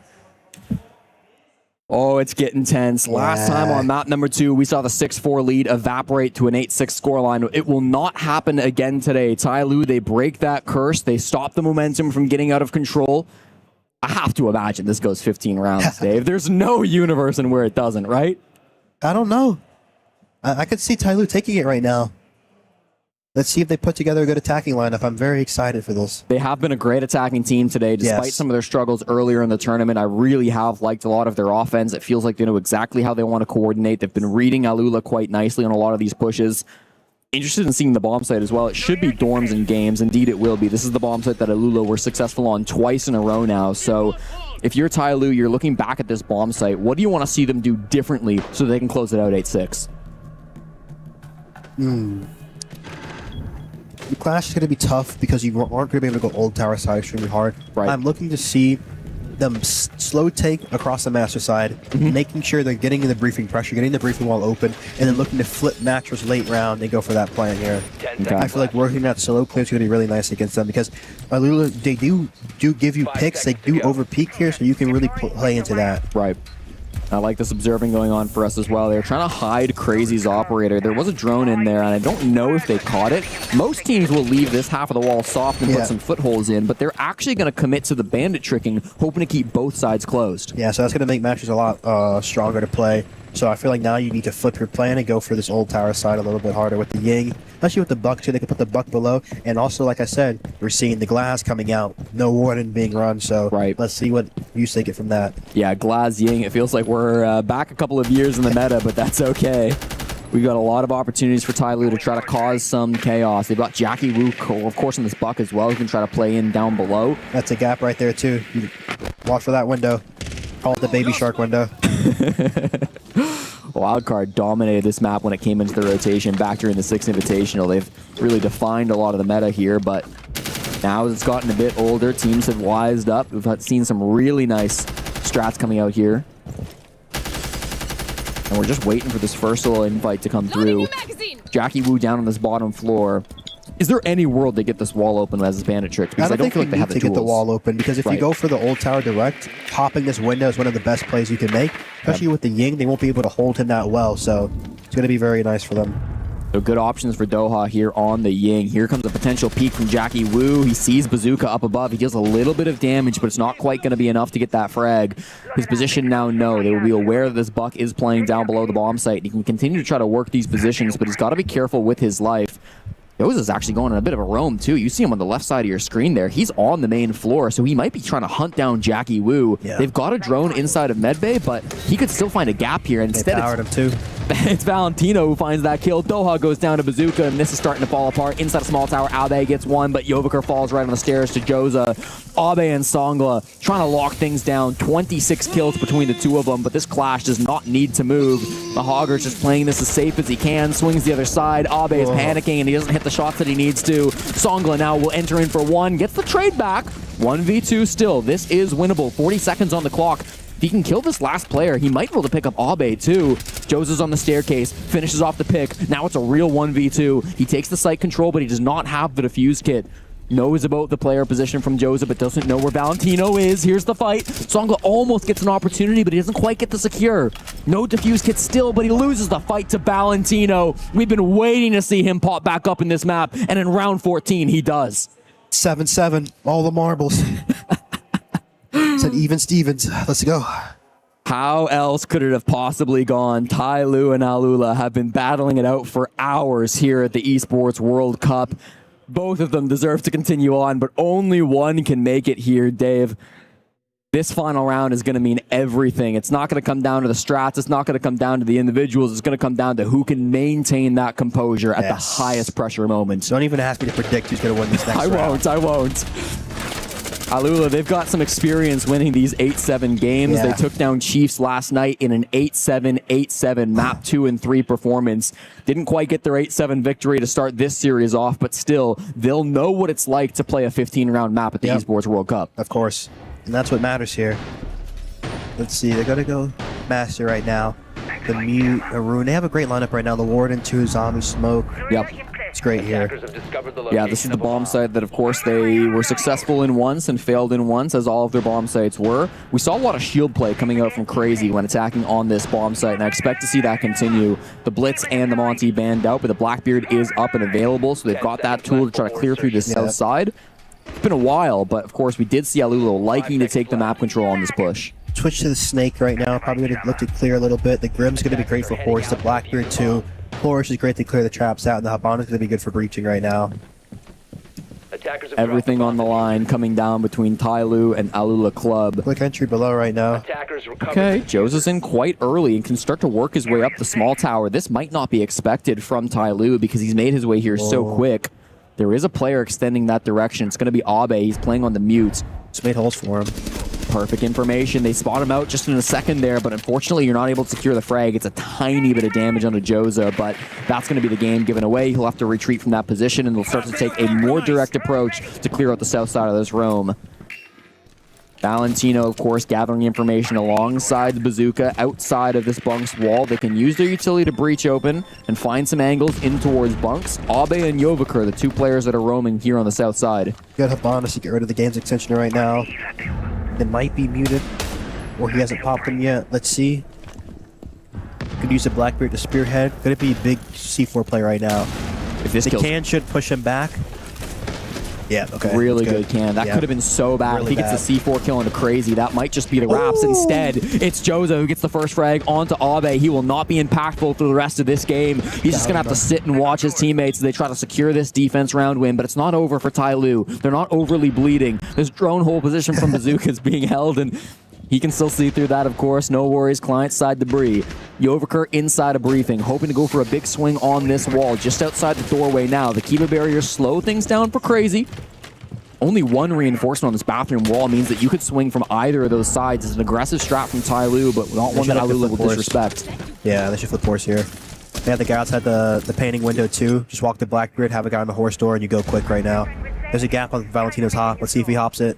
Bazooka was providing a little bit more pressure, but now he rotates back over to help his teammates on the horse side. Everybody is coming forward, but Songla's watching this on the Azami. Valentino shuts it down. You were watching for that gap, and he gets in and he finds it. That's a massive pick to come through, and Jackie Wu now has so much pressure on his shoulders. He wants to stop this back pressure coming in from Valentino, but Bazooka's just taking down a teammate of Yovaker. He's all alone in the 1v5. Jackie Wu with everything on the line, but he can't pull through. Alula Club will take the series, eliminating Ty Lue from the tournament and moving on to face Fnatic. Look at the energy.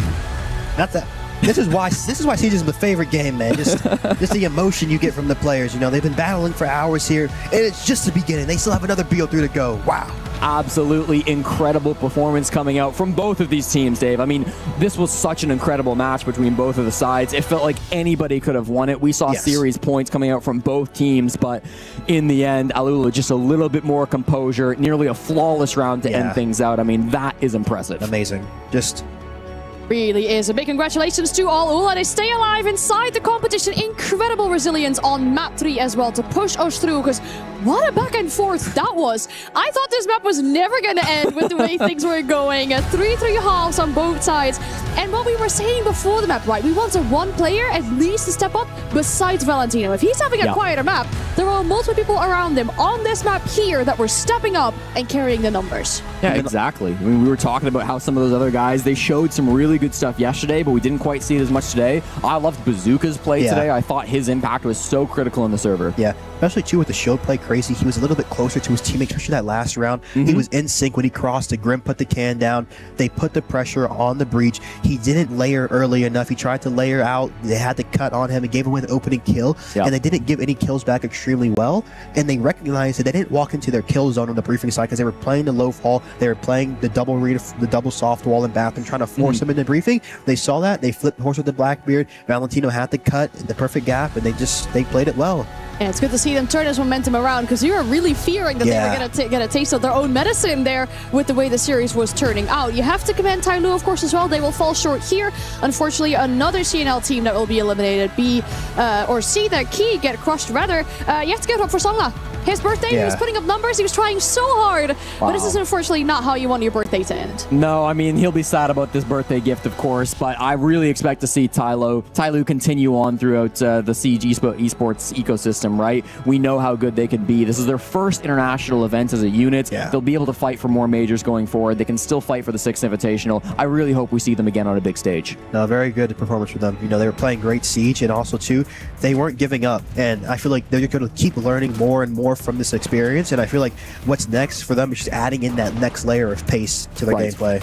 Yeah, it feels like they've got the right pieces on this team. They've got the guys that they need to be able to get big victories, but now they just need the experience. They need the reps. They need to be able to control their mental in these high-stress games. I mean, you couldn't ask for so much more from them. I thought they played really well today, and it'll sting, but I hope they hold their heads high after this game. Of course. Yeah, that's what they got to keep in the back of their minds. They've given us some entertaining Siege, that is for sure, right? I feel like map 2 was a very good example of that too, with a big back and forth, like the really attacker-favorite halves, how they had the roam and the flanks under control for the side of Alula, but that's just how Siege goes, right? You say it's one of our best esports, one of the best games to watch, but sometimes it does come down to a very final round, and then tiny critical mistakes that you're making there end up costing you, and that means your run at the Esports World Cup is over. Yeah.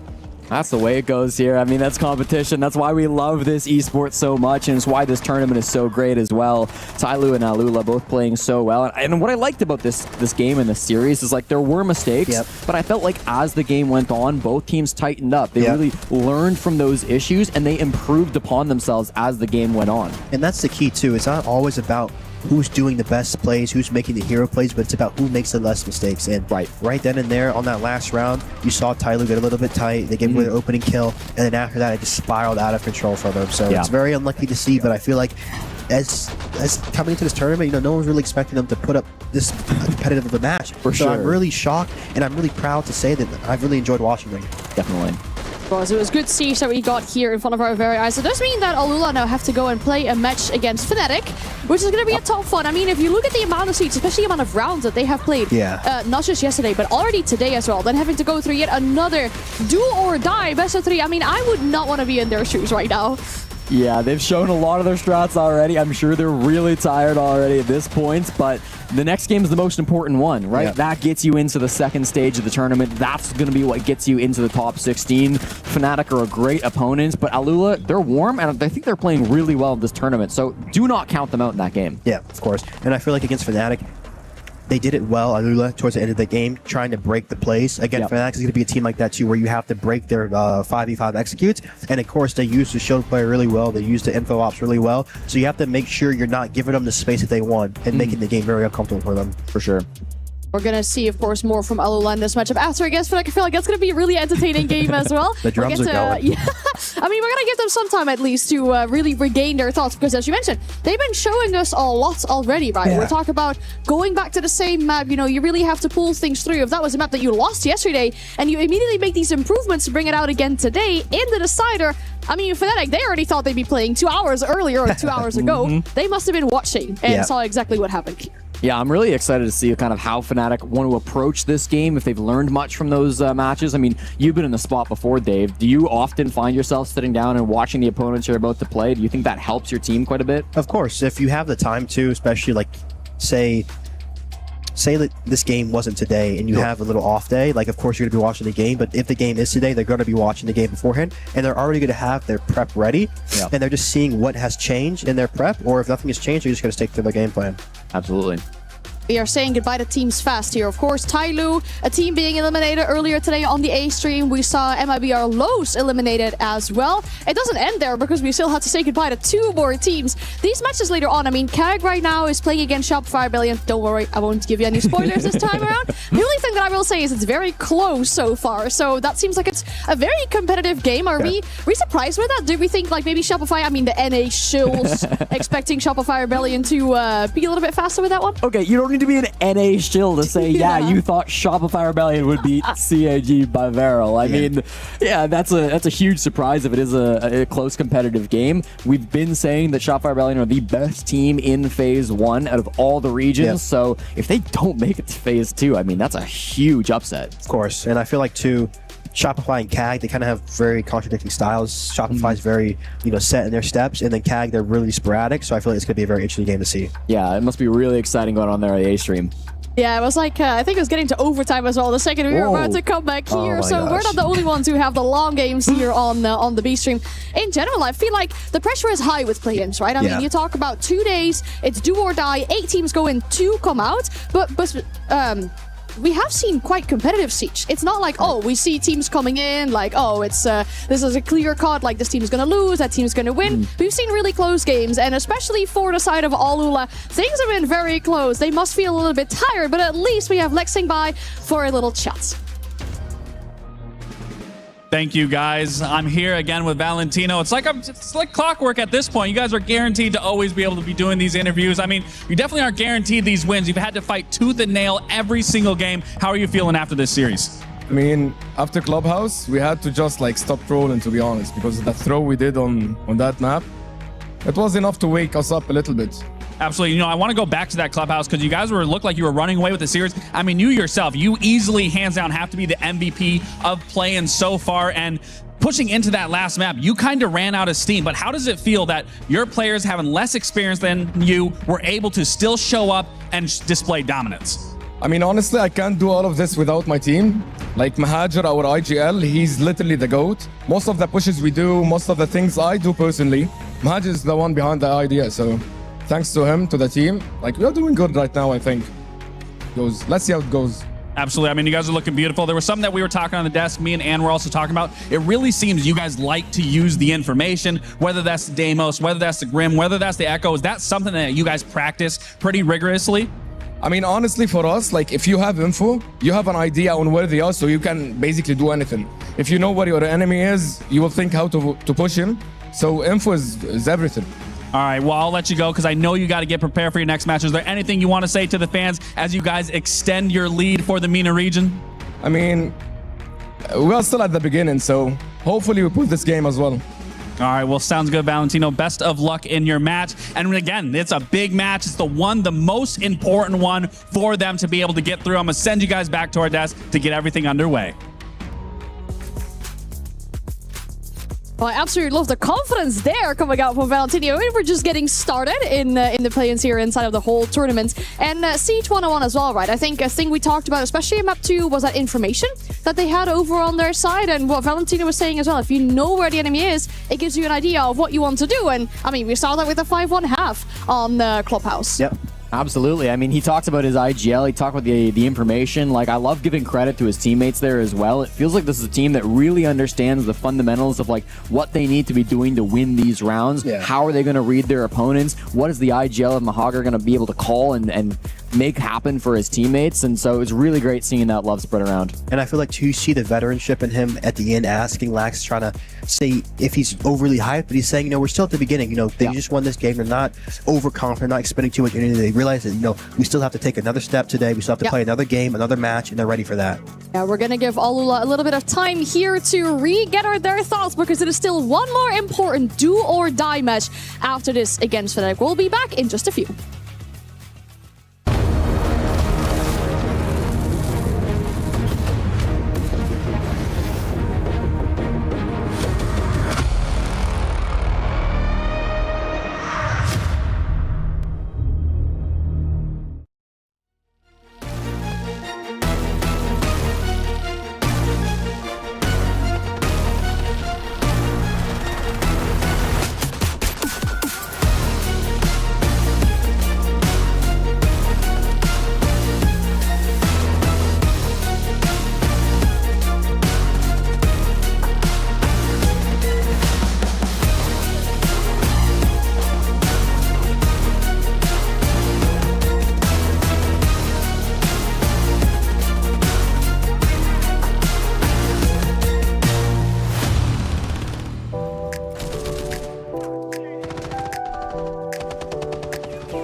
Here at the Esports World Cup, it's Rainbow Six time, and it's also time to test out the fitness of two individuals. We've got Citizen and Deepak from Fnatic. Firstly, great to have you guys obviously back on the international stage, but now the real test begins, and it's not inside of the server. So let's get things underway. I'm going to go and bring out some challenges. When I say fit test, we are going to check some fitness. First thing, grip.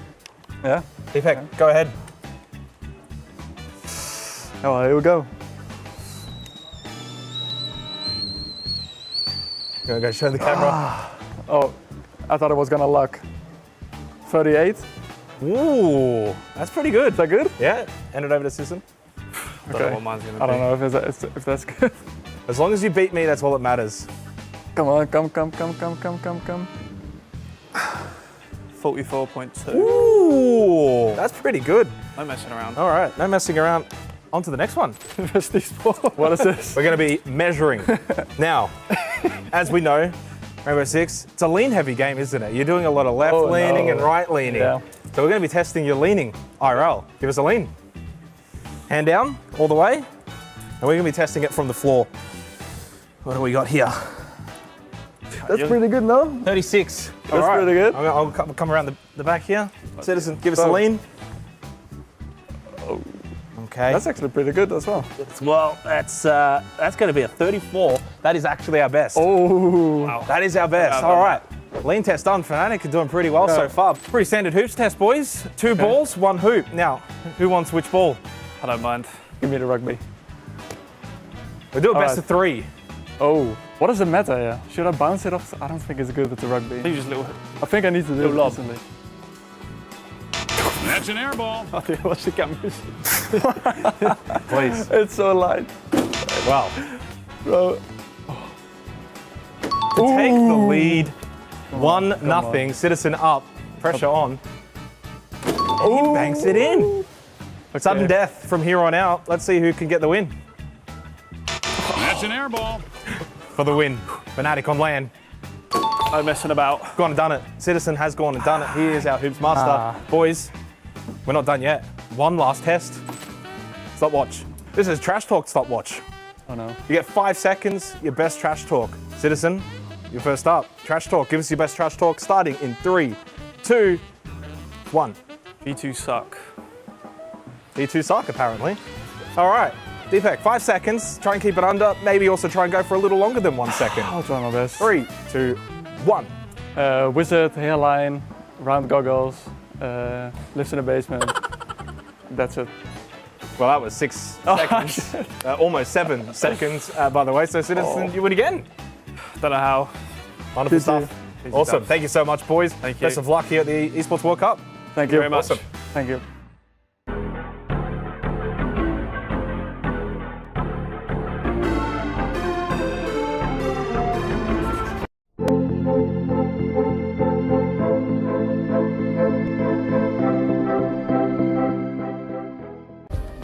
Play is in our DNA.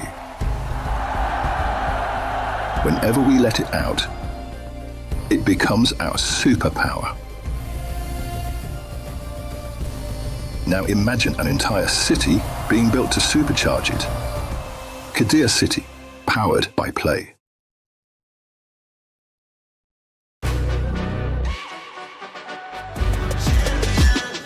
This ain't no regular thing. I came for the ring, you know what I mean.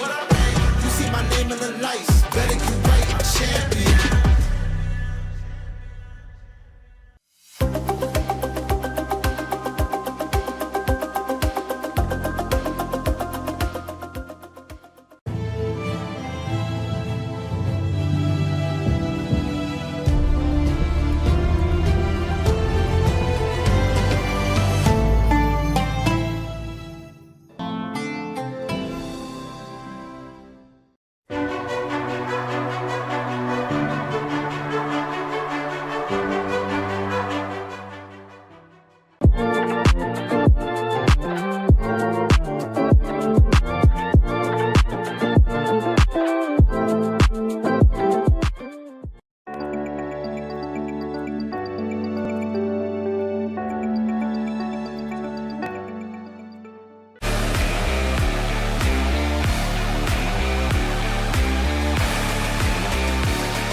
It is our final match from the play-ins for the B stream here. Do or die for both Al-Ula and Fnatic. Their final match, their final chance to move into the group stage starting tomorrow. My name is Anne, and now for this match, I'm still joined by Jesse. We have Ace with us as well. Ace, so far in the play-ins, I mean, we're seeing all kinds of crazy things. Spoiler alert, CAG won map 1 over on the A stream with their do or die match. What's happening? It's always the same, isn't it? You know, we come into tournaments with all these expectations and they just get thrown on their heads, and that's what we're here for. That's what we love, and that's what these teams are delivering. It gives those players, you know, the big moments to stand out, to be that name that takes the day. And so far, I'm here for it. You know, we've got another couple of games yet to finish in this phase, and who knows what's going to happen. Literally, I mean, we're a day and a half into the Esports World Cup, and I already feel like we've had enough crazy moments and crazy matches to fill an entire major's worth. So, I mean, I'm just so excited for what comes next. Yeah, we'll get even more from that, not just in the play-ins here, but also in the group stage starting tomorrow. But we've been crushing keys fast here on the play-ins of EWC. Let's have a look at those keys that got crushed earlier today, as we see Tyloo's key getting crushed by Al-Ula, the match we just saw here on the B stream. Yesterday, we saw some crazy player emotions, I feel like. It's that kind of final nail in the coffin for your opponents. And you've seen nonchalant about it, but I mean, this is a brutal one with how close that game was. Came down 8-7 on the final map. This could have been either key being crushed, but on that final moment, it was Al-Ula who were the better team of the two, and they shatter the key of Tyloo. Yeah, that really is in pieces. I've seen them broken into 2. I've not seen them broken into 10 or 15 like that. That was absolutely crazy, but like you say, it must have been absolutely heartbreaking for Tyloo. You know, they came so close. Al-Ula kind of opened the door a little bit, but then they got it done. Ultimately, it's been a tough day for a couple of teams. We see CAG able to crush their second key as well. They are just aura farming. I mean, they were like, oh, I'm dropping the key. Oh, never mind. I'm doing some bicep curls with it. Like that. I love it. I'm surprised Anaton's not crushing it with his bare hands. Usually that would kind of be his go-to, but maybe they're forcing him to use the crusher. Yeah, I love it. And we're seeing keys like literally being shattered instead of crushed, right? It resembles the dreams of hopes being shattered as well here at EWC in hopes of continuation inside of the tournament. That's not going to be happening for the two teams that we just saw their keys being crushed on both these streams. We'll dive into our first game here with Al-Ula and Fnatic. Now, talking about these two teams and them going up against each other, it is kind of Mena's last hope of this tournament. Their only hope, their last hope in this tournament against Fnatic, who not only surprised in EML, but have also been surprising here, taking down some big opponents. Yeah, well, it's the mystery team. As I said, you know, we didn't, it's not something that you can just write off because we haven't seen too much of them. You know, all teams, all new players come along at some point, and it's got to be their first time. It's got to be the first time on the stage. And honestly, Al-Ula have really, really impressed me over the last day or two, and I am very, very excited to see them play again. And this time I feel like they're going to be that little bit more stretched, and we're going to start to see what they're really capable or not of performing at. It's going to be good. No, I feel like Fnatic are a team who have come in here against all expectations, right? We thought it was going to be G2 playing in this tournament, but instead Fnatic are here. They've managed to make their mark already. I've been really impressed by Citizen because we've seen him on so many other teams, internationally, domestically. We've seen him do so much throughout the years. Now on kind of a younger team, he can be more of that leader figure, and I think it looks really good on him. I feel like a mystery team is fair to say, right? Because it really was a big surprise to see Fnatic here with what happened inside the EML. We'll check in with Fnatic exactly to talk about the road to EWC. It was a great feeling to beat G2 and knock them out from qualifying for EWC. I think that we got a lot of confidence from that, you know. I mean, it was fun. It was a good game. Really good series. Enjoyed it. A lot of adapting, a lot of playing with what we see rather than predetermined plans. I think one of the big reasons we beat G2 is the pressure that they had. They lost to Falcons before, and then they had to face us, and it was either like do or die situation. So a lot of pressure on them. Yeah, the GT roster is unreal. Yeah, I mean they have the GOAT Shaiko, they have Alamal, great RGL, they have Doki, who's like veteran, and then obviously they have Stompen, like one of the best players, if not the best player in the world. It's been pretty difficult. There's been lots of ups, lots of lows, really bad games, really good games, comebacks. It's always stuff to improve. We want to get to at least the group stage. There is a lot of big names, but I think from scrims, like we know we can play against these people. We just got to hope we show it on game day. Like we have a good chance of making the main event. Just got to make sure our confidence is high and what we've been practicing into work and go from there. My goal is to win it all. We're here to compete.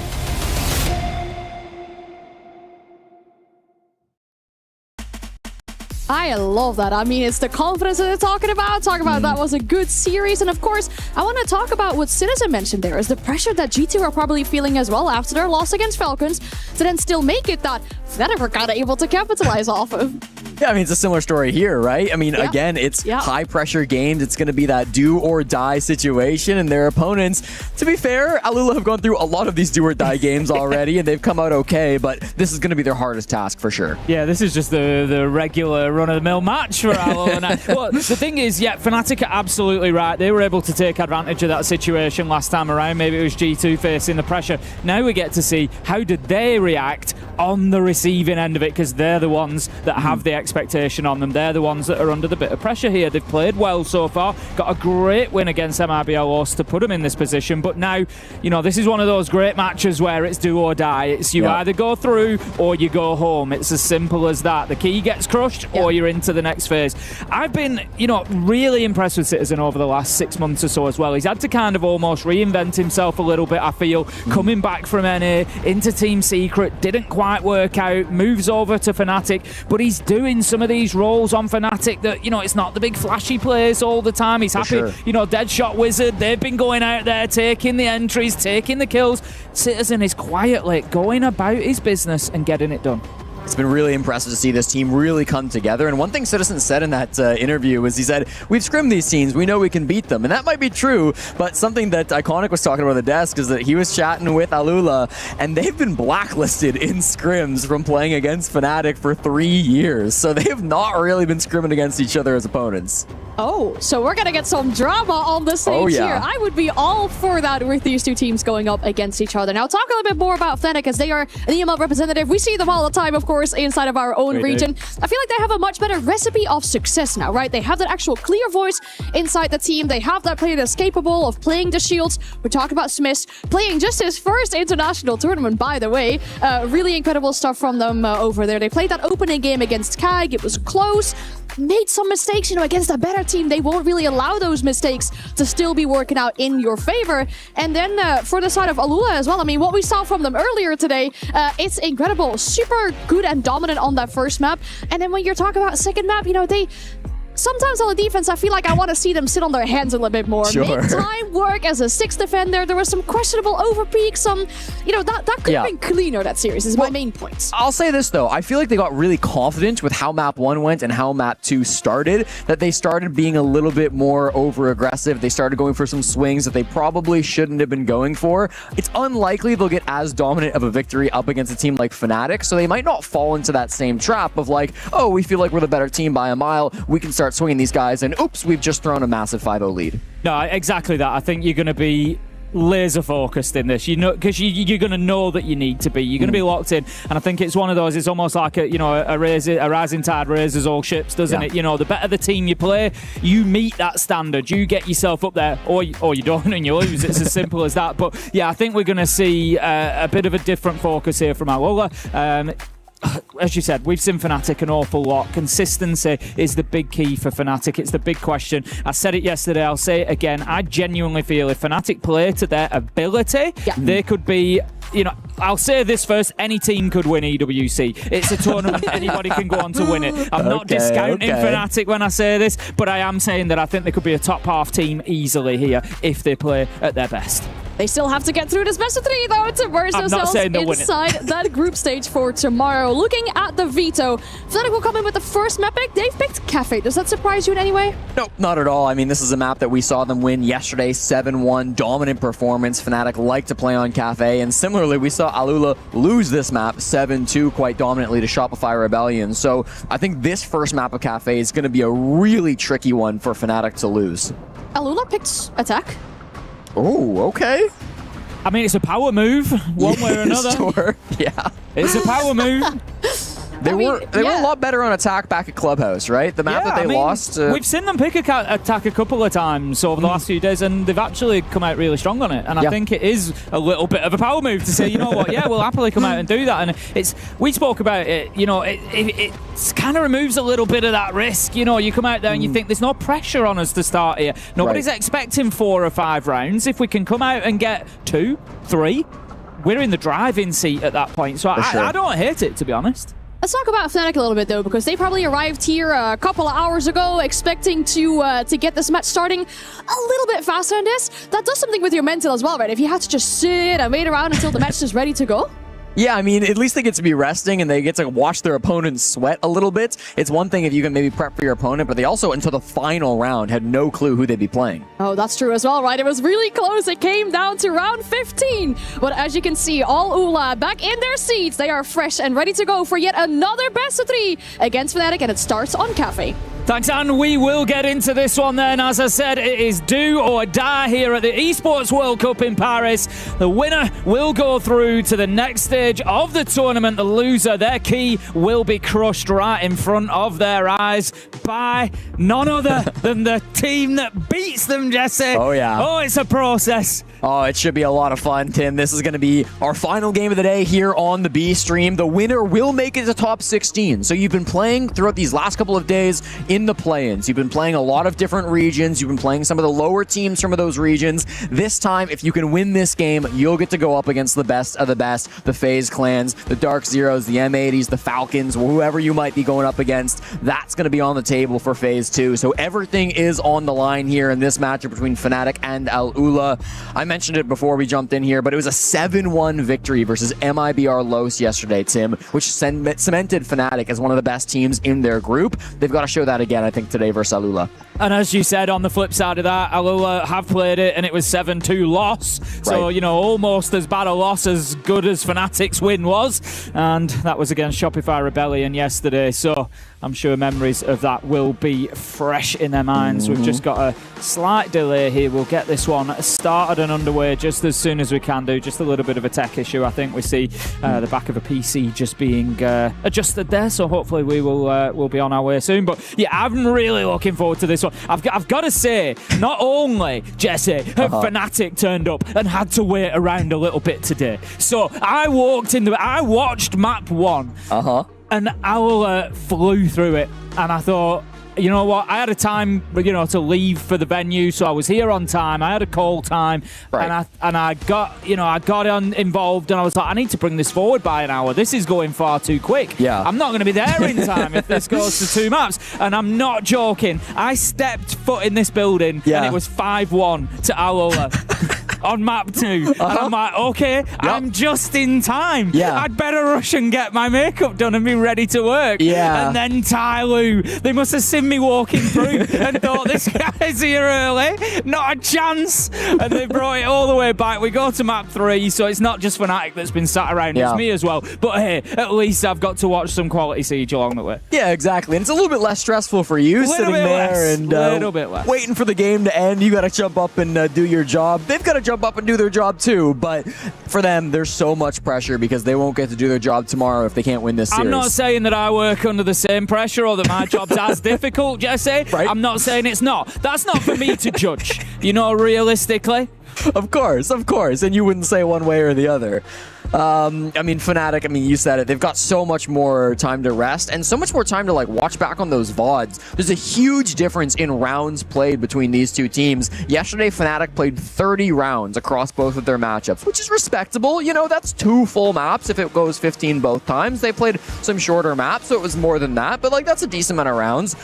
Up to this point, Al-Ula have played 85 rounds, almost triple the amount of footage that they have shown compared to Fnatic. So that's going to play into things a little bit when you look at these maps, when you look at the strategies, and when you just look at the, I think, non-map specific tendencies of these players, right? You kind of know how Valentino plays. You kind of know how some of these guys like to move. Mahagar, the IGL of this team, what type of strats he likes to call, Bazooka, the different positions that he likes to play. There's going to be a lot of reading into Al-Ula that Fnatic are going to be able to do. And on the other side, you're not going to have that same pressure because certainly there's fewer VODs, but you also have been focused on Tyloo. You've probably not been putting as much thought into Fnatic. I mean, you've got to look back to that game yesterday. You know, as you referenced the footage from EWC, Shopify Rebellion have done Fnatic a huge favour. They've literally given them a blueprint of how to dismantle Alula on Cafe. You know, that, and I'm sure that Sathis and the team behind Fnatic will have been poring over that VOD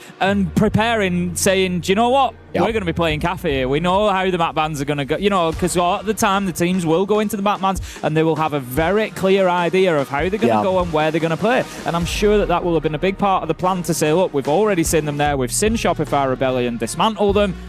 We've got the blueprint. Yeah, and that's probably the reason why they chose to start on attack as well. Because they started defense versus Shopify Rebellion. They got blown out of that first half in a 5-1 split. And it really was SR dismantling the defenses from Alula and showing that blueprint of, like, this is how you attack Cafe versus this Middle Eastern team. So the fact that Alula have now started on the offensive side, there's going to be less of that footage right away to draw back on from Fnatic. Because the game was so quick, they didn't show too many of their own attacks. So this first half that Alula play, starting on the offensive side, it will be a little bit more of a mystery to Fnatic because they just didn't play that many rounds on the offense versus SR.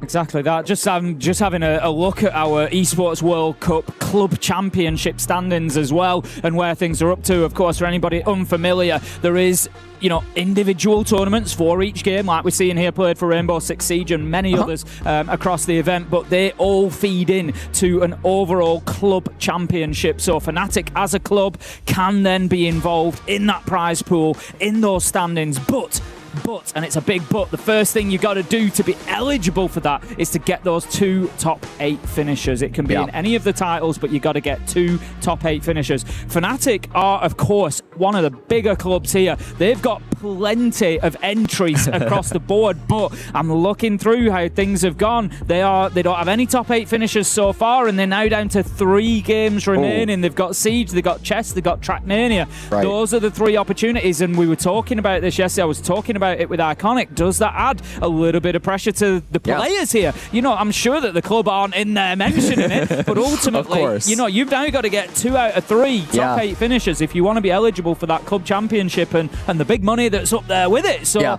you know, that's a little bit of added pressure there as well. And unfortunately, Tim, I am not a huge expert on the Fnatic Trackmania roster. I've watched most of their games, but I won't speak on the skill of that team, but getting those wins out of the way now, getting your top 8 cemented earlier rather than later so you don't have to rely on just those 2 other teams, that would be absolutely critical for Fnatic. That's it, and like you say, winning here now, that gets them top 16 at least, and then they can start working from there towards that top 8 finish. And I've said it, and I will repeat it, I think, genuinely, if Fnatic play their best Siege, they are capable of a top 8 finish. I think that is possible for them, and I genuinely believe. And I know that may come as a surprise to some. You know, they had that little bit of a surprise win against G2, and believe it's the consistency that has been the issue. It has not been the quality, it has been the consistency. And when they can deliver that quality, they will hurt teams, they will cause those upsets. Well, let's take a look for that quality that you're talking about, Tim, because we're back in the game. We appreciate everybody's patience getting this match set up, but we want to make sure everything is working correctly before we get into this critical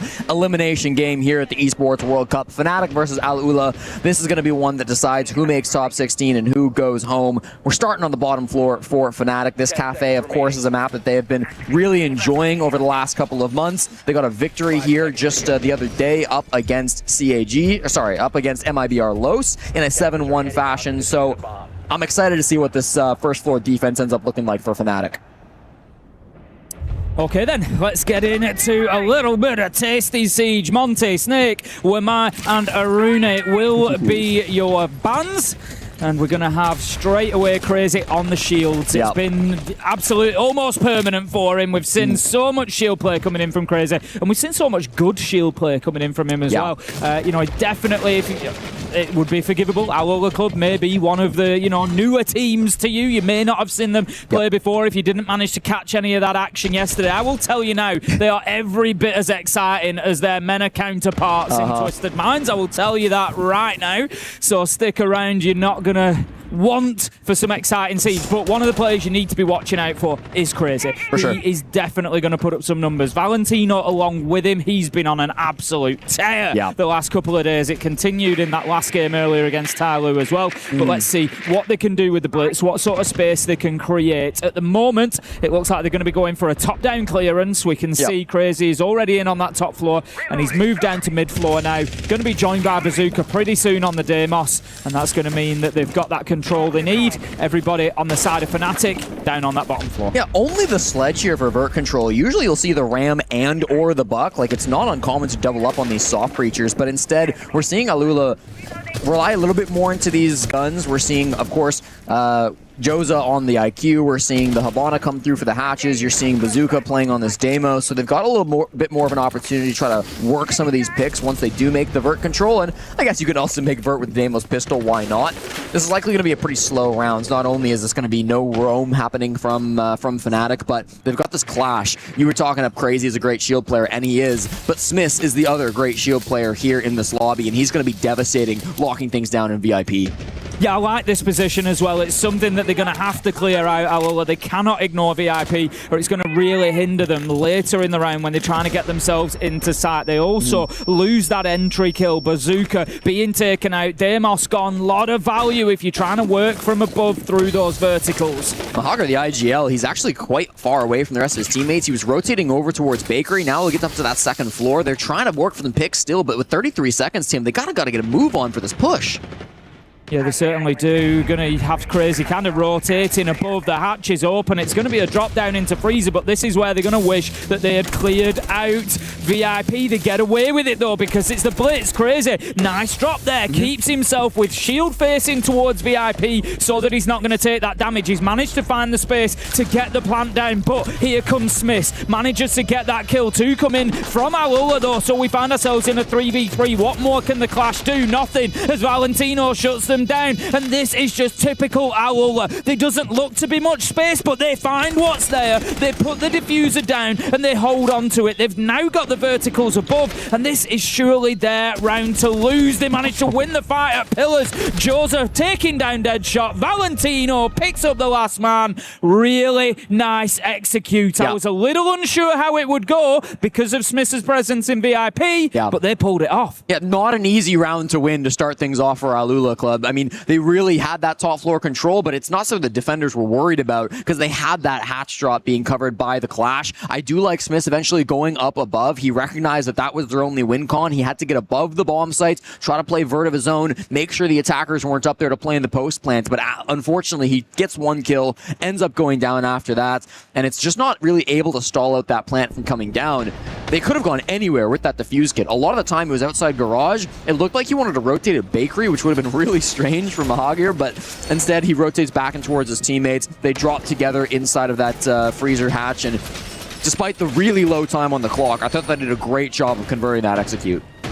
It was really nice, and I think obviously we spoke about Alula coming in here and taking the choice to go on to attack first off Cafe, where, you know, a lot of the time we would assume that the defenders are going to have the easier half of it. But if we look at Fnatic's stats over the last 4 times that they've played on Cafe, only 50-50 win rate, and I think that's Alula kind of leaning into that. They're 61% on the attack, so they are better on the other side of things. Meaning two things. I think Alula have made a smart, informed choice there to come in, take advantage of that situation, and think we can get ourselves off to a good start on the attack, but also that this is not going to be done and dusted in the first half. Fnatic have got that defensive half where they've the attacking half where they've shown us they can be better on Cafe, and that's something Alula will need to deal with.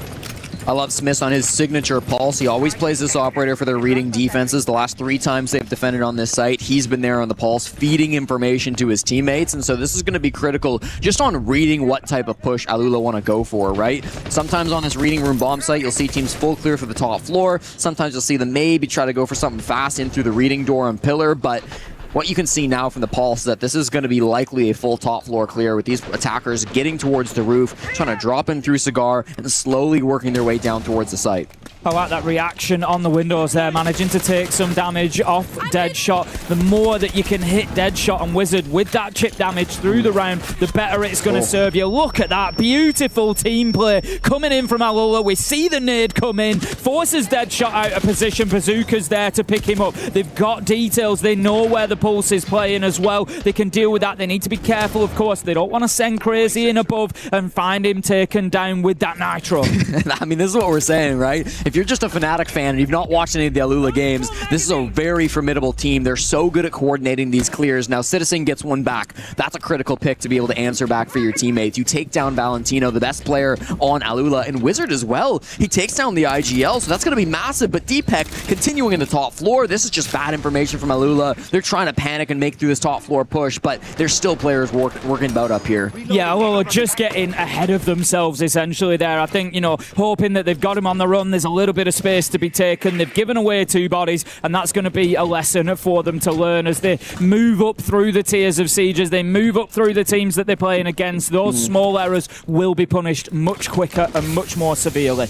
Toxic Base being tossed out here to stall out Crazy, and of course we're down towards the pillar door. It looks like Groza's going to be able to take down Deepek. That's a good little frag to be able to take things down to a 2v3. You're still working the vert, you don't have defuse kits, so you've got to be able to recover that. It's across the map. They probably won't. They have to go for kills here, Tim. Yeah, definitely do. They're going to look to see if they can get anything more on the vertical with the pistol from Crazy, but Wizard, he's poised, he's in position. As soon as they go here, he's going to be above them and causing a problem. Nitro goes out, does do some damage to Crazy, taken by Wizard from above. Beautiful rotate from him. He saw it coming. He was ahead of the game. He drops down and gets the second as well. Great finish to that round from Fnatic. They were, despite losing Deadshot early in that nice coordinated push from Alula, Fnatic completely in control of the rest of the round. Yeah, I'm glad you highlighted Wizard at the end there, because that whole time when there was 2 players up above, Wizard was playing quite aggressive on the white stairs. He was not very far away from that top floor, ready to go for a flank. The second he heard that blitz drop and he realized that's what was going on,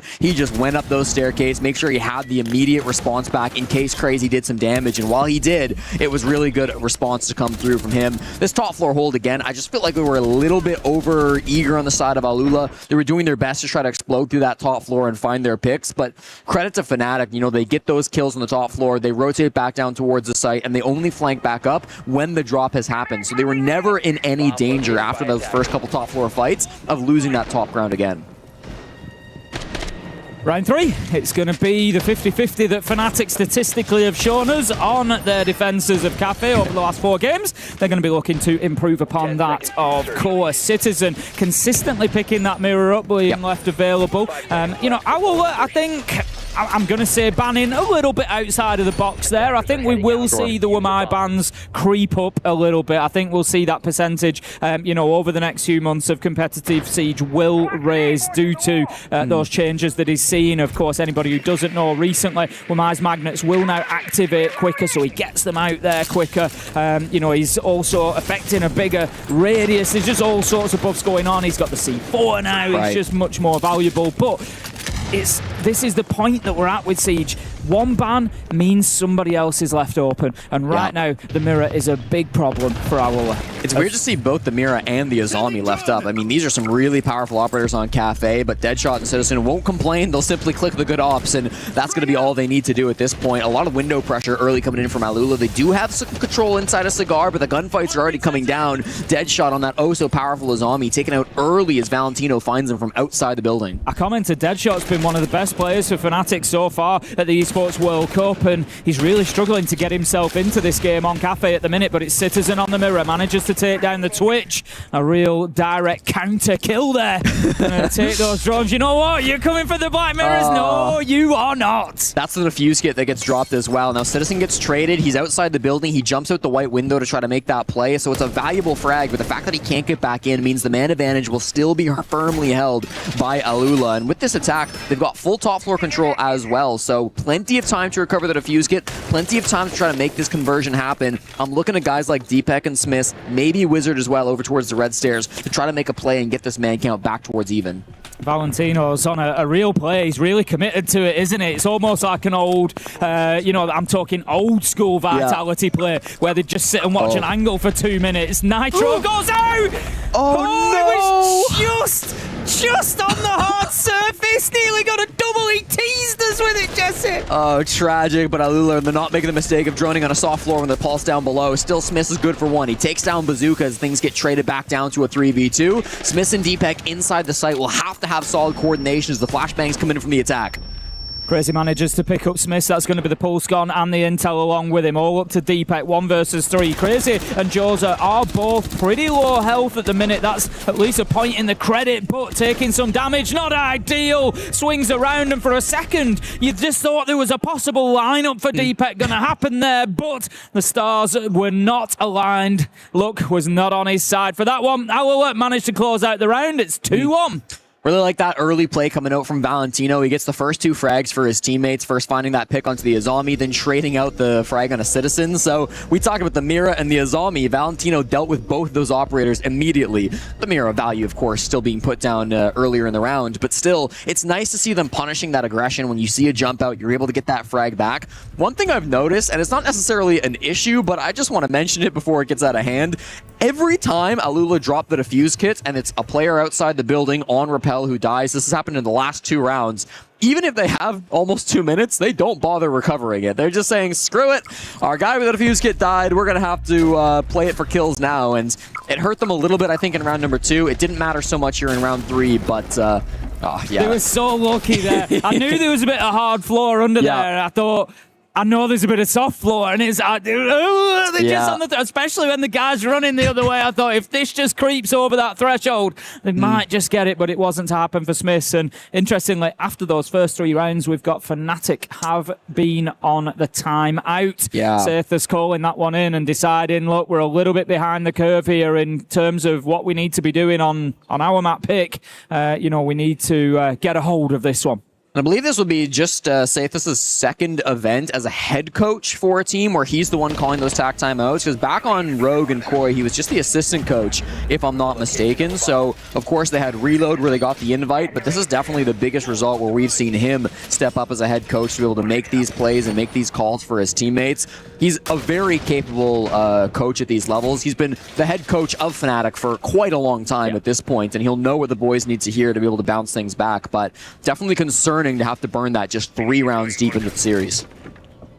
Okay, then back down to the basement we go. The additional bans come in. It's going to be Blitz, no surprise there. Crazy. I was actually going to pick up on that and say I feel like Fnatic have really been struggling to deal with that Blitz on the whole. We've seen one good round where Wizard got above him and managed to get that shotgun kill, but otherwise, I think the Blitz of Crazy has been terrorizing them a little bit and making it, pretty difficult for them to do anything inside of the map, but they've removed it for the time being. That's going to be gone, and the clash is Alula's ban.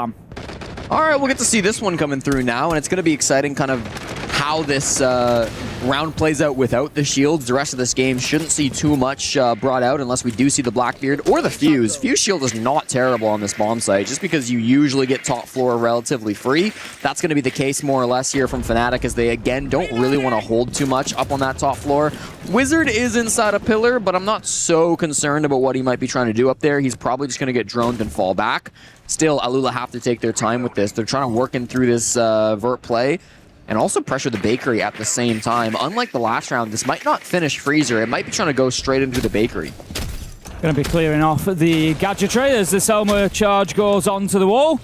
That's a great play from Deadshot there. He's been a little bit quiet so far, but anything he can do in these early rounds, he's always going to be in the early engagements. Anything he can do to support his team is going to be great. Taking down one Selma, probably not enough though. Bazooka manages to find the kill onto Deadshot, 5 versus 4, and that is a great start for Alula in another round. Yeah, it's a 3rd straight opening pick for Alula, and they've been really good at trying to convert on these. They've done a great job so far of finding these entries and making sure that Fnatic are punished without having that man count advantage. But now it puts the pressure onto Wizard.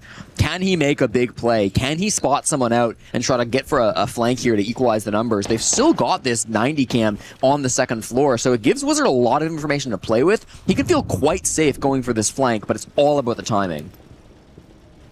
Just looking to hold that main door. It's something that I like from Alula. They've been using these kind of... Smiths. You got to move a little bit quicker than that. He was concerned about standing up because Alula have been holding those long angles. They've been punishing them repeatedly. Couple of kills come in. Bazooka and Haga manages to get one. Bazooka with a triple in the round, I think that was. It's going to be a quick round for Alula. They are proving why they went attack, and they are proving why it's working. So not exactly the result you're hoping for after your attack timeout, but Fnatic, they'll have to find other ways to bounce back. A really good round from the Capitao. You said it. Bazooka finding such huge value in the midst of that with his firebolts. That perfectly counters the Echo, who's trying to play behind the shield. He was able to find that opening frag, of course, onto Deadshot as well, who was playing in that bakery position. This one right here, it really starts them off on the right foot. And Smith, he's just hoping that the fire doesn't spread along enough, but he just has to sprint out of that position. Then he's holding the flank. Then he gets the final frag as well. That might have been a quad coming out from Bazooka. And something else I'm noticing, Tim, 3 rounds in a row now, Deadshot has been the first player dead in the server. Fnatic need a little bit more out of Deadshot in this game. Yeah, they definitely do. Like I said, coming in, Deadshot, Wizard, they're the two that Fnatic have been looking towards so far at the Esports World Cup, and they just need to somehow facilitate them and get them firing. This is exactly what I've been talking about with Fnatic. You might be looking at this so far, you know, thinking, you were talking about them being capable of getting up to top 8, top 10 here at Esports World Cup. And I do genuinely believe that if they're playing their best Siege, and that's not what we're seeing here at the minute. You know, at the minute, Alula completely in control. That attack start pick has really paid off for them, taking advantage of those low defensive numbers that we've seen from Fnatic on this map before and getting themselves a great start at 3-1. I'd like to see Deadshot and Smiths work together in this round to try to work themselves into an opening pick. Deadshot historically is the roamer who gets the majority of those frags. He found 31% of the entries on the defensive side yesterday, so if he can now step up and find some of that value with the information being fed to him, that could completely change the game and start Fnatic off on the right foot that they've been looking for on this defensive side. It's not going to be immediate, of course, that first frag, as Alula need to get to the roof and start working on these hatches, but once they start to drop into this top floor, once they take Cigar, once they take Piano, I want to see Smith relaying that information over to Deadshot so that he can work those frags like we know he's so good at doing.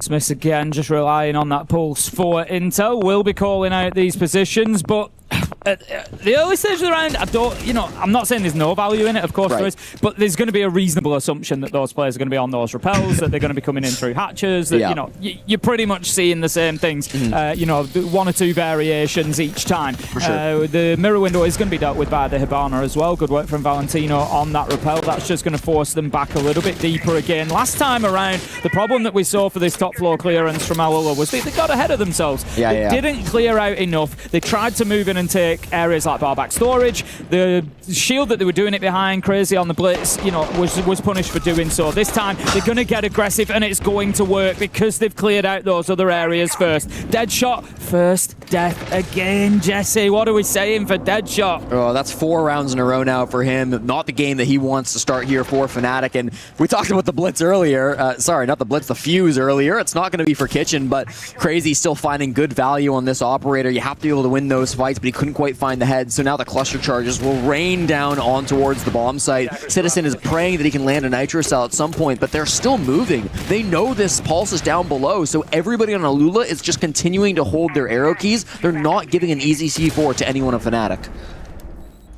Just looking to move on in towards bottom white stairs there and start to get things going a little bit. Crazy does have diffuser in hand. You've commented a couple of times, Jesse, that it's, quite often they'll find it dropped outside of the map and it just gets left there and they'll go for kills instead. Citizen managing to get himself in a lovely position here. Gets himself 2, taking down Valentino and Bazooka. We're going to have the Nomad down as well, so we're effectively 4 versus 2 for Fnatic right now, unless this revive can come on through, but it's not going to matter. Either way, it is 4 versus 2. Smith picks up 1, Wizard another, and Fnatic are just in cruise control here in round 5. It is all that they can do here, Alula, to try and get themselves down and into a fight. Smiths with the shotgun on the close angle. That's going to be a round for Fnatic. Yeah, nice to see them battling back despite losing that opening duel. I think you got to give a ton of credit over towards Citizen for the way that he battles back. He was playing kind of extended, like below piano. He was playing over towards mining and train, and he was trying to find those players.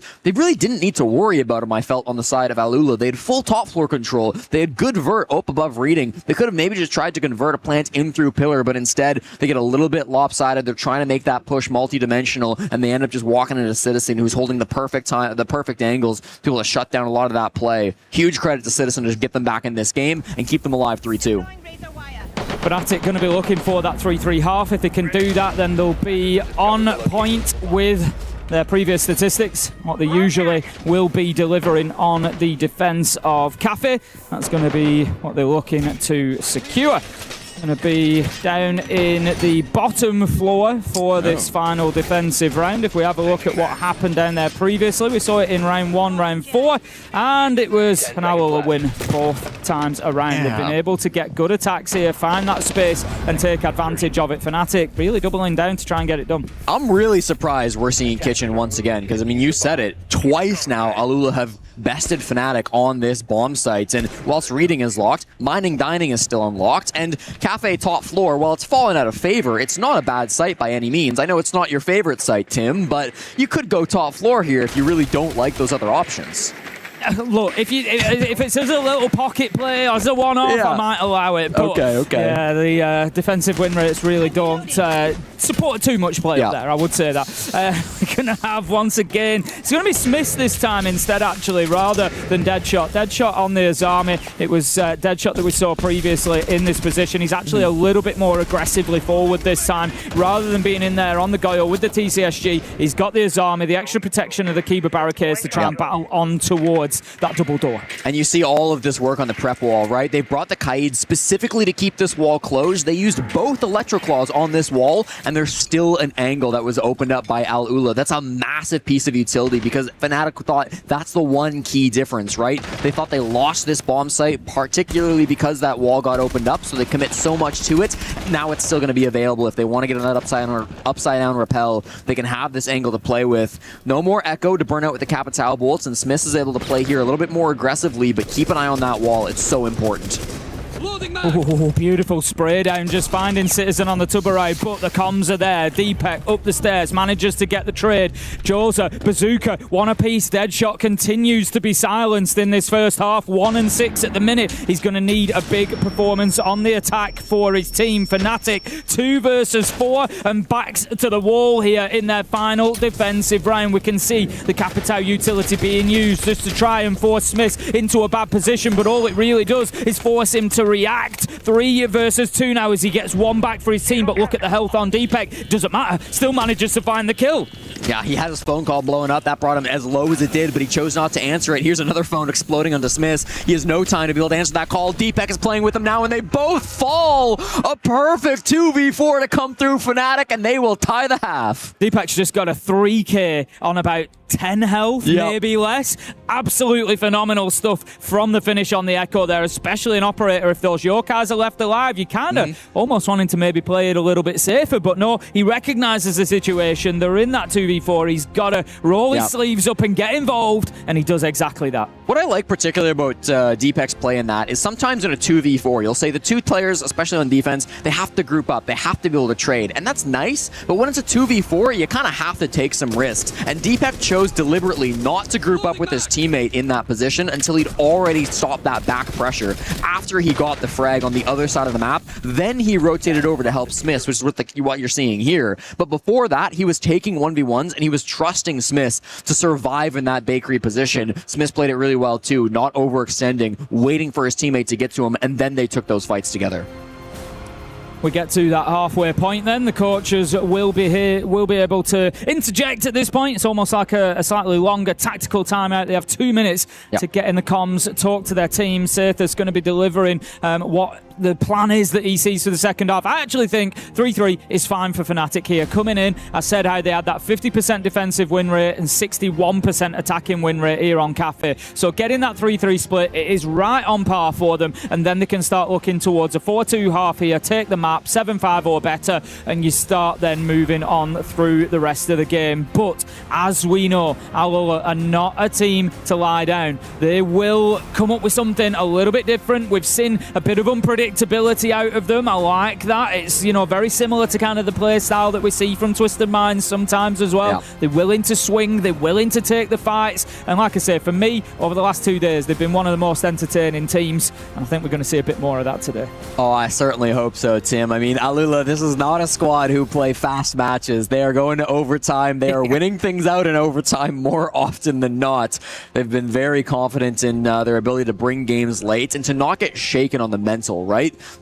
Fnatic, as a younger team themselves, might be a bit more susceptible to getting in their own heads a little bit. They haven't really been tested the same way Alula have. So, you know, it's 3-3. I don't want to predict the future too much. This could easily just be a 7-3 Fnatic win. But if we go late in this series, if it gets to round 45 on the third map, if we've had a long battle here between these two squads, whether Fnatic shake or not is more of an open question. Alula will not be shaking in that spot, so just keep an eye out for this team. A lot of Fnatic fans might not be familiar with the guys on Alula, but they are so devastating, and they've been really good this tournament. Yeah, they have. They've been absolutely phenomenal. Really, really impressive stuff.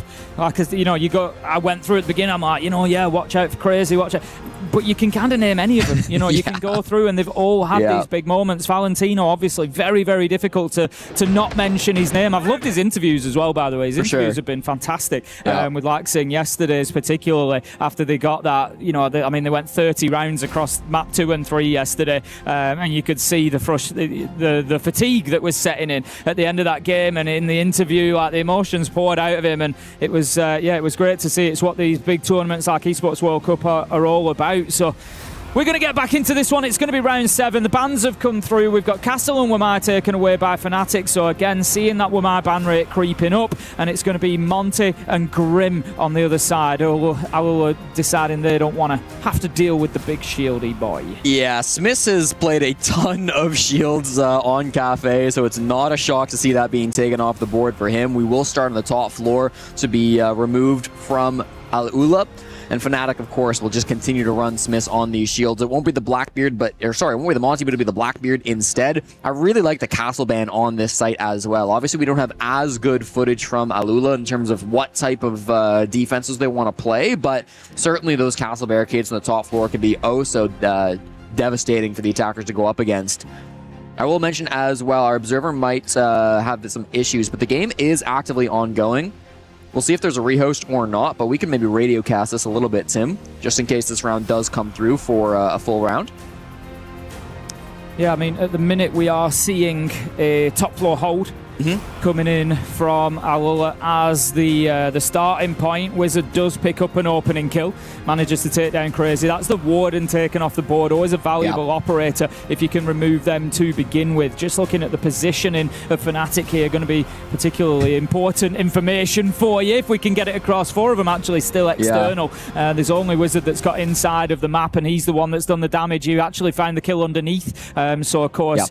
Warden having that nitro, looking for... He didn't actually have a nitro. No, he did. He did have a nitro. And he's going to be taken down. Smith manages to find another, and they're really coming to blows now up on this top floor. Oh, everything's falling apart all of a sudden for Alula. They just rushed in with a Blackbeard, and while Smith died, it felt like the space he got for his teammates was absolutely critical. Now it's Valentino and Joza in a 2v4, trying to lock things down, but Citizen will fire for his second kill. Just going to be Joza in the 1v4 now. He's on white stairs. He wants to go below to try to get some kind of a kill, but unfortunately he doesn't have the utility, so he walks back up, dies to Wizard, and that's going to be the round. We're right back in it for round number 7. Right back for that final kill. You just see Wizard picking it up on the top of white stairs. It was a comfortable, confident round from Fnatic. You know, they've just really controlled the area really well there. So it was, you know, a little bit of fighting on that second floor. Managed to go in, clear out anybody playing down there, and then from there, they just used that confidence, push across, pushed into them, and got the job done. So good stuff from Fnatic. They take their first attacking round, 4-3, and that's exactly what I was talking about there. That looked really comfortable from Fnatic. You know, the stats say that they're not the best on defensive cafe. Right. I was expecting to maybe see this in the second half. Frankly, that was the most dominant round we've seen since this map began. I mean, that was really clinical coming through from Fnatic. At no point did they look like they were struggling with it. We saw them get down below inside of reading, find that opening pick, and then they just spotted the gap. I think that's the biggest thing. Smiths or somebody else realized that they could just drop in through Cigar. They could push their way up on the balcony and get into that bar bomb sites, and so they did just that. It was a very explosive execute where they came through and managed to find that that value for the team. So huge credit to Fnatic. That attack looks really, really nice from them. And now, of course, heading into these next couple of rounds, alula will have to change some things up, I think, going against this Blackbeard in particular on the defense. Yeah, I would agree with you. They're going to have to, come up with a plan to deal with that. They are a team that will, I'll use the word, abuse the shields. Of course. Most teams are now teams that will abuse the shields. They're always going to be brought along, but they're a team that definitely do take advantage of the power of those shields. And so, you're quite right. They're going to have a plan to deal with it. And, the easy way at the minute is to bring the Clash along. Sure. That's a great way to deal with those shields. The electricity of the Clash, of course, just creating that shield break each time and putting them at a real disadvantage, making it difficult for them to push forward and take ground in particular, because you don't want to be swung, you don't want somebody coming around that angle. Yeah, I'd mention the Ela as well. It's Jose's most played operator and one of the best shield counters that we have in Rainbow Six Siege. So watch out for Jose these next couple of rounds. I know in the first rounds of defense he was playing the Mozzie over towards the white stairs, but now we have seen him hovering over the Ela as we've got our top-down view here. So do expect a lot of that Ela play to come out later in this match from alula in an attempt to stop Smiths on the Blackbeard, on those shields, as he's so devastating when he runs that Blackbeard and Blitz combination. So definitely going to be something to worry about if you are Fnatic. That's Ela is probably going to come out as a response to you quite soon. And again, we appreciate your patience as we're just getting our observers all set up. None of the players have had any issues, but we're just making sure things are running. Just a little bit of a technical issue that we will get sorted. And we might be able to watch a little bit of that last round, Tim, for the viewers at home. I know our radio casting was exquisite, but if anybody does want to just watch things back, we should have some highlights at the very least for you guys to be able to take a look at. So you had to watch how Fnatic really went for that execute and how they were able to take things down onto that round. Again, up against alula, it just feels like Fnatic have been the slightly better team.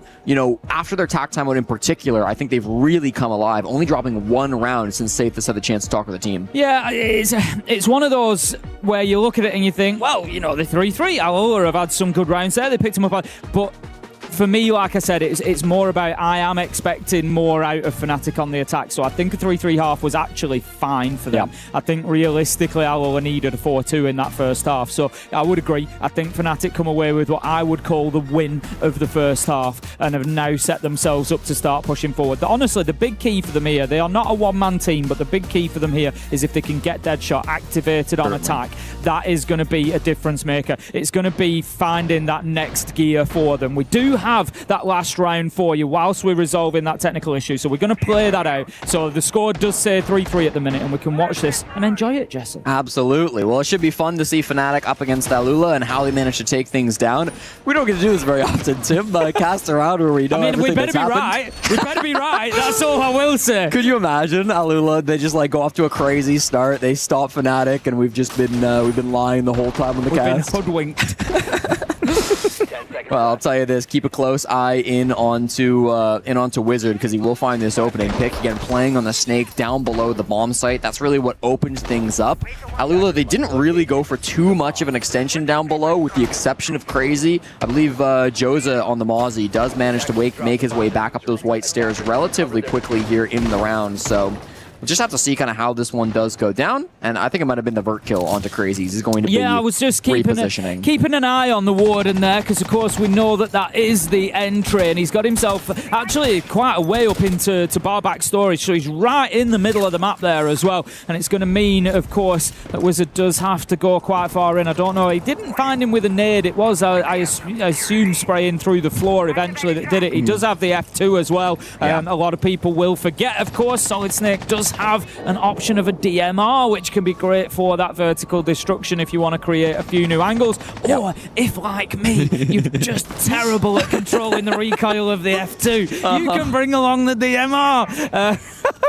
But yeah, he's going to, I think, move in underneath. There we go. He gets the kill with the F2 from underneath. A lot of pressure coming in from those windows straight away as well with the nades. And now with the Solid Snake freed up underneath, they're just able to start opening up a few more just micro holes. But what it does is it takes away those power positions. And this is where the gap's about to be spotted as well. They've killed one, and they know one is down here on this bottom floor, just walk down the brown stairs. So Smith is going to make a call here and just drop in towards the cigar hatch, find a way over towards the bar bomb site. Smith will go down in the midst of this push, but the space he makes for his teammates over towards red is incredible. Yeah, he manages to find himself a kill before Valentino is there to trade him out, but this is the problem for Alula. Every time they get something, Fnatic takes something else away from them, and they just keep themselves in that driving seat consistently throughout the round. 4-1, Citizen's having a great game, by the way. This is what I've been saying about Citizen. His numbers aren't like astronomical at the minute. Smith is on 6, Wizards on 6, Citizen's on 6. You know, there's plenty of them that are chipping in and getting involved there. But Citizen... those kills, of all 6 of them, have been really, really impactful. Really, really good from him. Well, now you've gotten the chance to see that previous round. Fnatic, as we mentioned, do take the lead up 4-3 versus Alula, and this is going to be the real test. How do we see the adaptation coming through from Alula? Are they able to counter some of this shield play that's been coming through? The Snake's been a real big issue for them as well. We always talk about these power operators on the attack, and you can only ban so many of them. They banned the Monty and the Grim. I'm not going to say that was a bad set of bans for Alula, because those are 2 extremely powerful operators, but you're going up against some real big threats on this offensive side as well. Wizards likely to continue playing this Snake throughout the rest of this half. Smith's likely to continue playing this Blackbeard. They have no reason to play off these ops. Interestingly, so far as well, Alula have absolutely dominated the entry. We saw this on map 2 yesterday, if you recall, Jesse. I think it finished, it was 15 rounds, it finished 11-4 on the entry in favour of Alula. And they're doing exactly the same here at the minute. 5-2. Fnatic are scratching to find opening picks at the minute. And again, it's another one of those areas, along with getting Deadshot activated, if they can start finding a couple of openers, you feel like it's just going to take them up into that next gear to accelerate through this game. His attacking lineup from Fnatic is the exact same one that they brought versus MIBR Los just yesterday. So Alula should have some kind of an idea of how this push is going to work. They've got both the Nomad and the Gridlock to lock down some of these stairs and the jump out so that you can be really shutting down the aggressive moves that some defending teams like to go for. At the same time, Smith on this Blackbeard is able to try to play around these windows, make some space when he eventually hops in towards this top floor. The Azami setup from Bazooka inside of Piano is devastating to try to deal with, and this is going to be really the focal point of Fnatic for the first half of the round. Just battling on this window here. The Azami will just play a keeper barricade, try to give themselves a little bit of safety to move past at least. Just having a look at the positions of Fnatic here. Nobody really established inside of the map yet. Citizen is the first one to drop the hatch, gets himself into cigar shot, but Wizard manages to pick one up as he joins him. So they've got themselves a little bit of a beachhead here, Fnatic, and they start to push out from there, picking up the kill onto the Azami. I said they needed more on the entry, and they deliver. Deepak, Citizen, they managed to find 2. Alula really starting to struggle on the defense. Yeah, this has been a massacre on the second half, Tim. Now we see Crazy in the 1v5 doing all that he can, watching towards White Stairs, but the Blackbeard about to spot him out. Might not have seen him. He might have ducked away in time, but it doesn't seem like the Blackbeard has perfect information, but with the drone, they will know. Nothing they can do in this spot. He's got 5 different angles trained straight on him, and it will be a nice little play coming out there at the end. So a beautiful push in through the top floor. Back-to-back opening picks from Wizard on that ace, and a very excellent push from Fnatic. Yeah, it was a tough finish for him there, wasn't it? You could see the tracers just flying in from every single different direction. There was absolutely nowhere to go. Alula will take a timeout at that point, having lost those first 2 defenses. Fnatic starting to really find their feet on Cafe. They've decided that it's time to try and just pump the brakes a little bit. Yeah, Alula, I mean, these defenses have not gone their way at all. It really feels like Fnatic are doing an incredible job of playing together on the offensive side. You see a lot of times they're spending a minute and a half outside the building, droning, clearing utility, spotting out players like the Azami, like the Aruni, right? Figuring out where these positions are at, and then on a dime, it feels like everybody says go. They're doing their 3-2-1s. They're pushing through that building together. Wizards got the best gun in the game with the F2. You've got Citizen walking forward with his great, incredible mechanics, finding good space. Then, of course, there's the Blackbeard from Smiths. Like, it's a really tough attacking lineup to try to take down at the side of Alula, and whether they can stop them from pushing forward and taking that space, whether they can slow them down, whether they can even retreat and stay alive, like, any of those options are fine, but they have to find some way to have some value, because right now, the second Fnatic go, everything falls apart for Alula. Yeah, exactly that. It's time to put the foot against the wall and push back. Try and take a round or two off Fnatic. Let's see how much of an impact that tactical timeout can have. As I always say, though, they work both ways, much like those angles that we see opened up. It gives Sethus an opportunity as well to reinforce with his team. Exactly, I'm sure what you've been saying there, Jesse. You know, these 3-2-1s are working really well. Let's keep them together. Let's keep working as a team, but also maybe just to offer a little bit of a blueprint for the next couple of rounds and how they get this one done.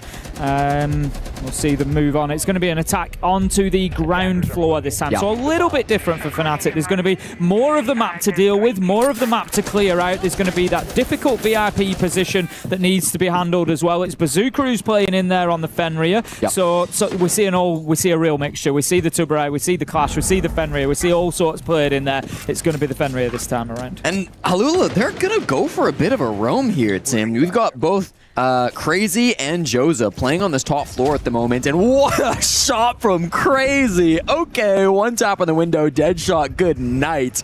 The entries have just not been kind. That's not even his fault. Like, that's just a nasty TCSG shot from Crazy. So now things get a little bit more difficult. There's a player here on the mid floor too that they have to be worried about down inside a museum. That's going to be the Tachanka from Valentino. This is a very weird hold from Alula. I like that from Valentino, though. As soon as he gets picked up with that Soliton radar, it warns him, and he takes a really good educated guess as to where that scan is coming from. Sprays through to red stairs and nearly does some damage to Wizard, who then ultimately does take some damage from the player moving up red stairs. So right now, Fnatic are struggling to get confident control here. I like the way that Alula are standing up to them. As you said, they needed to find a way to push back, to find those kills, and Crazy getting the opener was a big part of that. Another one comes in as Deepek loses his life as well. 5 versus 3, and whatever's been said in that tactical timeout is certainly doing the job. I mean, they're playing so much more loose, so much less predictably. Finally, they answer one back onto Magir, but I mean, we saw Joza finding another frag right before that too. You take down the shield player of Smiths. They're worried about the Valentino Tachanka roam. They'll shut it down. Good shots from Citizen, but now he and Wizard have so much more work to do. Everyone from Alula will rotate back down towards that bottom floor, and I'm telling you, Tim, if the game plan was, hey, we're just getting rolled when they know where we're at, let's just play Crazy. I think if you wanted two players on the side of Fnatic in this position at the minute, it would be Wizard and Citizen, but it's not going to be enough as Crazy pops around the corner and manages to find one. It's all going to be up to Citizen on that sense, but they know exactly where he is. You can see the shots coming in towards bottom brown stairs. He does actually have a lot of time here, Jesse. He can rotate away. He can try to change up his angle. The only problem he's got is that right now, Alula can watch a number of those different areas. Crazy steps out and gets that final kill, and that's going to be Alula taking the round on the back of that tactical timeout. We've seen them do this countless times. Dig deep when it looks like they're on the back foot and fight their way back into it. Resilience has been one of their most impressive qualities so far over the last couple of days here at the Esports World Cup, and they continue to show it. Well, it's a hat trick from Crazy, and the round really lived up to his name because the defense style from Alula completely switched coming into this round. You know, they wanted to play aggressive on these top couple of floors. I thought they were going to go cafe, and they were going to say to themselves, all right, we've been just getting cleared out of that top floor. Let's ignore the top two floors and just play 5-man in sight. But no, instead, they had players on the top floor. They had players on the mid floor. They extended across the whole map, and they just made it so difficult for Fnatic to pin them down. The information was so much weaker from Fnatic in that round because the positions were just way less obvious. On the previous two rounds, whether it was the top floor hold or the top floor extension, Fnatic used their snake to get an early pick. They spotted those players out quite early in the round. They pushed as a unit to clear those positions, and it just kind of was going by the book to Fnatic. Once you throw out the book, once you start playing in ways that Fnatic have probably never seen before, that's where you're starting to find success on the side of Alula. Yeah, exactly that. You've got to give Fnatic that extra bit of a job to do. If they can come in here and play those nice set plays, play those 3-2-1s, that's where they're going to have the most success. Like you say, if you can throw a little bit of a wrench in the works there and say, actually, you don't know what you don't know what you're coming up against here. You don't know what you're facing, and they've got to take that extra minute to kind of think their way around that, reposition, maybe use utility in a slightly different way. That's going to be what maybe just gains you that little bit of an edge. But as we stand, it's 5-4, round 10. Owl have managed to get themselves one back to keep themselves fighting here on Cafe, which is the map pick of Fnatic. And immediately you see the response from Fnatic, right? They say, okay, you're going to play wild, you're going to play crazy, you're going to try to find these positions that we're not expecting. Let's bring the Lion. Let's pin you down. Let's make sure that if we do find your position, we can get that trade back. Also helps that they banned out the Snake, so Wizard can't play that op anymore. But multiple good reasons to bring up the Lion, I think, here for round number 10. And they're going to try to find some of these aggressive moves that will exactly pay off. They spot Joza trying to run out that front door. It's a very bold push in 2026, but it's answered back. Valentino with the DMR and Cocktail playing some really nice Siege. See the Nitro go out and find its target as well, losing Smith on that Blackbeard again. They've really struggled, I think, Fnatic, apart from that first round, to get too much value out of that shield. It's been a bit of a running theme, a running conversation over the last couple of days about how teams are using those shields and how well they are able to do with it. The more that we see them, the more that we see defenders capable of dealing with them. 4 versus 2. Going to see the shot just coming through the wall from the Pulse there. I think Fnatic have got a good idea here, but not going to get the opportunity to find the kill as he just goes prone for the time being. Going to wait around this corner. Again, shots just millimeters above the head. Citizen and Deepak, the old man on Fnatic, hoping to find some way to break through this 2v4. They've got full top floor control. No defender is still trying to lock this down, so they can maybe start working on the floorboards, but it's flashes from Deepak. They just don't have a good way in towards this vert control. They see Valentino inside the site, but they can't do much to punish him. The Pulse is feeding all of this information continuously to everyone on Al Ula, and as the time ticks down, the position just gets worse and worse for Fnatic. Going to be trying to move their way down white stairs here. Intel, everything is stacked against them realistically. I think we're going to have the pillars drop come through from Citizen there. He does have diffuser in hand. It's going to be Deepak on the cover, but he can't even take one bullet, I don't think, here, depending on who it is that shoots it. But Citizen does move in, try to put the diffuser down. He's got the cover coming from above. Deepak is there and able. It was a little bit of a bait. Get them moving. Citizen finds another. This is really good from Fnatic, just forcing that little bit of movement from Alola and taking advantage of it. Is there an opportunity to get a plant down here? Citizen, for a second there, just looking like he might go for the push instead. 15 seconds and a decision needs to be made. Do they go for the plant or do they go for the kills? He finds one. This is surely the moment. This is the opportunity. Deepak now effectively in a 1v1. He's come downstairs to try and support. Does he know where the last man is? It doesn't matter, because Citizen goes around the corner, backs up his teammate, and it's another one of those pivotal kills for Citizen. What a crazy round from Ben. Citizen just does everything in that round of the 2v4. He's faking the defuse kit plants. He doesn't want to overcommit. He knows that if he just sticks that diffuser, this is going to be tough for them to be able to hold down the post plant. They've still got a 4v2. They'd probably retake up above. So Citizen instead says, let me just do it myself. Goes in, gets those frags, breaks double digits, and played so perfectly. What I like is they also didn't group up. I said this earlier about Fnatic on their defense, but in the 2v4 situation they won previously, they won it because they didn't over-focus on grouping up and trading. This time again, they split up their forces. Citizen went towards Pillar Door, he went towards Reading and tried to fake a plant. At the same time, Deadshot went White Stairs. They had a crossfire, they could still work together, but they weren't obsessed with playing on top of one another. And I think that's the real difference maker for Fnatic that gives them these advantages in the 2v4s.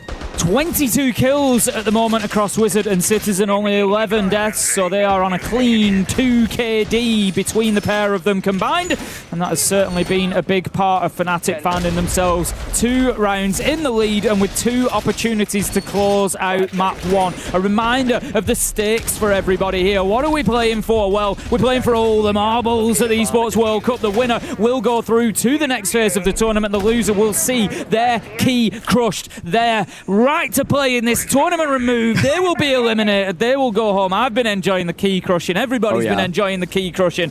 And one of these teams is not going to enjoy the key keep crushing, I'll tell you that. But one of them will, and that is the position that we're in. So winner takes everything, loser gets nothing. Fnatic on their own map pick, feeling confident, up now 6-4. 2 opportunities to close this one out before overtime rears its ugly head. Bazooka in a crazy aggressive position. They throw a track stinger right on top of him. That's going to deal a lot of damage, actually. Bazooka fighting through this lion charge at the same time. He's got all the utility in the world fighting his way, and with that information from the window, it looks like Wizard was able to get that down. No chance they can recover Bazooka from the position he's in. It's the nade to finish it off in the end there. Really good util play from Fnatic. Yeah, brilliant teamwork there, just forcing him out of position with the track stingers into the line of sight. Fnatic, again, you picked up on it, Jesse, and they continue to show us those little set plays, those little team plays, and it is working fantastically well for them. 5 versus 4. Just having a look through, they've been much better on the entry over the last few rounds as well. They've had now 4 out of the last 5. It was something that needed to improve in this second half, and they have done. Gonna see the Goyo taken down. 5 versus 3. Fnatic have this map in the palm of their hand. Someone's got to be a hero for Alula. The information is strong, being fed by Crazy, so Valentino and Joza, those are the 2 players you look to try to make some kind of a play. Crazy's in a bit of a rat spot too, inside of Dining. Might want them to try to jump in this window and make a play around him. He can feed information to his teammates, but he can use that himself as well if he wants to get aggressive, if he wants to hear this vault. I don't think Wizard has any idea of his position. Even with this play, that's exactly what he needed. Brings out the secondary and takes down the Lion. Citizen does manage to find the trade, takes the intel off the board. They see the angle through. Are they able to get the kill? Joza, no, will be taken down. Smith's shield on back, planting, manages to pick it up. It's Deepek with the final kill, and that is Fnatic taking map 1 in style. Huge round from Deepek to close things out. The longest standing member on this team, the core from way back in the Rogue days, stepping up on another international tournament. It's been a while, but Deepek is looking so good now that he's back. He is rolling back the years to 2022 with these important 2v4s that we're seeing twice inside this game. The player on your screen right now. And I mean, in fact, the loudest person in the room seems to be Fnatic support staff. He's going absolutely crazy in the crowd, watching his team stomp all over all Ula. But what big moments we've seen in this game. We already talked about it, the 2v4s on their defense as well. I think a 3-3 split was okay, maybe you want more from the side of Cafe, but information was such a big thing for Fnatic, not just on the defense with the Mozzie, the pulls, having all that kind of information, but also on the attack. That last round, the opening kill, the way they got it was just incredible teamwork. Yeah, I mean, that's exactly it, right? It's the information, and I think it's being able to read Alula. Like, they get a spot on a player. They recognize, okay, he's here, and they're already in position to punish it. They're already in position to trade off each other and to hold those cut angles. So I think that's really impressive coming out from Fnatic.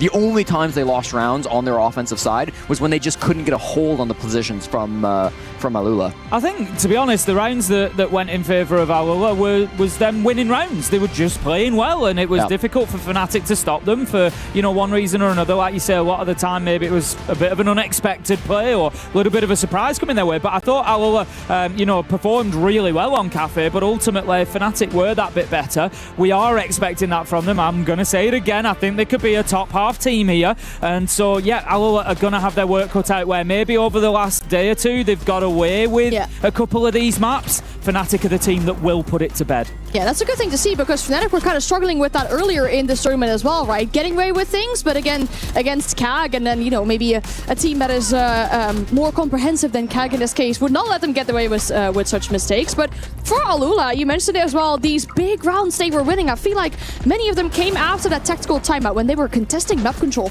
much more. They were getting much more aggressive, really making it difficult for Fnatic to get any kind of foot into the map. And that's something I want to see from them more going into the second map, because you can't be in Alula's shoes, having played, what, 6 maps over the course of yesterday, today, back to back to back, with so much pressure on your shoulders to then fall short just before the final hurdle. Yeah, I mean, we mentioned just at the start of the game, right? Alula had played 85 rounds of the tournament coming into this one, compared to just 30 from Fnatic. Wow. So even if there's not like specifics you're noticing on some of these maps, there's a lot of play styles that you're recognizing. There's some habits that you might be able to pick up onto your opponents from, and I do think that they were at their best when they were being being unpredictable. That bottom floor round right here, round number 9, when they're defending on the Kitchen and Cafe, I've never seen a hold like that from any team. Certainly not Alula. So if they can continue to channel some of that unpredictability, I think that's going to be their best bet on map number 2. I mean, 85 rounds is just, I dare say, if we had a look back at a few of the W7M wins during the Dynasty year, there's probably entire tournaments that they've won where they've barely played 85 rounds, to be honest. You know, they've done that inside of 2 days. So fatigue is another very valid point for Alula. You know, it's how many times can they do this? It's the men. We saw it, I referenced Valentino's interview last night. It was a brilliant interview, and the emotion was clear. And, you know, you're going through that process, you're going through the ringer. It's going to tire you out. You can only do that so many times. You know, you've only, as a person, got a well so deep that you can dig into to pull these performances out and keep fighting back. And I think Alula have got more in that. I think they've got plenty more that they can bring forward. But there is going to come a point where it gets difficult and they start feeling that fatigue. Yeah, we've seen some really high highs from Alula, but some really low lows as well. And they lost map 2 in the previous series. Their coach ran off and just, of course, seemed to be really mad with a team. That does not seem to be the case here. So we are hoping that Alula still has that mental resilience to bounce back in map 2. We're going to get there after this.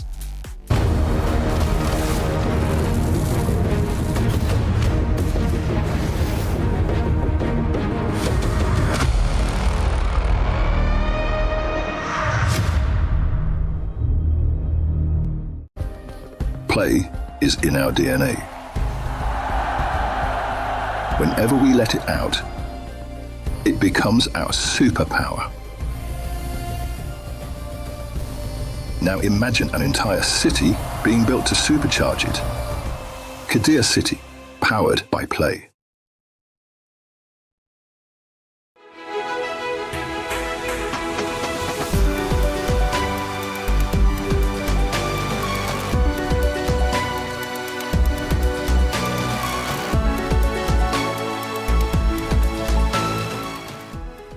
The human body was built to move.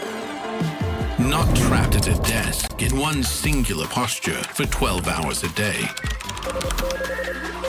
It's time your chair evolved. This is Secret Lab Titan Evo.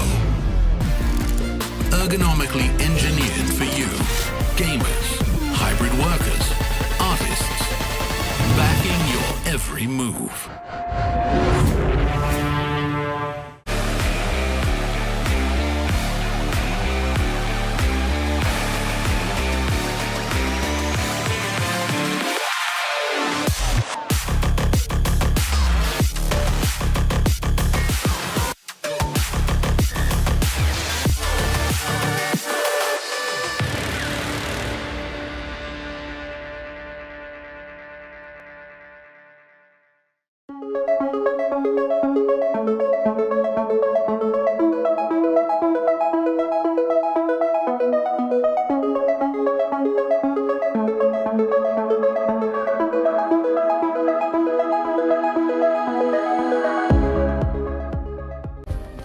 Play is in our DNA.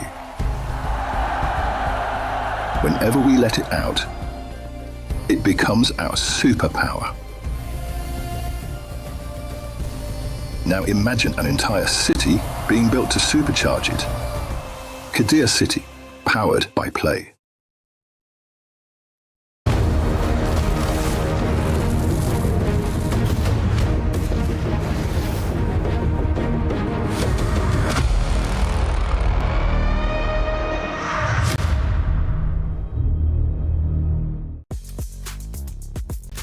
It is time for our second map here between Fnatic and Alula. And whilst Alula have played a lot of rounds already, they've played a lot of different maps as well. We're going to add a new one to the tally now, Nighthaven Labs. We are really digging deep in their map pool. They're giving us a lot away already. Yeah, Nighthaven Labs, not a map we've seen from them at the tournament, which for a team that's not even a professional squad, they don't play tier 1 in our ecosystem, the fact that they've got this many maps in their pool is really impressive. We'll maybe hold off. I mean, they might be... We haven't seen it yet. We haven't seen it yet, but the fact that they picked it gives me some confidence. I think they're just trying to make us work harder. That's what it is. Just it's like they know that we don't have any information on like any that they play again. We can say, oh, we saw this already. But yeah, Nat Haven's another one that we don't really have too much of a clue, but we can think about their play style. I think there's plenty of opportunity on Nat Haven because of the size of the map for them to bring those unexpected little plays, maybe a player in an off position, maybe an unusual defensive setup. I think there is opportunity for that. I'd actually quite like them. It's something I've been talking about loads recently. I'd like to see them maybe avoid the top floor a little bit, use that towards the end,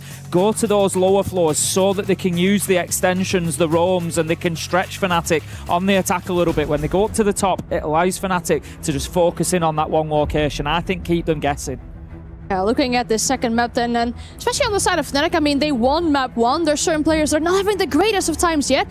It makes me worry a little bit, you know, should, for example, Desha come alive into map 2 as well. On the other side, Alula, you played so many rounds. These could be your very final few rounds at the tournament. If you can't get things sorted here, we hear them getting loud. They need to be getting loud. Their survival is on the line on Nighthaven Labs.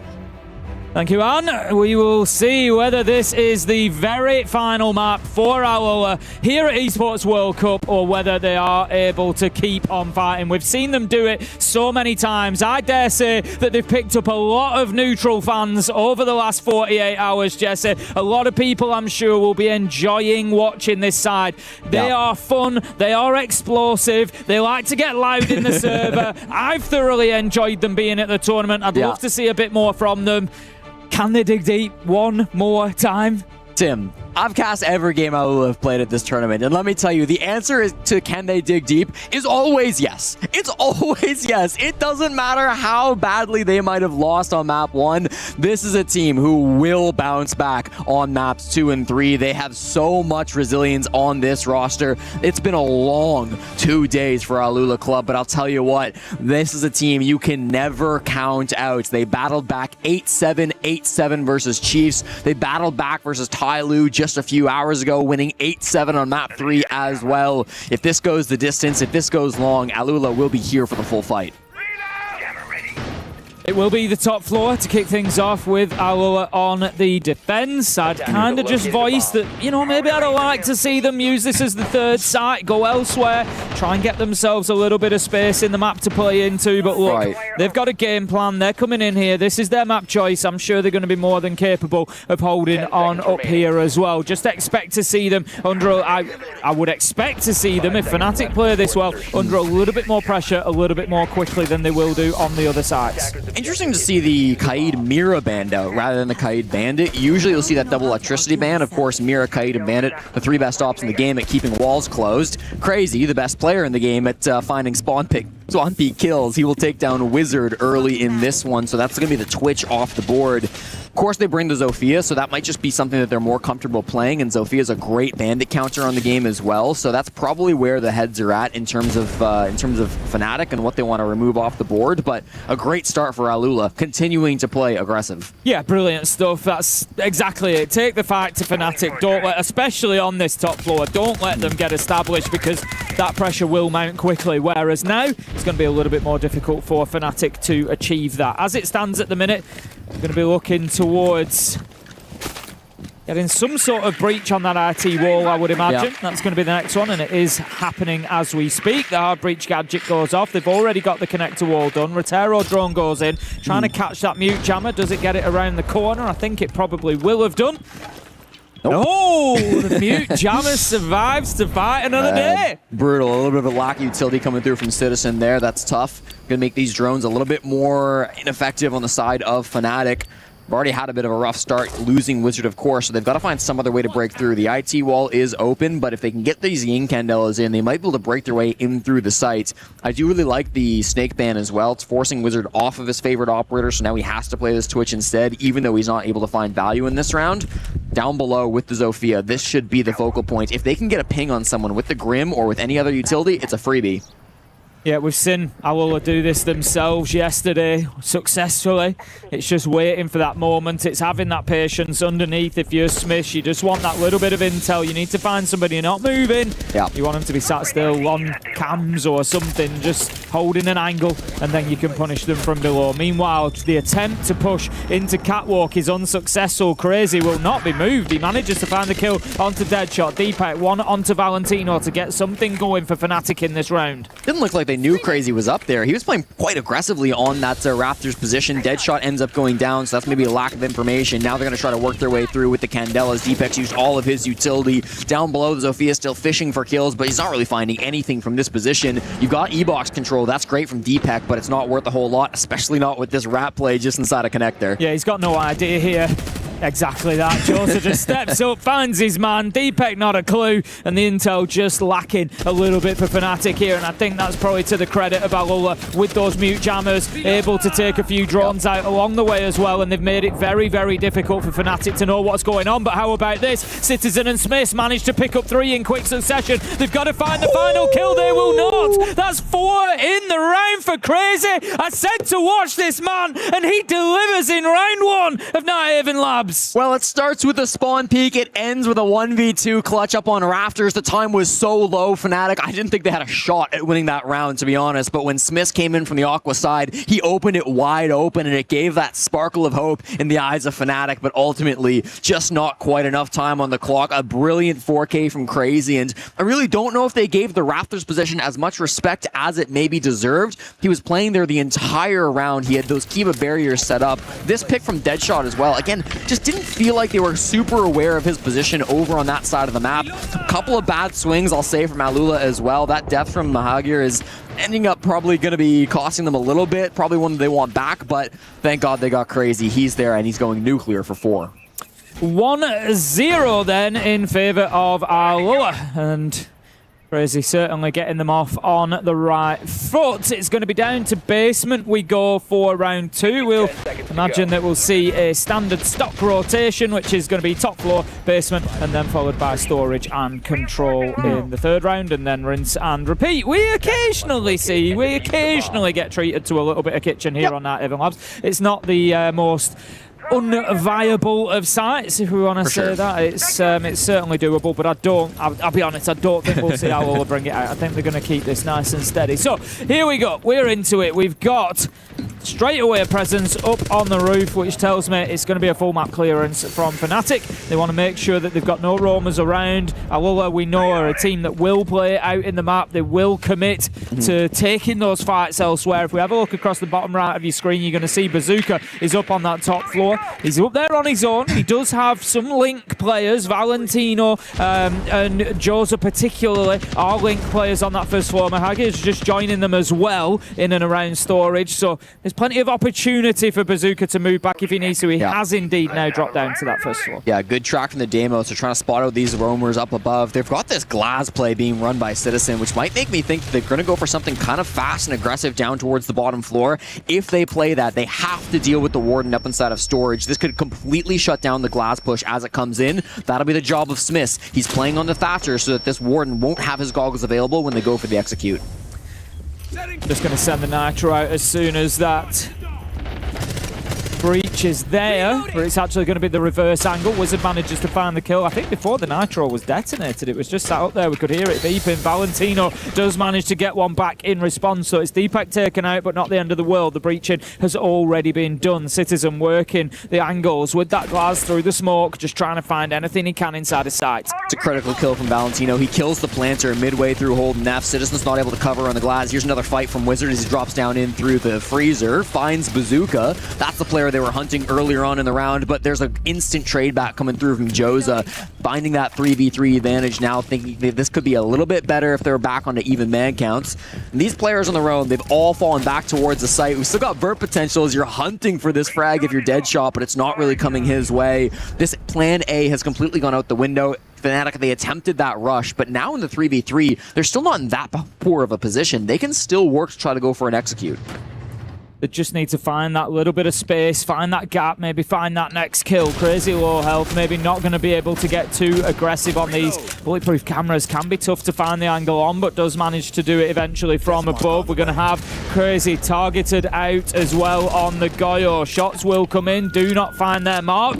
Not always easy to fight down through those steel beams, and Deadshot now going to have to move away to join his teammates, try and find some space on site. Does exactly that with a kill onto Joza. Takes down the Thorn. Are they able to get in and get space to put this down? It's Crazy again with a double. Can he continue saving his team? No. 3 seconds, but Smith, he's not going to be able to find the last man in time. Valentino holds on, and it's 2-0. How many more of these rounds can come down to those final seconds?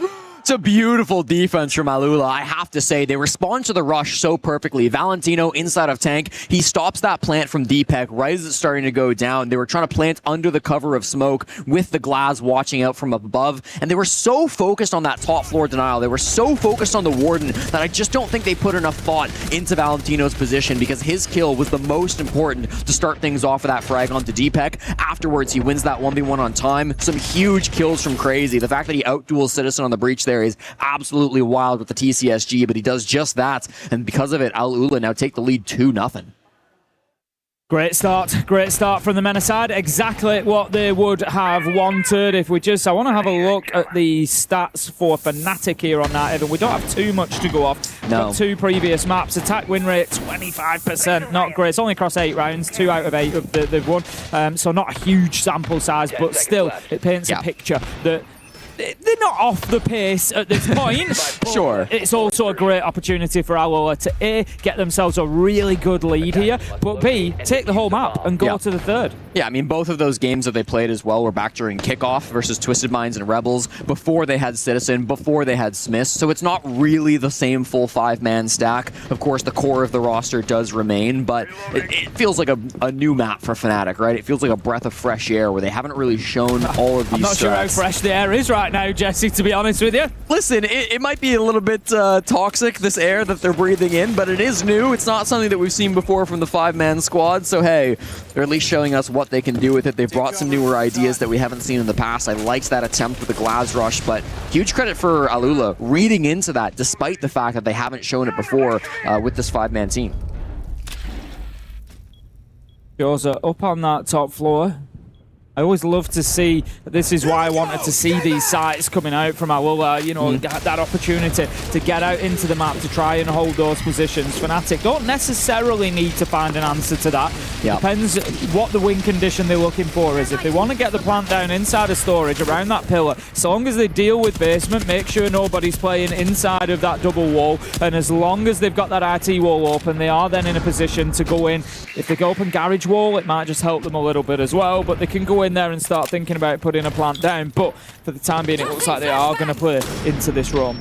The Azami position in Rafters has already been so valuable for Alula, but this might be a direct sight into the bomb site. Citizen's working his way in through Garage. He saw Crazy for just a moment, but wasn't able to secure that frag, so instead moves over towards Control, finds a different way to the bomb site, knows there's probably one bottom Aqua, finds him, but again, not enough for the frag. That's okay. This team maintenance cleaned up on Crazy, and Deepak will commit to the plant. He's going to stick this. He will see it through without a doubt. No, he won't. He was a fraction of a second away, and it was a perfectly timed Nitro from the Val to take him down, but Smith is straight in there on the Blackbeard, gathers up that diffuser. Instead of going for the replant, he's going to go for the kills, takes down Valentino. That gives him the space that he needs, but it's Wizard who picks up the final kill, and Fnatic get themselves their first round here on Nighthaven Labs. Well, it's back-to-back rounds where Deepak has died planting the diffuser, but it's okay. His teammate's there for the cover. Really nice attempt there from Fnatic to not over-panic off of that misplay, right? There were 4 players on the side of Alula roaming on that top floor, and that can be great, but it also opens up a bit of a gap. I think Citizen spotted that after bottom garage was open. He realized, hey, I can just kind of work my way in. The Rafters position that was being held by Azami was forced back into Control, so instead, he was able to just kind of take that space. The team collapsing on towards the mute, and he did a great job of just opening up the bomb site for his teammates who were able to stop that out. Also, huge credit to Smiths getting that pick onto Valentino late in the round. Valentino was flanking up above in IT, and somehow he hits that vert shot on the Blackbeard. That is not an easy kill, but Fnatic, they find it regardless.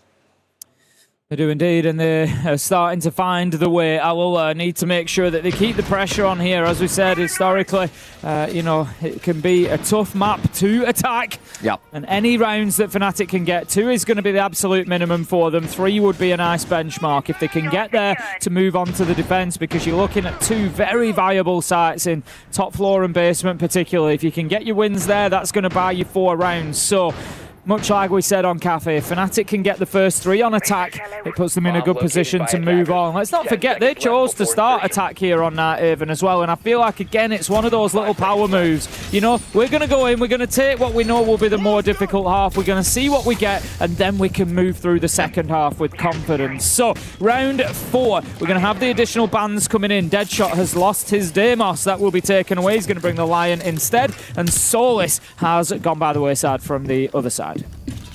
Yeah, interesting to ban out that Solus. It was played the last 2 rounds by Bazooka, so he's going to have to change up his strategy a little bit. Of course, he plays the smoke on the top floor defense, just trying to hold down those Aqua stairs, so not necessarily a big change up on this bomb site. Instead, it might be Joza who goes for a bit of an aggressive play. No, it's going to be Wizard and Crazy. They go 1-for-1 on that Raptors position. Crazy got a 4K the last time they defended this site. This time he's only good for 1. Yeah, it's not a guaranteed win in the round, but it's certainly a good first step for Fnatic, because last time around, Crazy just had the run of them. Everything that they tried to do, he was the answer to it. It was, you know, push from Aqua, Crazy. Push onto Catwalk, Crazy. You know, opening kill, Crazy. It was just everything was going through him. So taking him down and getting rid of his army as well is going to be a big one. You can't be losing your exothermics quite so easily. They will get away with it. 3 in pocket overall means that there's plenty of opportunity to still get that done, and I think the connector wall is open as well. So Deepek's job is done, and he now reverts to just being a gun, but the Bandit is waiting around the corner. Deepek knew, he knew, and he just outweighted him, used his patience, gets that kill, 4v3. That was bold. That was very bold from Mahager to try to make that play happen. I mean, he's close on the breach. Didn't feel like he'd go for the bandit trick up against the Thermite, so instead he tries to make that play in through IT, in through Rafters. This might be a quick one from Fnatic as the Toxic Babes start to slow them down. Deepek will have to take another look in towards Electrical and in towards Connector. These players on Alula are still trying to roam around on that bottom floor too. Don't forget about Valentino with a Nitro Cell. That might be the difference maker, but it barely misses its mark, and Fnatic will keep 4 alive. A minute 10 left on the clock as well. They've got plenty of time to work with here. We can see them just rotating, moving positions here. Maybe they've just seen a little opportunity, a little gap that they can start trying to exploit. Bazooka is aware of Aqua, but he's going to wish that he wasn't, because Deadshot is there, ready and waiting, picks up the kill. Joza manages to find the trade. Alula, again, just keeping themselves in these rounds with those trades, but it is still advantage Fnatic. Wizards gotten into the site. This could be a really good position that they're holding. He does find the pick on a Joza. That's just not going to be expected. Valentino on the other site will win 1 duel, but there's 2 more still to find. Goes for the reload. Deepek finishes the plants. And then it's going to be down to this final fight, and it's that man once again. Smith is really making a name for himself here at the Esports World Cup. Continues to do so. Final kill of the round. That's going to be 2-2. Fnatic are doing real work here on Nighthaven now, after we were a little bit worried coming into round 3, but they found the answers. Tim, at the start of this game, you really hyped up Fnatic. You said they're not always consistent, but when they're at their best, they're one of the best teams in the world, and they're capable of getting top 8 at this tournament. I feel like you might have been thinking a little bit more than top 8, but regardless, you hyped them up a lot. I'll commit to top 8. Okay, you'll commit to top 8, and I respect that. But honestly, from what I've seen on these last couple of rounds, their attacks are so well coordinated when they're good. You know, in that previous round, what they did was they rotated a couple of players over towards Connector. They opened it up early, but most of the pressure was either towards IT, Rafters, or even Aqua. They had a little bit of pressure earlier in the rounds. The fact that they go Connector is completely unexpected on the side of Alula, and then Wizard, who's still in IT, finds a little bit of a gap. He sneaks into the site and gets the pickup onto Joza in the midst of that round, and I just feel like the coordination there is really impressive. They're a very difficult team to read. No matter how good Alula are at reading their opponents, you just can't expect those types of movements. So I want to give huge credit to Fnatic. They are a really tricky team to predict on the offensive side. And I think they just need 1 out of these last remaining 2 rounds, and they're going to feel like they can then take this map in 2. It's going to really put them in a strong position going on to the defense, and Alula once again are going to have to dig deep, and we're going to see just how deep that emotional reservoir can run, because at this point they've got to be running on fumes. 85 rounds coming into today. The fatigue has to start setting in mentally at some point. You know, you've got to get to a point where you're thinking, can we actually do this again? But look, I'm sure that they believe that they can. Smith gets that wall open for him, and then in goes the Boogie drone straight away to start that work of opening up IT. Unlike last time, there's no roam on the top floor, but there certainly are nitro cells. A really nice opening pick takes down Smith, the main shield player on Fnatic, and this is a scary round for Alula. If they lose this one, that'll be every bomb site that Fnatic have now found success on the attack, and we might be looking at a 4-2 for Fnatic, but they start off really strong, taking out the spearhead of this push, and just because they get that frag, that doesn't mean they have to completely give up on the roam game. They've still got some players over towards the staircases, they've still got some cafeteria control, and oh boy, the Warden here almost gets shot through the window, but it looks like he's made it back towards vending stairs successfully. Yep, just gets away with one there, and Alula again. They've used the utility fantastically well, actually. That's a couple of nitro kills that we've seen them from them today. Yesterday we saw them using the Zofia really well. You know, they are certainly no strangers to the utility. Deadshot does manage to pick up Valentino. Beautiful headshot as the Ela tries to peek around on the back of the Gashmot man. You've always got to be careful when they detonate, because it kind of gives away that, hey, look, I'm here, and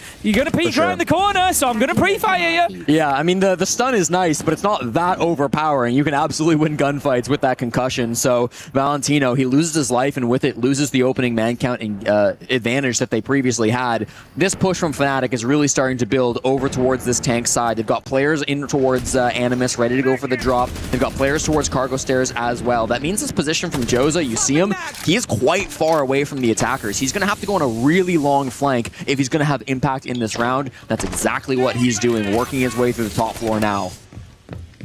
4 versus 4, 30 seconds is going to be much bigger an enemy for Fnatic than Alula. Oh, the Warden manages to find the kill onto Citizen. That's going to leave them now 4 versus 3, and with 20 seconds left on the clock, it's going to be a tough finish, but there goes Deepak again. He's rolling back the years. It was Ann that said it. Wizard gets another 2v1. 15 seconds. Where have we seen this before, Jesse? We've seen it here on Nighthaven Labs over and over again. Fnatic are having to win these rounds right down at the deadline, but they continue to find a way.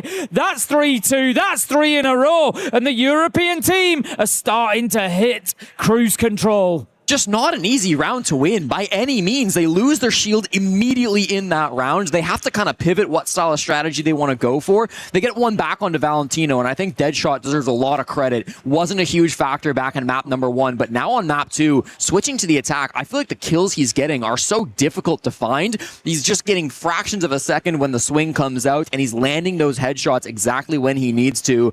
Deadshot's been phenomenal. Deepak as well, trying to make his way in through the main breach. That was just a really solid push. And I like that Deepak didn't have the diffuser there as well. Usually you'd kind of see it with Deepak on the thermite, on the main breach. That would be the expected position. But instead, Deepak was really that secondary angle. He was opening up the other bomb site while the team was mostly focused around cargo and around tank. So just good stuff coming out from Fnatic. Again, I think their coordination and their problem-solving ability on the attack is leagues above some of the other teams we've watched this week. Well, Alula, they need to find answers, and they need to find them quickly. Like I said, for Fnatic, for me, the benchmark was 3 at the half. They've already secured that. If they go 4-2 on attack, it's never over. And we've seen that from Alula. We've seen it from Tyloo earlier today. 5-1 down, they were able to come back. We've seen Alula do exactly the same in response, 5-1, and then come back with the 5-1 half themselves. Yep. But 4-2 on the attack for Fnatic is going to be a phenomenal start here on Nighthaven Labs. You said it yourself, Jesse. It's a map that we maybe haven't seen. It's almost, we could call it a fresh map for Fnatic. I think there's going to be a lot of teams looking at these attacks and thinking, do you know what? Maybe we just leave that one on the ban list if we're playing against Fnatic. Yeah, it's a huge W to be able to win a map that you haven't shown before, because now it's scary for every other team, right? Sure, you've got one map of odds, but if Fnatic came out and they played so well today, how deep is their strat book? You really don't know. They haven't played it enough for you to be able to tell, are they repeating strategies or not? Is this a map that we can take them on and know what to expect? Probably not, because you've only got one VOD and it was a solid victory, so it becomes really scary. And much like this 6th round, it's going to be a scary situation for Fnatic's opponents, because as I mentioned earlier, all 3 bomb sites that get played on Nighthaven Labs have now been won by Fnatic. Sure, they went down at a 2-0 deficit, but then they won the tertiary site, they won their second attempts on the top floor, and they won their second attempt on the basements. So you start getting into a really difficult spot if you're Alula, because you almost have choice paralysis. Do you go back to the top floor? Do you go basement? Do you try control? Do you go kitchen? I mean, I don't think there's any wrong answers here, but it's not going to be an easy call. No, either way, you know that you're going to be seriously challenged here. We've just got a little bit of a technical issue, a technical pause. We're getting everybody back into the lobby now, so hopefully this one shouldn't be too long until we are back underway. I don't know who this really benefits at this position. You know, at the end of the day, these are out of our control, but you've got a position now where Fnatic have just had some really good momentum there. They've got 3 rounds in a row. I could look at it both ways and say, you know, that maybe this breaks the momentum a little bit. But on the flip side of it, I feel like you've now just got to a point where you think, we've got our 3 on attack. Right. And I was talking to Iconic about this the other day from a player perspective. You know, how does that feel? And he said, you know, it's brilliant because you've got that mentally. When you go into a half, you're thinking like, right, this is what we need. This is the target. He said, and when you can hit that early, you come in and it's like, right, it's bonus time. You know, we can come in now and we can just go for that little bit more. And it's not just about putting the points on the scoreboard, but it's the mentality boost that it gives you as well. If you start winning those, so if Fnatic can come in here and now think, right, actually the pressure's off, so it doesn't really matter that there's a little tech pause. Yeah, we'll just zone out, we'll come back into the game, and if we get this, then great. They're going to be absolutely flying if they can get this going into that second half. Onto the defense, oof. I mean, you referenced Iconic. I'll reference a conversation I had with him as well, where he talked about some of these tech issues. And it's not even necessarily about which team is in a better position to benefit from the tech issue, but it's really how they handle it. The teams that thrive after a tech issue are ones who are able to not let it get to them. You can't get tilted by the game stalling out. And some of their most successful rounds have been after a tech timeout where they were just able to play loose. They were able to play happy. They weren't able to, or they weren't getting tilted off of the delays that came through. So that'll be important for both Fnatic and Alula. They won't have to worry about not getting tilted anymore, though, because we're back in for the match. 4-2 or a 3-3. Those are our only possibilities coming into the final round of the half. Okay, then. Final round, as you say, up on the top floor. That is the choice. You spoke about choice paralysis. Alula, they didn't have a choice. They didn't have a choice about making a choice. They had to pick somewhere. And they've decided they've gone for that top floor. If we have a look at how it's gone so far, it is one of the 2 sites that they've won. They did win top floor. They did win basement. They've then subsequently lost them afterwards. So they decide to go back up there. My problem with the top floor and the way that they won it was the fact that it was on the back of Crazy. It was, we've already spoke, it was on that hero player, 4K in the round. He's now hiding himself off to one side, but they know he's there. They think he's stood there. They might actually lose this gunfight. No, Deadshot goes in, picks him up, and this is what I mean. If you can get picked up like that, that is now Azami gone, Crazy gone, and the warehouse catwalk is going to be tough to hold on to. It's a big start for Fnatic, and if they start locking in now on those fundamentals like that, Alula are in for a really difficult few rounds. Exactly. Raptors is now not going to be held by the defenders, so we'll see Smith start to take this ground freely. It also puts good pressure on the Clash. This is one of the biggest adjustments they've made on the side of Alula. They've brought Mager to be able to play inside of IT, to be able to try to lock that down, but once the IT is controlled, or once Raptors are controlled by Fnatic, he can no longer play in that spot. So this is something we see from Alula from time to time. They went down 6-4 to Ty Lu back on Fortress, and Mager decided, I'm just going to play Clash. They won both their defenses, forced the overtime, and won the game. So the panic Clash is not something that's new for Alula. Yeah, they're managing to take the catwalk now are Fnatic. They've got the secondary hard breach going on that wall. That's going to put a little bit more pressure on the Clash as well. Smith, I think, is just a little bit of indecision. He's going to head over to that Aqua side that he saw some joy from last time around, but Bazooka is there with the smoke canisters to hold him at bay for the time being. But look at this. Citizens moving underneath. Bazooka is aware. Challenges at just the right time. It's siege timing at its finest for Citizen. He just checks the cam as the smoke peaks around, loses his life, but that is big for Alula because it allows Bazooka to stay in position around Aqua. Yeah, exactly. I mean, you hold on to that map control. It's really hard to make and execute with just IT and Raptors. You typically need control, or you need a connector or Aqua. Aqua doesn't work out, so Deepak says, screw it, I'll go connector. That's not working out either. Joza hits a brilliant shot to be able to take him down.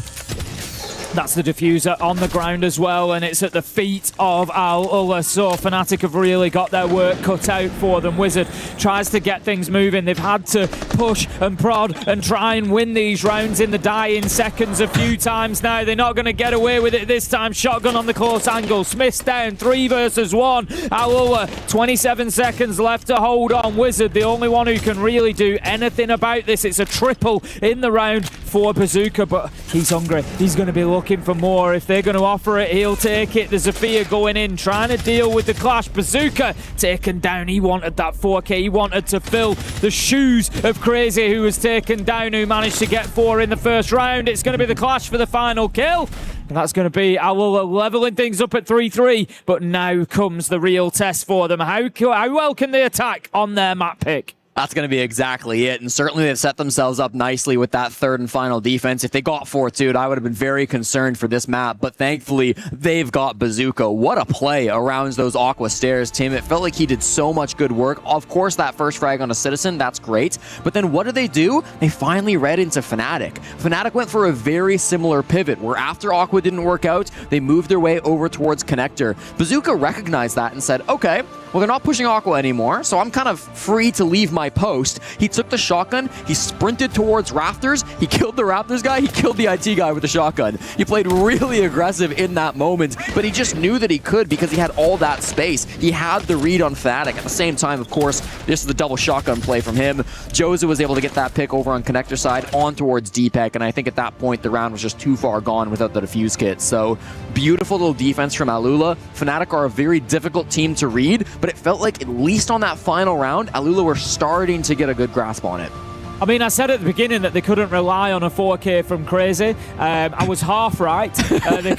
They couldn't rely on a 4K from Crazy, but they could rely on a 3K from Bazooka. He stepped up and put the numbers down where his teammate was unable. But like I said, I think if we look at this overall, Fnatic will be the happier of the two teams coming away in that first half. Grabbing the 3-3 is really good for them. They can now look to just lock down those primary site choices, top floor and basement, make things as difficult as they can for Alula. I would expect to see plenty of traps coming along, I'd like, from Fnatic, because we know that they're going to play the shields. Crazy is going to be bringing the Blitz, the Blackbeard, whoever you leave standing, whoever you don't ban out, that's going to be the one that he's going to bring along. So yeah, I think we need to see some traps. We need to see the Ela, we maybe need to see a Fenrir, we maybe need to see a Legion, a Thorn, definitely, you know, getting in there, making it difficult for him to have any impact with that shield. Yeah, it's difficult sometimes on Nighthaven Labs too, because the operator bans can be quite predictable. Bandit Kaid always getting removed on those defensive sides, but even for the attack, I mean,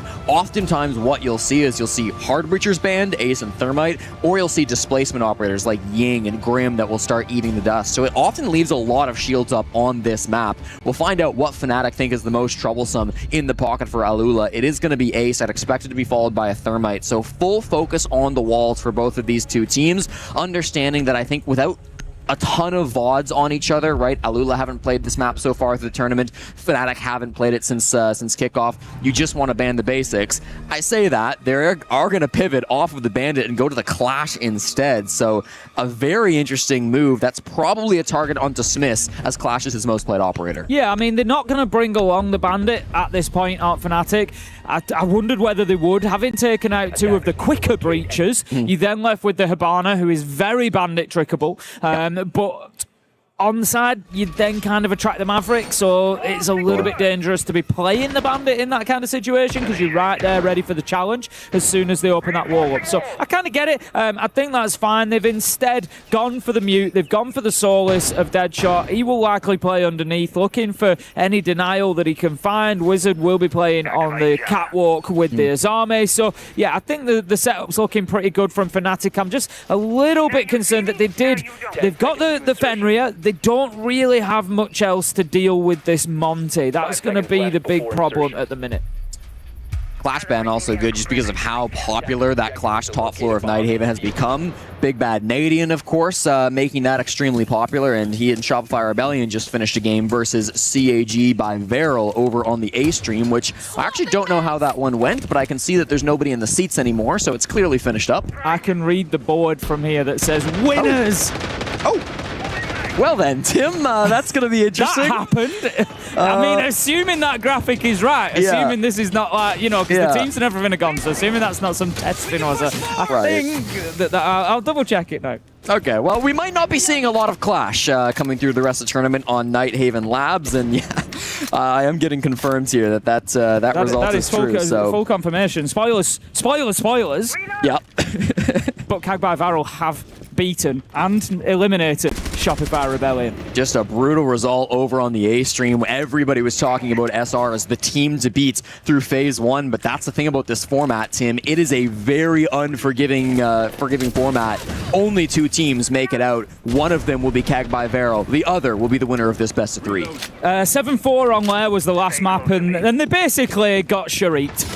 It was 15-5 okay. for Sharit. He went a little bit crazy, but there you have it. Back to the match at hand, though. Fnatic versus Al Ula here on the B stream, and we've got 5 versus 5, still a minute and a half in the round. Fnatic doing well, not losing any bodies yet. And to be honest with you, Al Ula, they've not really taken too much ground, Jesse. They've got that catwalk, and that's about all. Yeah, the catwalk is kind of okay for giving that up on the defensive side, right? If the attackers are in IT and catwalk, they still need one more dimension usually before they can go for that execute, before they can go for the push. There's really nobody else I see from Alula who's working another spot. They've got some players down below, but even that, I mean, Bazooka, who's going to be joining his teammates up here over towards Rafters. Nobody's pressuring Aqua, nobody's pressuring Connector, and the Connector wall is actually still closed, despite the fact that there's nothing but a mute jammer locking down that wall, as you see now. So a little bit surprised to see so little map control being claimed by Alula.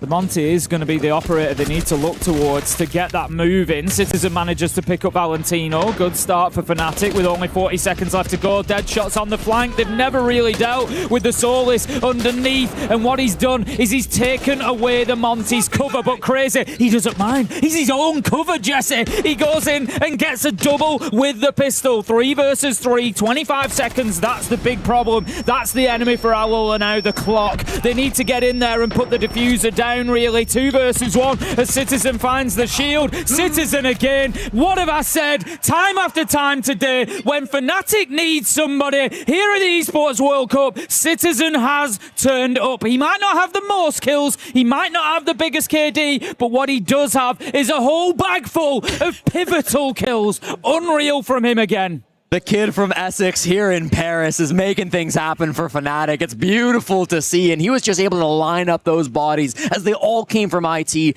and or Rafters. It felt like they were really just pushing from that south side of the map, and Citizen said, great, I don't have to worry about my backside, I don't have to worry about utility, I can just watch these 2 angles that you're trying to push in towards my bomb site, hold them, and hit my shots. And if there's one thing Citizen's great at, it's hitting his damn shots. So really well played from Citizen in that round. I like the flank coming through from the Soulless in the midst of that too. It was only 1 kill that ended up going the way of the flank, but still, it was that value that they had, distracting those players over towards Rafters. Moving into round 8 then, Fnatic heading down to the basement, and they are recognizing straight away the power of that Monty, of that shield that they've had to play against. This makes it really interesting coming into that third operator being banned, because normally with an Ace and a Thermat, you're looking at the group ban. You're looking at that commitment to taking the hard breaches away, so you kind of expect Hibana next. But looking at the way that first round went for them, the attack from Crazy, the way he got them kills, surely you've got to take the Monty away from him. But does it really benefit you at this point? Because he's going to play Blitz like he is doing now.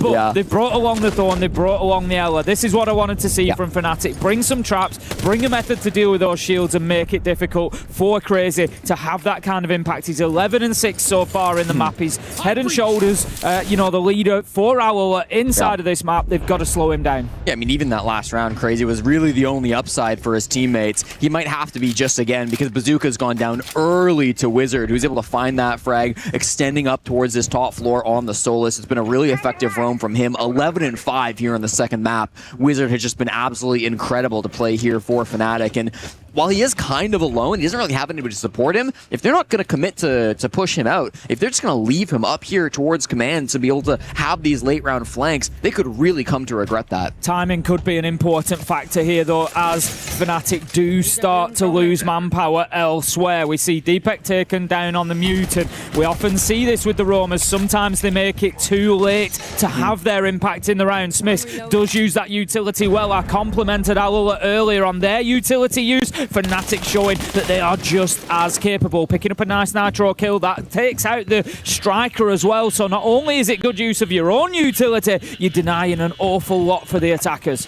Wizard an important pick, and he wins it. That's a defuse kit down inside of IT. A massive frag, and now Wizard, he doesn't have to leave this if he doesn't want to. He could go back to site, but Valentino is not too far. Here's him running through E-Box and gets the frag as well. Wizard is on a tear on the top floor roam, completely unsupported, but he doesn't need it. Going for a good time. It'll be Deadshot that ends the round up on rafters. What a defense from Wizard. Yeah, beautiful shot from Deadshot to finish things off as well. Always tough to find the head above those shields. So much so, we've got Aola being drawn into a tactical timeout. They are, I'm not going to say at panic stations just yet, but they've decided that they need to try and apply the brakes to this runaway train that is Fnatic right now. Yeah, and this is a tough timeout, I feel like, as well, from the coach of Alula, because the 2 rounds that they've lost now on the attack were lost in very different ways. The first time executed on the top floor, it was just quite a one-dimensional push. I didn't feel like it was the best execute that we could have seen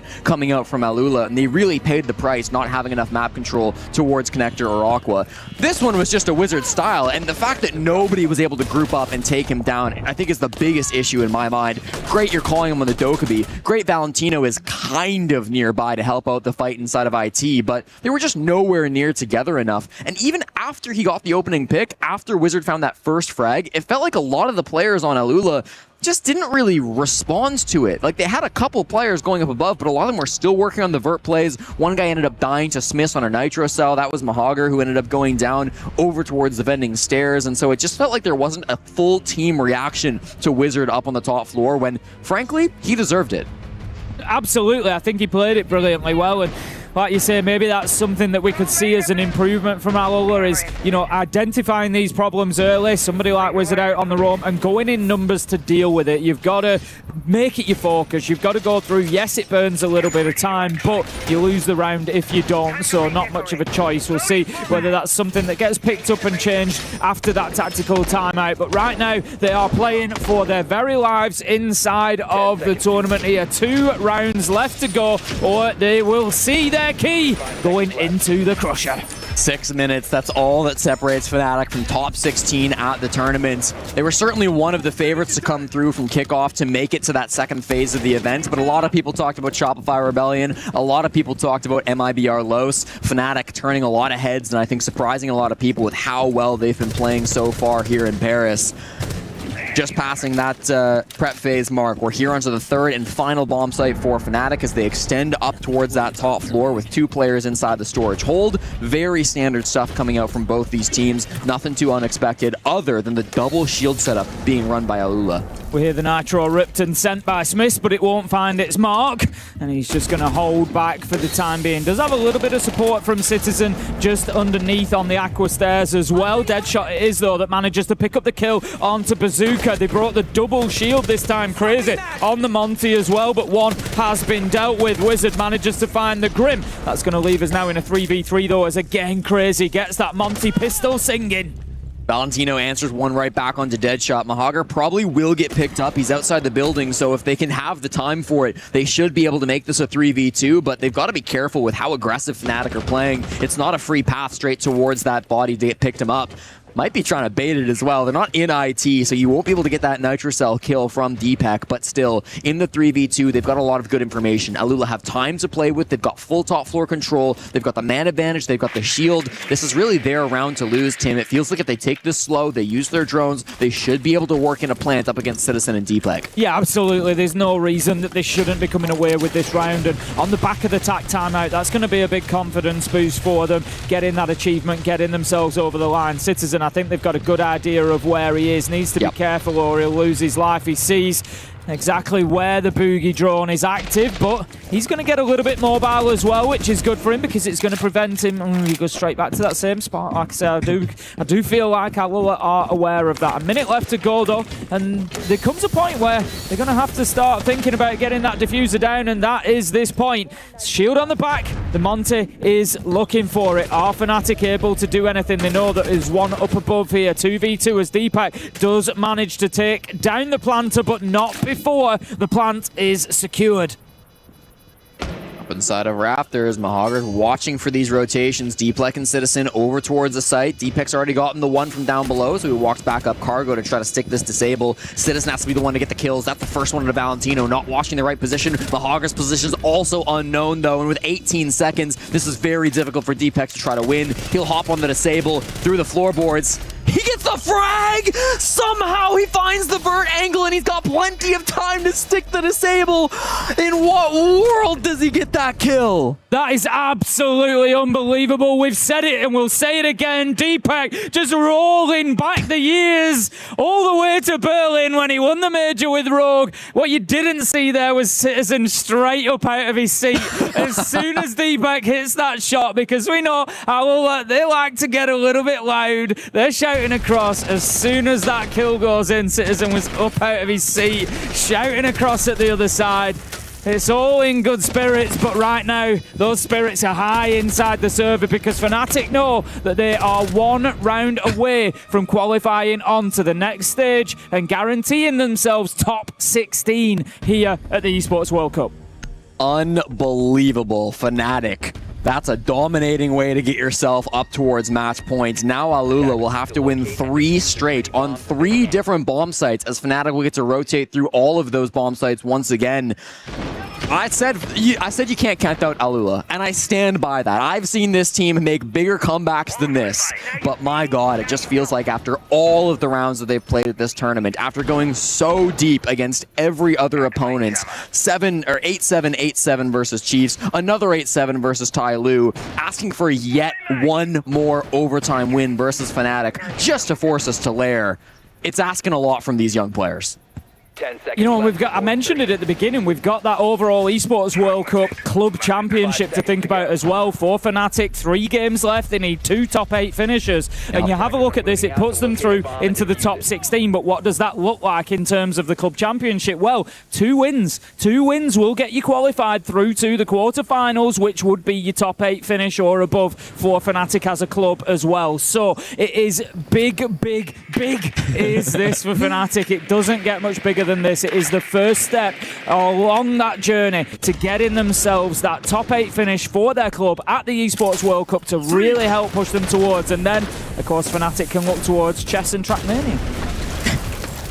And I'm sure the Fnatic fans will be watching those with bated breath, excited to see their organization, their club, find success in the club championship. But now all eyes are focused on the top floor of Nighthaven Labs. Fnatic, this will be their best chance to close out this game, to be able to get themselves the victory. The Fuse has been brought up by Crazy after his Montaigne got banned through the final set of operator bans here on Nighthaven. So going to be able to use a little bit of that destruction, did some damage over towards Smiths, but ultimately that's not going to be doing too much that you have to worry about on the side of Fnatic. The real question is, what does this push look like? Because they can get IT control. That wasn't the issue last time. It's how do you actually convert for a push, especially with Wizards still playing Rafters.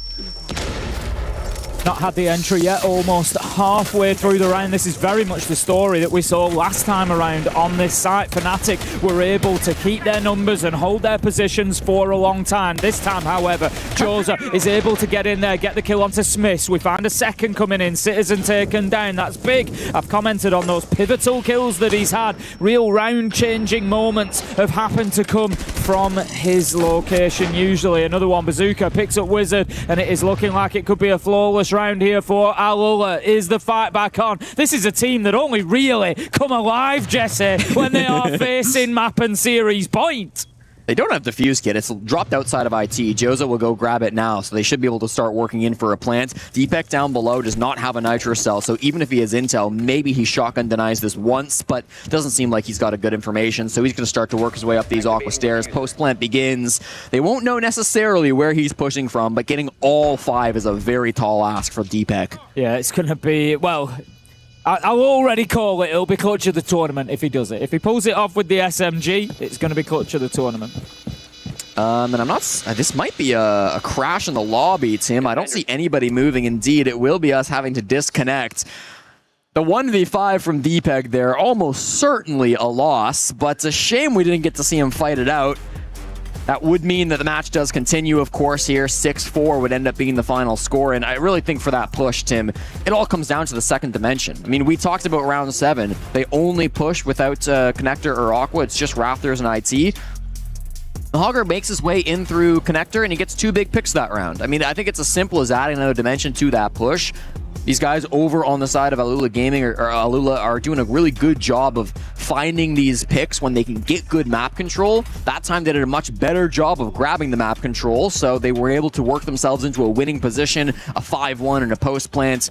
It's not technically a round win, but you don't get much closer than that in Siege. No, not realistically. I think whatever was said during that tactical timeout for Alula has certainly given them a new focus. It's certainly, you know, got them back into that round. They played it a little bit differently, like you say, and were able to get themselves on top of Fnatic. It was halfway through the round still before they picked up that entry, but once they did, there was absolutely no stopping them, no slowing them down. It was just one after another, and I think that's kind of the ferocity and aggression that they need to continue bringing here against Fnatic. Just don't give them any breathing space whatsoever. You've got to get right on top of them. That's the point where you're going to be able to force mistakes out of a team like Fnatic. I'd like to see them continue to play through these bomb sites, right? The top floor of Nighthaven Labs, it's a strong site. Nobody's going to deny that, but just with how they were able to rotate back and take those spaces on the side of Alula, I want to see Fnatic continue to play the bottom floor, continue to play storage, continue to provide new problems for Alula to try to solve.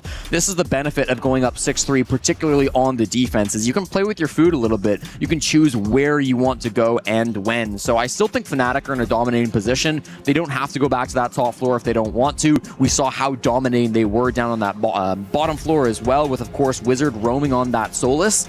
Now, the Solus was banned. That was the one retrieve that we managed to see taken off the board by Alula. They are able to take that off the board, so you won't be able to see the exact same Solus roam from Wizard, but even still, it's not really a situation where we got to see the best push from Alula, so I'm hoping that this can be a spot where we see Fnatic just reset after that round. It didn't go their way, it didn't even come close, but they should be able to bounce back on some of the other bomb sites. Well, that's it. I mean, Fnatic need to be a little bit cautious at this point because they've got to think about the energy within the team as well. You know, this is something that we've spoken about in Siege for the longest time. It was something that Canadian said, you know, in an interview a good couple of years ago now. It was a long time ago, but I remember him talking about energy within the team and, you know, how it has to kind of be regulated. And, you know, we saw those years where he was absolutely screaming all the time. And then it went, you know, he kind of dropped away from that, and sometimes he'll get drawn into it, but he kind of spoke about that and said, you know, look, we've got to make sure that the energy is kind of middling. We don't want everybody to be too hyped up and too on top of things, because that's when you can start to make mistakes. And equally, if then you lose a couple of rounds, the crash can be pretty big as well, and it can have an impact. So kind of the, you know, the job within a team often is to try and just keep everybody on a little bit of an emotional level. There's nothing wrong with those high moments, and that's something that Fnatic maybe just need to keep in mind. We saw Ben jumping up out of his chair, giving plenty back. A lot of excitement after the Deepak clutch, but then you come into a round where you've just got swept away effectively. And so it's, you know, you're going from peaks to troughs, and it's just something to be, it's not the end of the world. It's not game defining over 2 rounds. Of course. But you've got to be aware of it, because it's those little things where if this ends up in overtime, it can have an effect. Just watching this back, and it's incredible because he's shooting the bar for most of his clip, and then he moves over to the left side just at the last second, and that exposes his head. That's a brutal one to come through.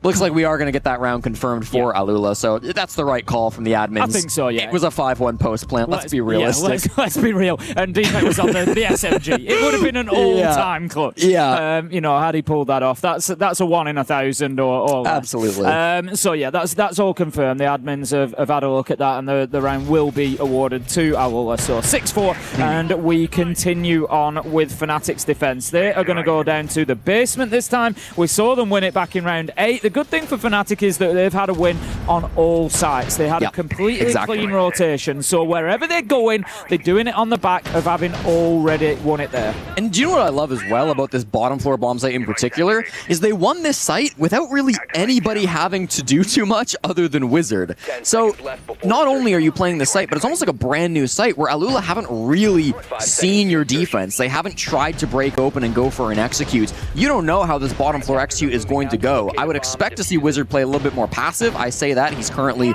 inside of Rafters on the Azami, so that might not be the case, but even if this early round doesn't go as catastrophically bad for Alula, we still don't know if their execute's going to look very good, and I'd have to imagine it'd be a little bit rockier. Yeah, you're absolutely right, Jesse. You know, I've got a tool that I often use, you know, when I'm looking at rounds like that, and I like to call it the botheredometer, and that's how bothered were the players inside. And so I bring out the botheredometer, and have a look, and I can tell you now that last round, when Fnatic were in the basement, it didn't even move the needle. Didn't even move the needle, Jesse. There was no bother whatsoever for the Fnatic players, and like you say, maybe they can lean into that a little bit and just get that top floor action again, make sure that Alula have problems to solve. As it is, nobody up there apart from Wizard. Last time around, he was enough on his own. Will he be enough this time? 14-6 so far. He's having a hell of a game. I think it's the right call to play this passive from Wizard. The second he faces any pressure, he's going to rotate Dak back down those cargo stairs. He's going to relieve that from his teammates because you know Alula's response is going to be to throw everything at him this time around. You're not going to get away with that same crazy roam game, so just play down to the basement, make it a little bit more passive. And he's even trying to kind of bait a little bit because there are still some players here on the mid floor, right? You've got some players over towards the cargo stairs. You've got Deadshot there. You've got Wizard even rotating back up the vending stairs to take control of Lounge. So if they're still worried about you over towards cargo, they might have no idea that you're still playing aggressive on the mid floor. Citizen has managed to just had himself away in kitchen as well. I'm not sure how aware they are of his position. Nitro, is it going to be pre-placed or are they waiting for a little bit of intel? Now's your time, now's your time, now's your time. They've missed it. The Nitro will be deployed. Will it be detonated? No, they're waiting for some comms. They're waiting for a call. A little bit of intel, particularly from Smith on the pulse. He will be the one, and I'm sure that the call shall be to detonate if anybody gets above there. But right now, the challenge is on. It's Deepak. He wins it out. Beautiful headshot onto the Ram. And there's a big moment. Deadshot with another onto Valentino. It's looking good for Fnatic as they take the first two. This round will qualify them through to the last 16. If they can get it over the line, it's 5 versus 3. Hardly even in the building. Joe's has got to try to use this Dokkaebi call to make some space inside the mid floor. There's still roamers they've got to worry about. Deadshot needs to answer his phone or he will blow up. He will just blow up. Fair enough. The rest of his teammates still in a good spot. Yeah, it's good progress again. Fnatic can play this game of attrition now, just 1 for 1. Citizen, Deepak, 1 apiece, and that is Fnatic taking the win on Nighthaven 2-0 against Alula, and they secure their place in the last 16 of the Esports World Cup. Commiserations, of course, to Alula. What a fantastic team they've been out of the MENA region. They have provided us with pure entertainment and some huge moments, and they deserve their credit for their part in this tournament as well. You know, it's not just this game, Tim, but from the very start of Phase 1, Fnatic have shown up and proven that they are the most dominant team here of the first 8 that we get to see at the Esports World Cup. I really have been impressed with how Fnatic have won all of their matches, the only team to go fully undefeated, and a statement heading into Phase 2. It truly is a statement. A big congratulations to Fnatic, the 4th seed EML team, and make it through to the group stage. Some incredible individual moments that we're seeing on this map. We got to see the highlights a few times of Deepak getting that kill on the vert, getting around on the board. Wizard as well, having the time of his life. According to Citizen, eating chicken nuggets for breakfast, and it's been paying off so far inside of this tournament. As you mentioned, the only team to be undefeated. I think that's incredible, and they should be a force to be reckoned with going in group stage. Definitely. I mean, you know, I was just doing the numbers during the game. 2 wins gets them through to the top 8 now, and that is if you look at the way things were going, the roller coaster that they were on through stage 2, top 8 at Esports World Cup would have been, you know, out of reach, you would have said, realistically. But the time time together now as a team, and the way they've been able to use that and build together, all the work that is going in, this resurgence that we're seeing from Citizen as well, it's just brilliant stuff, and I'm here for it. I'm loving it. Yeah, it's such a story that you can get behind, right? I mean, there's got so many young players on this squad who have not been in international tournaments before as well. Like, Citizen, of course, is the guy that we're going to turn to as the veteran, as the star player in so many of those important rounds. But even the younger guys like Smiths, like Wizard, even if they've been to 1 or 2 tournaments, maybe some lower level stuff, it's not quite the same as an Esport World Cup. So to see them all come together at this level and have so much success, it's beautiful to watch. Yes, Smith really is holding it down for this being his first tournament. Like you said, very impressive from him there. And in general, for Fnatic within stage 1 of EML, for the G2 enjoyers out there, it proves that this was not a fluke when they took down G2 to qualify to the Esports World Cup. Especially if you think about it, right? They got invited to play Reload. This is the first tournament they qualified for as this club, as this organization. Our PS5 story of the day, you know, a new day for Fnatic.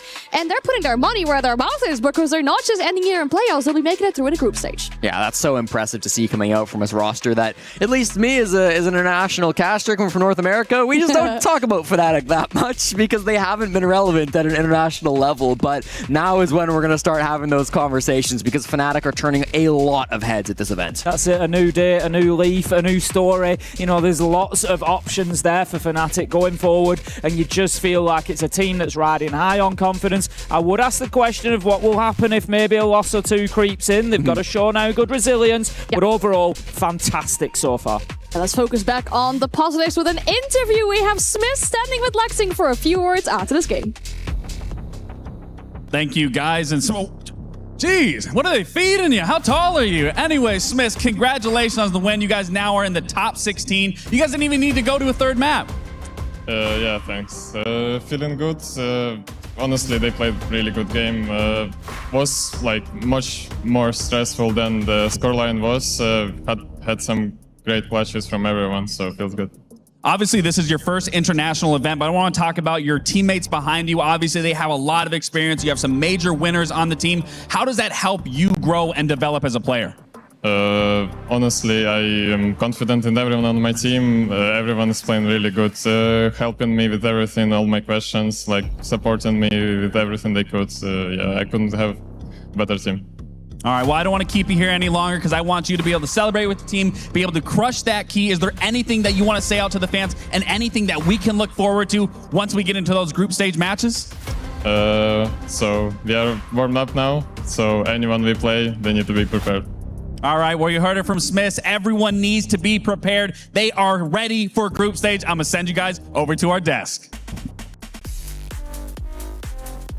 Great to hear from Smith at his first international tournament. And what I'm going to say now is absolutely not to discredit him, but when they were making these roster changes, picking up Smith for stage 1, there were some people having question marks on social media, like, oh, another player pickup for Fnatic. They're getting more player pickups than points inside of EML. But, you know, the haters turned out to be wrong because they found a successful formula. Smith's getting the information on defense, playing the shields on attack. They have an actual voice. It's working out wonderful for them.